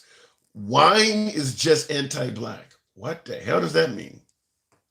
Hello, somebody. Jerry, we see you in the comments. Fox said in court they were not news. They were entertainment, says Mike Harris. Yeah, they were trying to defend the antics of Tucker Carlson. That was the Dominion voting machines case where they knew Tucker Carlson had really got them in trouble, and they were trying to point out, look, hey, what he's saying ain't exactly the truth. But by then it was kind of late. Tucker Carlson really messed up Fox. $750 million, by the way. $750 million. So Fox News, in my opinion, does not have the right to complain about the credibility of anybody. You guys talking about he watches CNN and shit like that. If you're watching Fox News, they lost in court proving that they're not telling the truth. So say what you want about CNN, they ain't paid $750 million for line. And that's going to happen with Newsmax as well. They're going to be paying the million, settling out of court with Smartmatic. They're not telling the truth either. So I don't know what the notion that only liberal media lie. Fox News got the receipts to show they lie. My honest opinion is you really only take bait comments or controversial issues in antics. No real conversations, whether it's sensationalism channel or not. I do appreciate the free speech, though. You can also appreciate the fact that I read your comment. So if you're suggesting that I only take bait comments and I took yours, are you insinuating that you just typed a comment for sensationalism? I read your comment. Going back to the box, I take all comments, by the way. I take all comments. Hoodlum. Good morning. Welcome. Liberals are magical about getting out of hot water. Maybe because the water ain't that damn hot. Hoodlum. Good morning. Well, hello, sir. I'm used to seeing you in your car. Yeah, and I'm about to get in bed so I can do that tomorrow. Real quick on the monitor, though. This is what we're talking about. What does January 6th mean to you? I think that it was a mostly peaceful protest of what a lot of Americans felt to be a very contentious election, with the results that, had a lot of mail-in balloting, which led to people feeling like it wasn't validated because of the fact that those ballots came in late. Those ballots didn't have correct custody chain, and there's a lot of different aspects to it. And so that led to, proud, patriotic, Americans that felt like their candidate had won. And so they wanted to show their support and solidarity with that candidate and showed up to protest said thing. Now, unfortunately, I think that.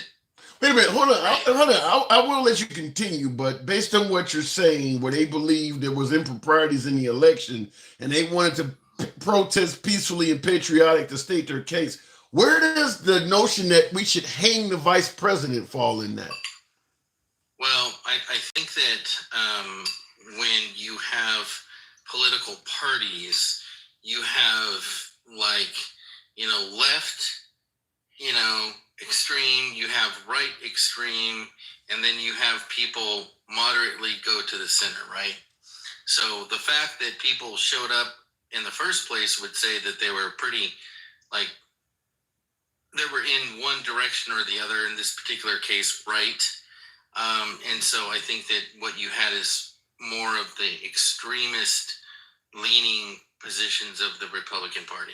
So the extremist position of the Republican Party is that they should murder the vice president. I think that that was not appropriate. I'll be the first one to admit it. Yeah, murder usually isn't appropriate, but keep going. No, I'm talking about them setting up the gallows, right across the street. I think that was not appropriate. As a matter of fact, I think that the Capitol Police should have required that to be taken down immediately, because that was across the street. So,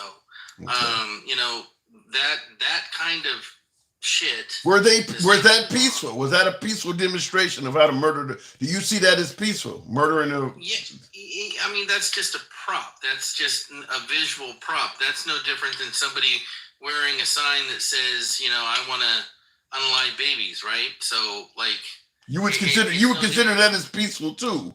A sign wearing a sign that says you want to unalive babies, you would consider that person as peaceful? I think that that's free speech, and they have the right for that, wow. Whether I agree with it or not. Okay. That's what about the patriot? What you use the term patriotic? Is it patriotic to call for the killing of the vice president? I don't think that it is. And here again, I made a very important premise on the fact that more so the extremist may have shown up in that situation, but I still overall view the people as mostly peaceful. Okay. So the folks who went into the actual building, you believe they were mostly peaceful? Well, unfortunately for the Capitol Police, it appears that they were not necessarily prepared for that size of a crowd. I think that they were let down by some other actors in the story, and the sergeant in arms was not fully capable of. Do you think, okay, because I get your point that they didn't have security. Some folks would blame Nancy Pelosi for that, but do you believe, because they wouldn't have went through what they went through at the Capitol if Trump hadn't sent them to the Capitol? Trump had his own protest on his own spot and sent these folks to a location where you're admitting they were not prepared. Do you believe any of them should blame Trump? Because these people wouldn't be here if it wasn't for you sending them here. Right. So I don't know if you've seen the J6 timeline video available on YouTube. It was really good. Basically, it showed Ray Epps and his presence on when 2 or 3 barricades were taken down. And so by the time most people from the speech had walked down to the Capitol, those barricades, unbeknownst to them, had already been taken down and the crowd had already proceeded past. Okay. So a large portion of people that had gathered at the Capitol had no purview of the fact that those previous barriers were even there. So what are you saying? What are you saying? One man ran ahead of the crowd and removed the barriers? No, Ray Epps, along with 10 to 15 different activists, had the barriers taken down prior to a lot of the people arriving to the I don't know, the tundra. I don't know what it's called. Let's call it the Capitol grounds, right? Yeah, but even if what you're saying is true, there's video of people pepper spraying cops and fighting over the barriers. I mean, clearly there were people that came there looking to do harm. I mean, there's a lot of folks that are not walking in peacefully. And that's why I suggest everyone go watch the J6 timeline video, because it clearly lays it out. So once the Capitol Police were clearly not capable of crowd control of that size, they basically surrendered their position because one of their officers accidentally gassed them. So the way that the wind was blowing, so they shot the canister and it blew back on them and gassed them. And at that point in time, those particular officers that were like the last defense, let's just say, retreated. But wait a minute. Do you believe that Trump supporters themselves use bear spray or anything on the police? That only happened after when they were trying, okay, so let me continue. So sure. So they gassed themselves, they retreated. The people went through the barrier, went to the door, okay? And then at that point in time, in my opinion, I wasn't there, I don't know, but it looks like they allowed people in to the state building so whereas they could regroup. So I think what you're referring to is when they got reinforced and then they regrouped and then they started kicking people out and had the altercation in that tunnel. And yes, there was spray used on both sides. Okay, why would peaceful protesters show up with bear spray? There's not a lot of bears in Washington, D.C. Believe it or not, like some people carry that around. Bear spray? People pepper spray. I carry pepper spray. That's a small. Bear spray is a big ass can. You don't regularly carry around bear spray. Yeah, so I think that it was a very unfortunate event that those officers for the Capitol Police were put in that situation that they could not control. I think it's very unfortunate that the people that showed up after those barricades were down. Yeah, but wait, hold on, hang on a second. Hoodlum, you're not answering the question. Why was bear spray brought to a peaceful protest? I don't know. I wasn't there. Okay. All I can say is that it's legal to carry that. Yeah, but you don't generally carry. I mean, it's legal to carry. It's legal to carry a host of different things. But if you're carrying it around, you expect to potentially use it. You don't just normally get dressed and grab a can of bear spray and go out the house with. What's your assertion? My assertion is they planned on potentially using it. That's just like if you carry a firearm. If you believe in being armed, you carry this because you may have to use it. People don't use bear spray in self-defense very often. Mace, pepper spray, maybe. Bear spray? I mean, you use it for what you plan on doing it to lace a whole crowd of people. I'm not going to say that there wasn't like extremist groups in there, and I'm pretty sure that we both know who they are, so we don't have to mention them. Okay. But I mean, Some of the extreme Republican factions were there.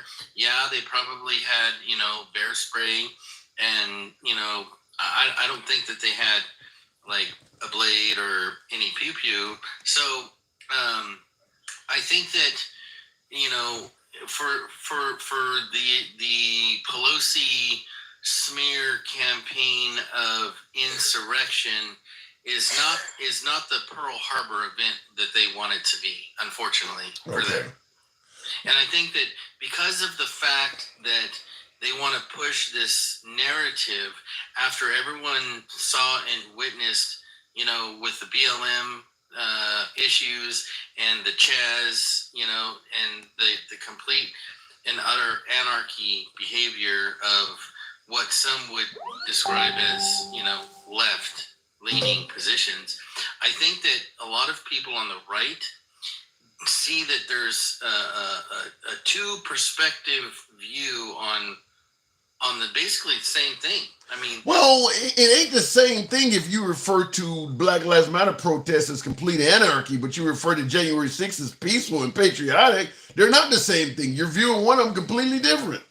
Well, the only reason why I'm saying mostly peaceful, and it's not by accident, is because that is what the left and the media and everyone else now wants to describe the BLM riots. And I'm going to say, okay, if you're going to describe, lighting, police districts, looting, and catching buildings on fire as mostly peaceful, then I'm going to describe the January 6th protest as the same. Okay, so basically you're basically saying if you're being an idiot, I'm gonna be one. So you're not actually saying that you really believe the January 6th protests are peaceful. You're just saying I'm gonna do it because you're saying the Black Lives Matter protests are peaceful. No, what I'm doing is I'm setting a standard for behavior. And if the BLM riots are mostly peaceful and they burned buildings down and they looted stores and they caused billions of dollars in damage, if that's the standard of what mostly peaceful is, this is well within the argument of mostly peaceful. Well, unfortunately, you've already admitted that threatening to kill the vice president is not peaceful, and that happened at this gathering. Hold on. Having a prop, is not an actual threat to Mike Pence. And I think that when you look at the way that the law is written, the actual threat has to be to the person. So when Mike Pence stated he feared for his life, you're thinking he had no reason to fear for his life. He's kind of just making it up. I think those are feelings. Okay.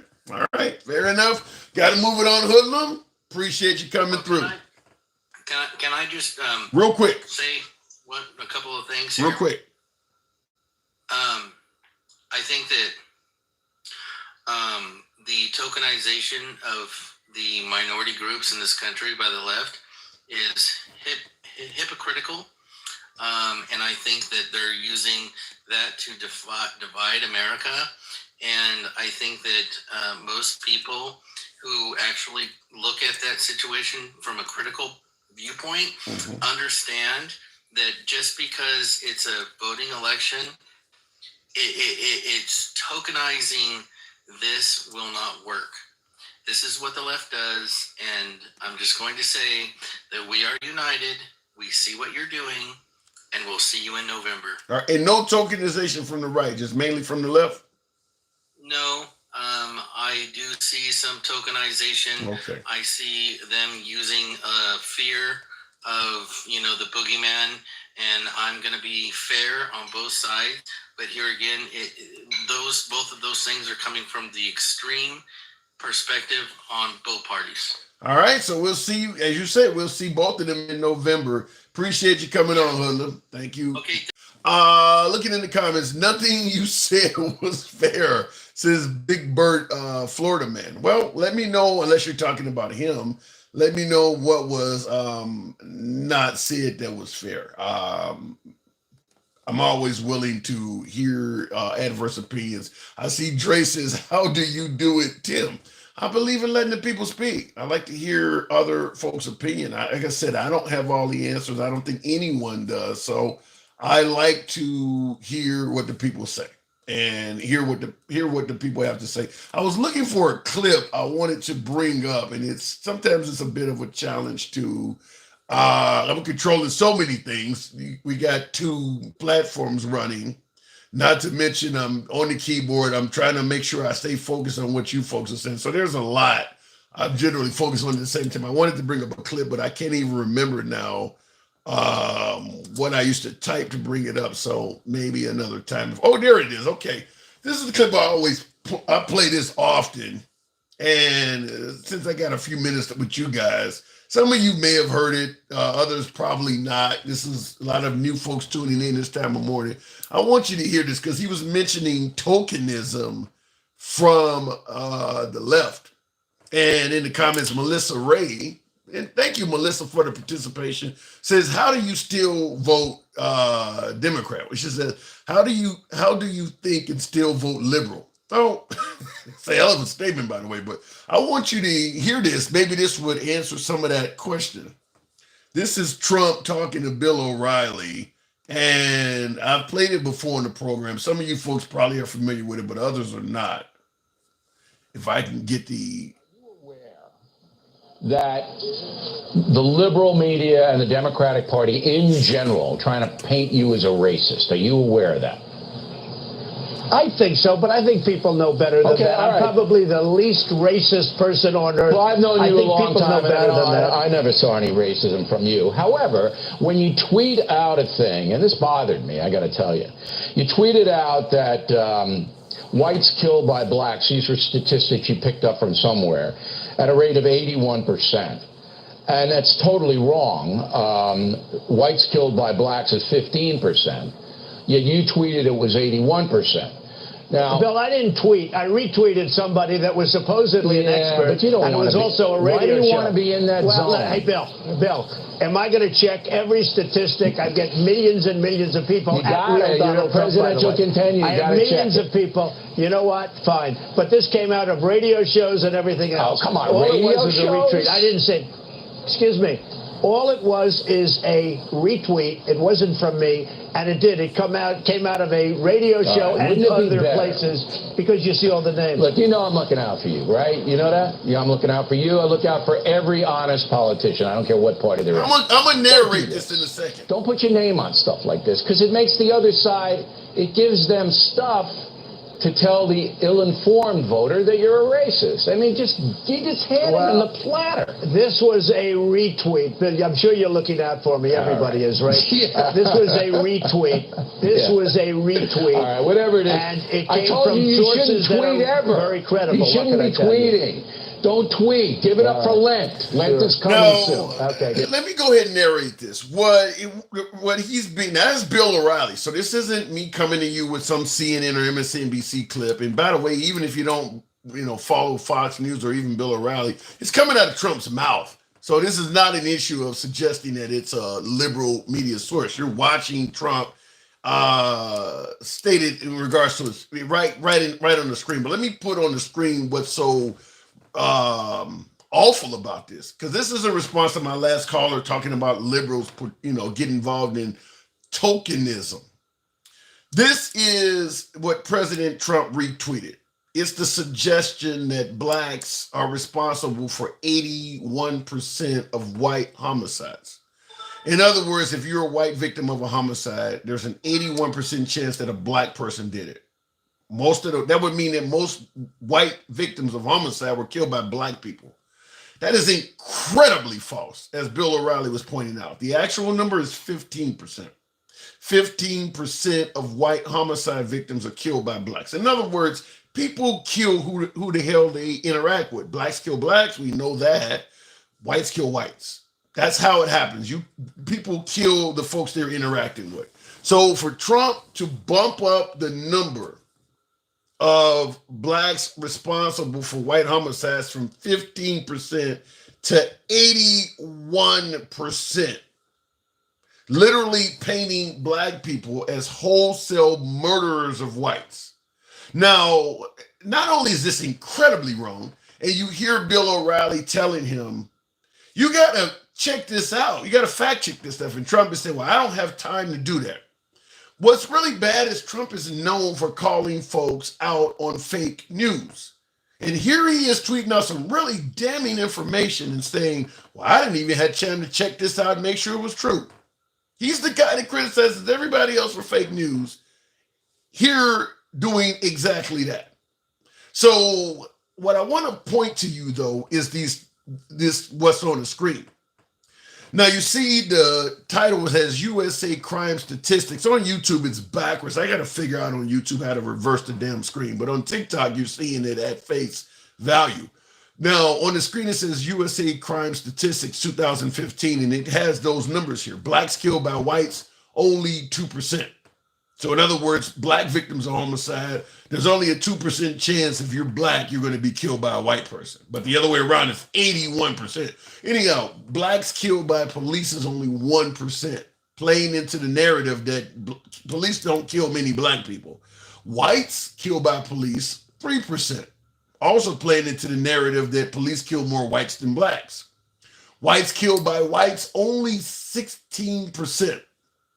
If you're a white victim of a homicide, there's only a 16% chance that it's another white person. That's also false. Bill O'Reilly didn't question that, but that's also ridiculously false as well. Whites killed by blacks is where he has the 81%, when it's actually only 15%. Now, we're going to get more into why this is, because this is not only, you hear what I'm saying, why it's bad, but it gets worse. Now, he has at the bottom, you see in red, blacks killed by blacks, 97%. That's probably true. If you're a black person and you're murdered, there's 97% chance that another black person did it. That's probably true. But here's the issue. You see the graphic there, the person aiming a gun. It's turned to the side like you see they do in gangster movies, predominantly featuring African Americans. The guy is wearing a do-rag and a mask over his face, but he's clearly a black person. So the graphic is of a black gangster holding a gun. Now, you can't see on the monitor because YouTube has a little red line across the bottom showing you how far along the video progressed, but below that line it says the source is the Crime Statistics Bureau, San Francisco. That source does not exist. There is no such bureau as a San Francisco bureau. It is completely fabricated. Everything about what you're seeing on the screen that Trump tweeted out, painting black people as wholesale murderers of whites, is 100% false. 100%. Obviously, he didn't apologize for this. Obviously, Trump supporters don't think this is racist at all. My question, first of all, is why would this even be coming from Trump? What is the purpose of even sending this out? That black people are wholesale murderers of white people. What would even be the purpose of him tweeting this out? This paints black people as incredibly dangerous. No explanation for why. He just said it's a retweet, which also leads to the question, if it is a retweet, and I believe it's a retweet, I don't think Trump made this up, but if it is a retweet, where the hell are you going online to find this shit? What sites are you on that you're coming across this and then retweeting it? You don't see any racism in this at all, huh? None at all. Where would you find this? You think this is in the NAACP archive? Maybe right next to Jesse Jackson in some article? Where would you find this? Other than on some of the darkest sites on the web. And then he retweets it out and says, you can't blame me because it's just a retweet. But I go back to the original statement. Why would you tweet this out to begin with? What is the purpose of sending this out? In the comments, when is a statistic right or wrong racist? Whether you think it's racist or not, I want to know what is the purpose of sending this out and not correcting it. We can talk about CNN, we can talk about MSNBC or anybody else sending out incorrect information.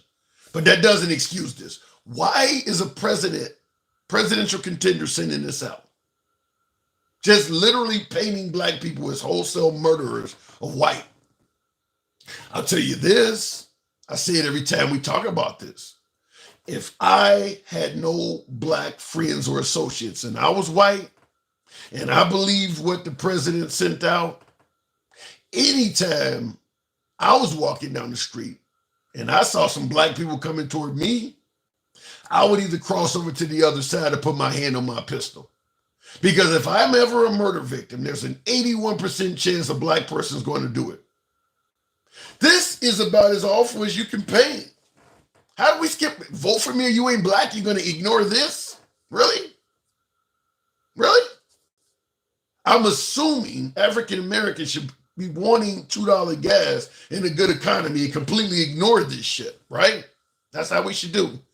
Just totally ignored it. This is coming from the nation's commander-in-chief. I don't think anyone has a reason for why he would send this out. And most likely, many of you never saw it. Because once Fox News showed this once, they didn't put this shit back out there again. It is about as damning as you can be. For folks who say, well, Trump never said anything bad about black people, or why do people think he's a racist? How the hell do you explain this? I mean, just from a standpoint of, why would you send this out? What is the goal of sending this out? You act like this makes people brainwashed to just believe and get their guns ready for war. What world do you live in? Well, Caden Settle, appreciate the comment. Let's say I'm totally wrong. Let me just ask you, how do you think black people should take this?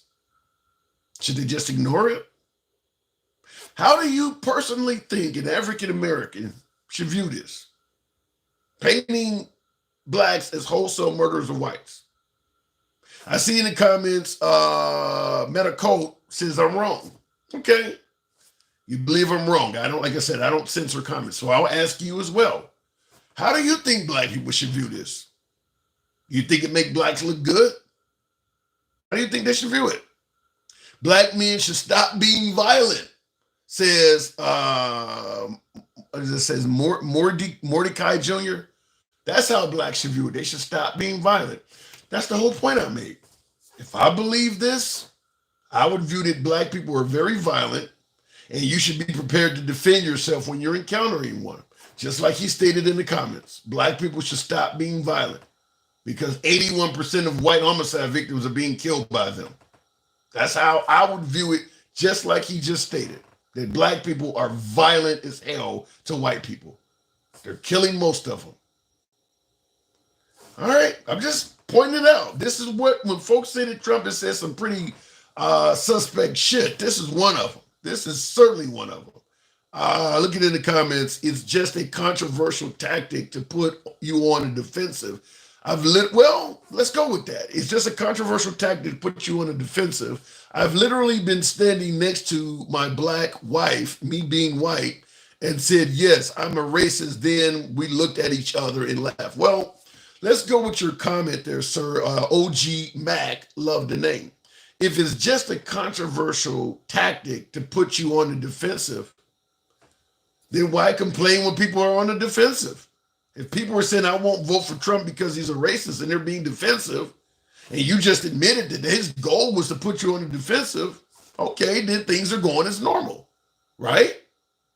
You tried to make people be defensive, they're being defensive, voila, we have a success. According to you, looking in the comments, I think you're putting your own thoughts on it. It makes you angry, yet it has no substance. Fair enough. Put your thoughts on it. I'll read your comment. How do you personally believe African Americans should view this? Take my thoughts out the picture. Put your thoughts on it and let me know. How do you believe African Americans should view it?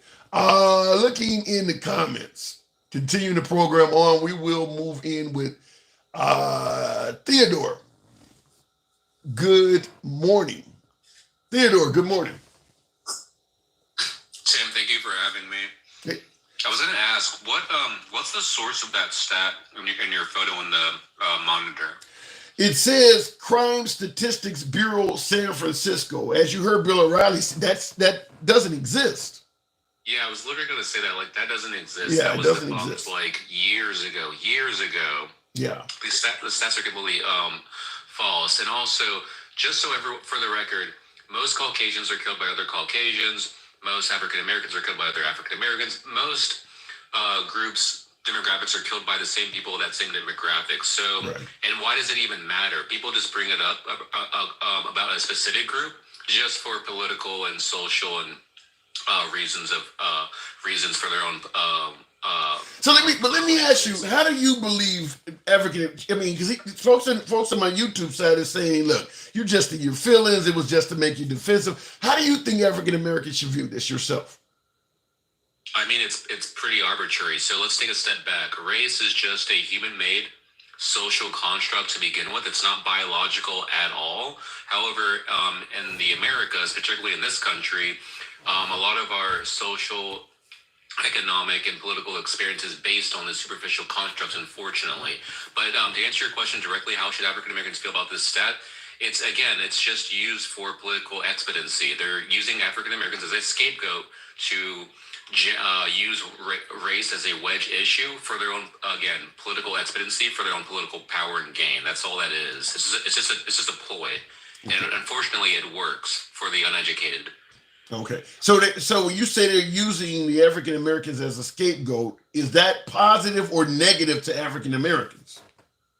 I mean, this tactic has been used since what, the 1870s? No, we're talking about this right here, though. We don't want to go back in here. We're talking about this right here. Is this positive or negative to African Americans?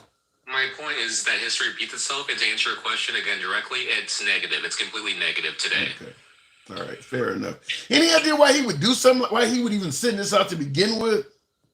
I mean, why has race been a wedge issue since the 1870s? Again, for political expediency. Yeah. And that gentleman, a caller that you had, an hour and a half ago, that said he currently works at a HBCU. Okay, he works there. Is he a professor or is he the custodian? Yeah. I know. I'm not knocking anyone's. He said he makes millions. Oh, well, that's clearly a lie because he said he has all these businesses going on. God bless anyone if they do, and God bless anyone's business to help anyone successful. But he was clearly lying, and clearly he was trolling. He was saying that there wasn't a political switch. Tim, let me tell you, didn't George Bush back in 07, 08 give a speech to the NAACP that there was clearly a divide between African Americans that had historical ties to the Republican Party? Did he not say that in the 2007, 2008? Yeah. If the former president of the Republican Party is talking about a split between African Americans and the Republican Party, why would Republicans today not believe that? Also, Lee Atwater, the senior political advisor for George Bush Sr. and Reagan also mentioned that Republicans used race, Southern strategy, as a wedge issue for their own political expediency. So if the main Republicans in the party are saying that there was a political switch, why are the dum-dums of the MAGA not acknowledging that? Let's go. What's happening? So let me ask you the question that comes up inevitably. Do you believe folks have a valid reason to suggest that Trump is intolerant toward minorities? I mean, we all know he is. He said a Hispanic judge should not rule over a case simply because they were Hispanic. Yeah. Now, what did MLK teach us? MLK taught us that we should judge people by their character, not based on their skin hue, which again is not biological. It's a social, human-made construct. Mm. So, do you think his involvement in using race as the boogeyman, as you point, do you think that should disqualify him from being president again? Do you think he would be a better leader for this country than Biden? Should disqualify him? Well, I mean, no, because we all have it's our First Amendment right. We all have a free speech. We can all say what we want within reason, of course. Right. So no, it shouldn't disqualify him. But I'm not going to vote for him. Like, if you want to know who the real racists are, just ask an African American. Yeah, I agree with that. I do see that a lot of folks are often telling African Americans who is racist and who's not. And my response is always, a victim knows who's victimizing them. If somebody is being a victim of racism, sexism, homophobia, they know who's mistreated. You don't need to tell them who's the racist. I mean, if Biden is more racist than Trump, the person that feels like they're being they know. You don't have to point to them, because I will tell you this based on my observation, doing this for 3 years, talking to MAGA, talking to independents and liberals.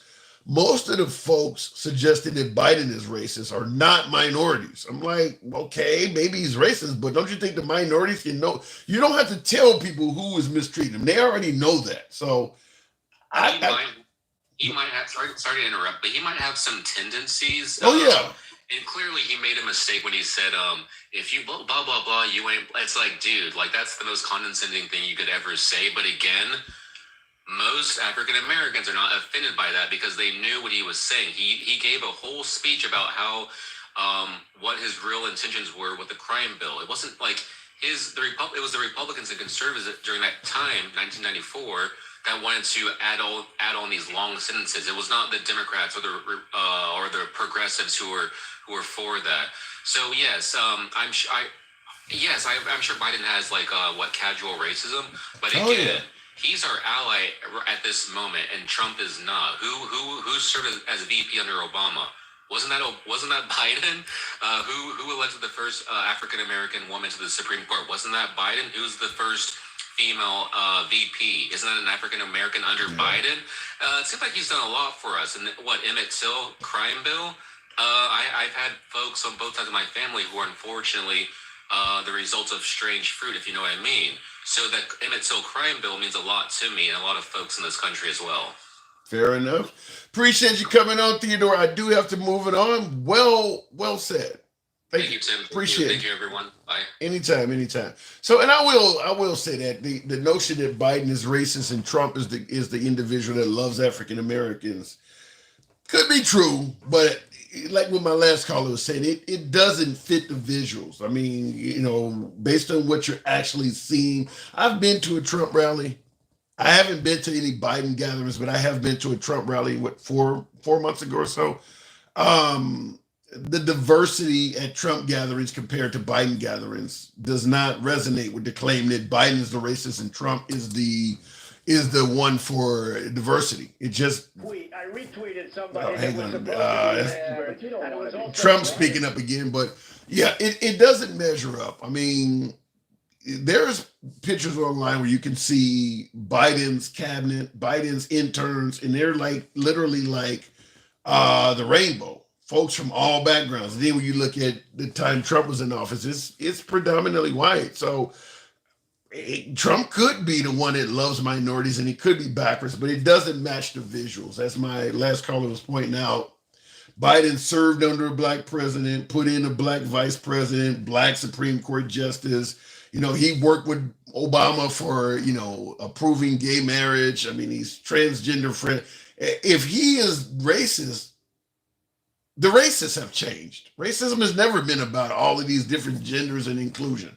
If Biden represents what modern racism is like, then I suppose it ain't really that bad. I mean, if I can serve with the guy and he'll appoint me to Supreme Court or as VP, I guess racism is kind of taking a different phase. It doesn't make sense. That's all I'm saying. It does not match what is actually happening. Also, it doesn't escape visuals that even if Trump is not racist, apparently the racists think he is. That does also get noticed. I mean, I don't see a lot of African Americans or minorities bragging about how great the Proud Boys or the Oath Keepers are. So yeah, even if Trump is not racist, the racists think he is. Not to mention the Confederate flag is not well liked in minority circles. It is very well accepted with MAGA and conservatives. All of this, just talking about the visuals. I'm not saying, like, regardless of who you think is racist or not, the visuals don't add up. If you were just to describe Trump as person A and Biden as person B and attribute all of the categories I said to them without mentioning their names, you're not going to walk away thinking Biden is the racist one and Trump. This person A has rallies that are very diverse. Person B has rallies that are, for the most part, one race. Person A, appointed all these black people. Person B, entire administration is just about white. You're going to walk away with a different opinion on that. I think that's just the way it is. Look at in the comments. Biden is an empty shell at this point. The crab left and found a new home with Trump. Okay. All right. An empty shell. We'll see what happens. What is it? 7 months or so? Anyhow, folks, I do readily appreciate the 184,000 likes. A lot of participation on that. I got to get my ass to bed. 1 p.m. Central. I will see you guys at 1 p.m. Central. We will be talking about day 3 of opening statements in the Trump trial. I think they're trying to find out if he is guilty of violating the gag order. I don't know if they're going to punish him of any significance because it would delay the damn trial, but we'll be talking about the gag order and, of course, more testimony from most likely Pecker, and it might move on. But Pecker, we know McDougal's probably going to be coming up next.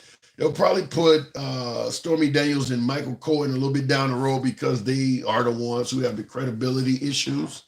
So we'll see, but we'll be talking about it at 1 p.m. Central. Feel free if you enjoy civilized dialogue from both sides of the aisle.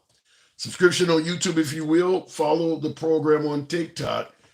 I'll see you guys in 12 hours. Have a good night.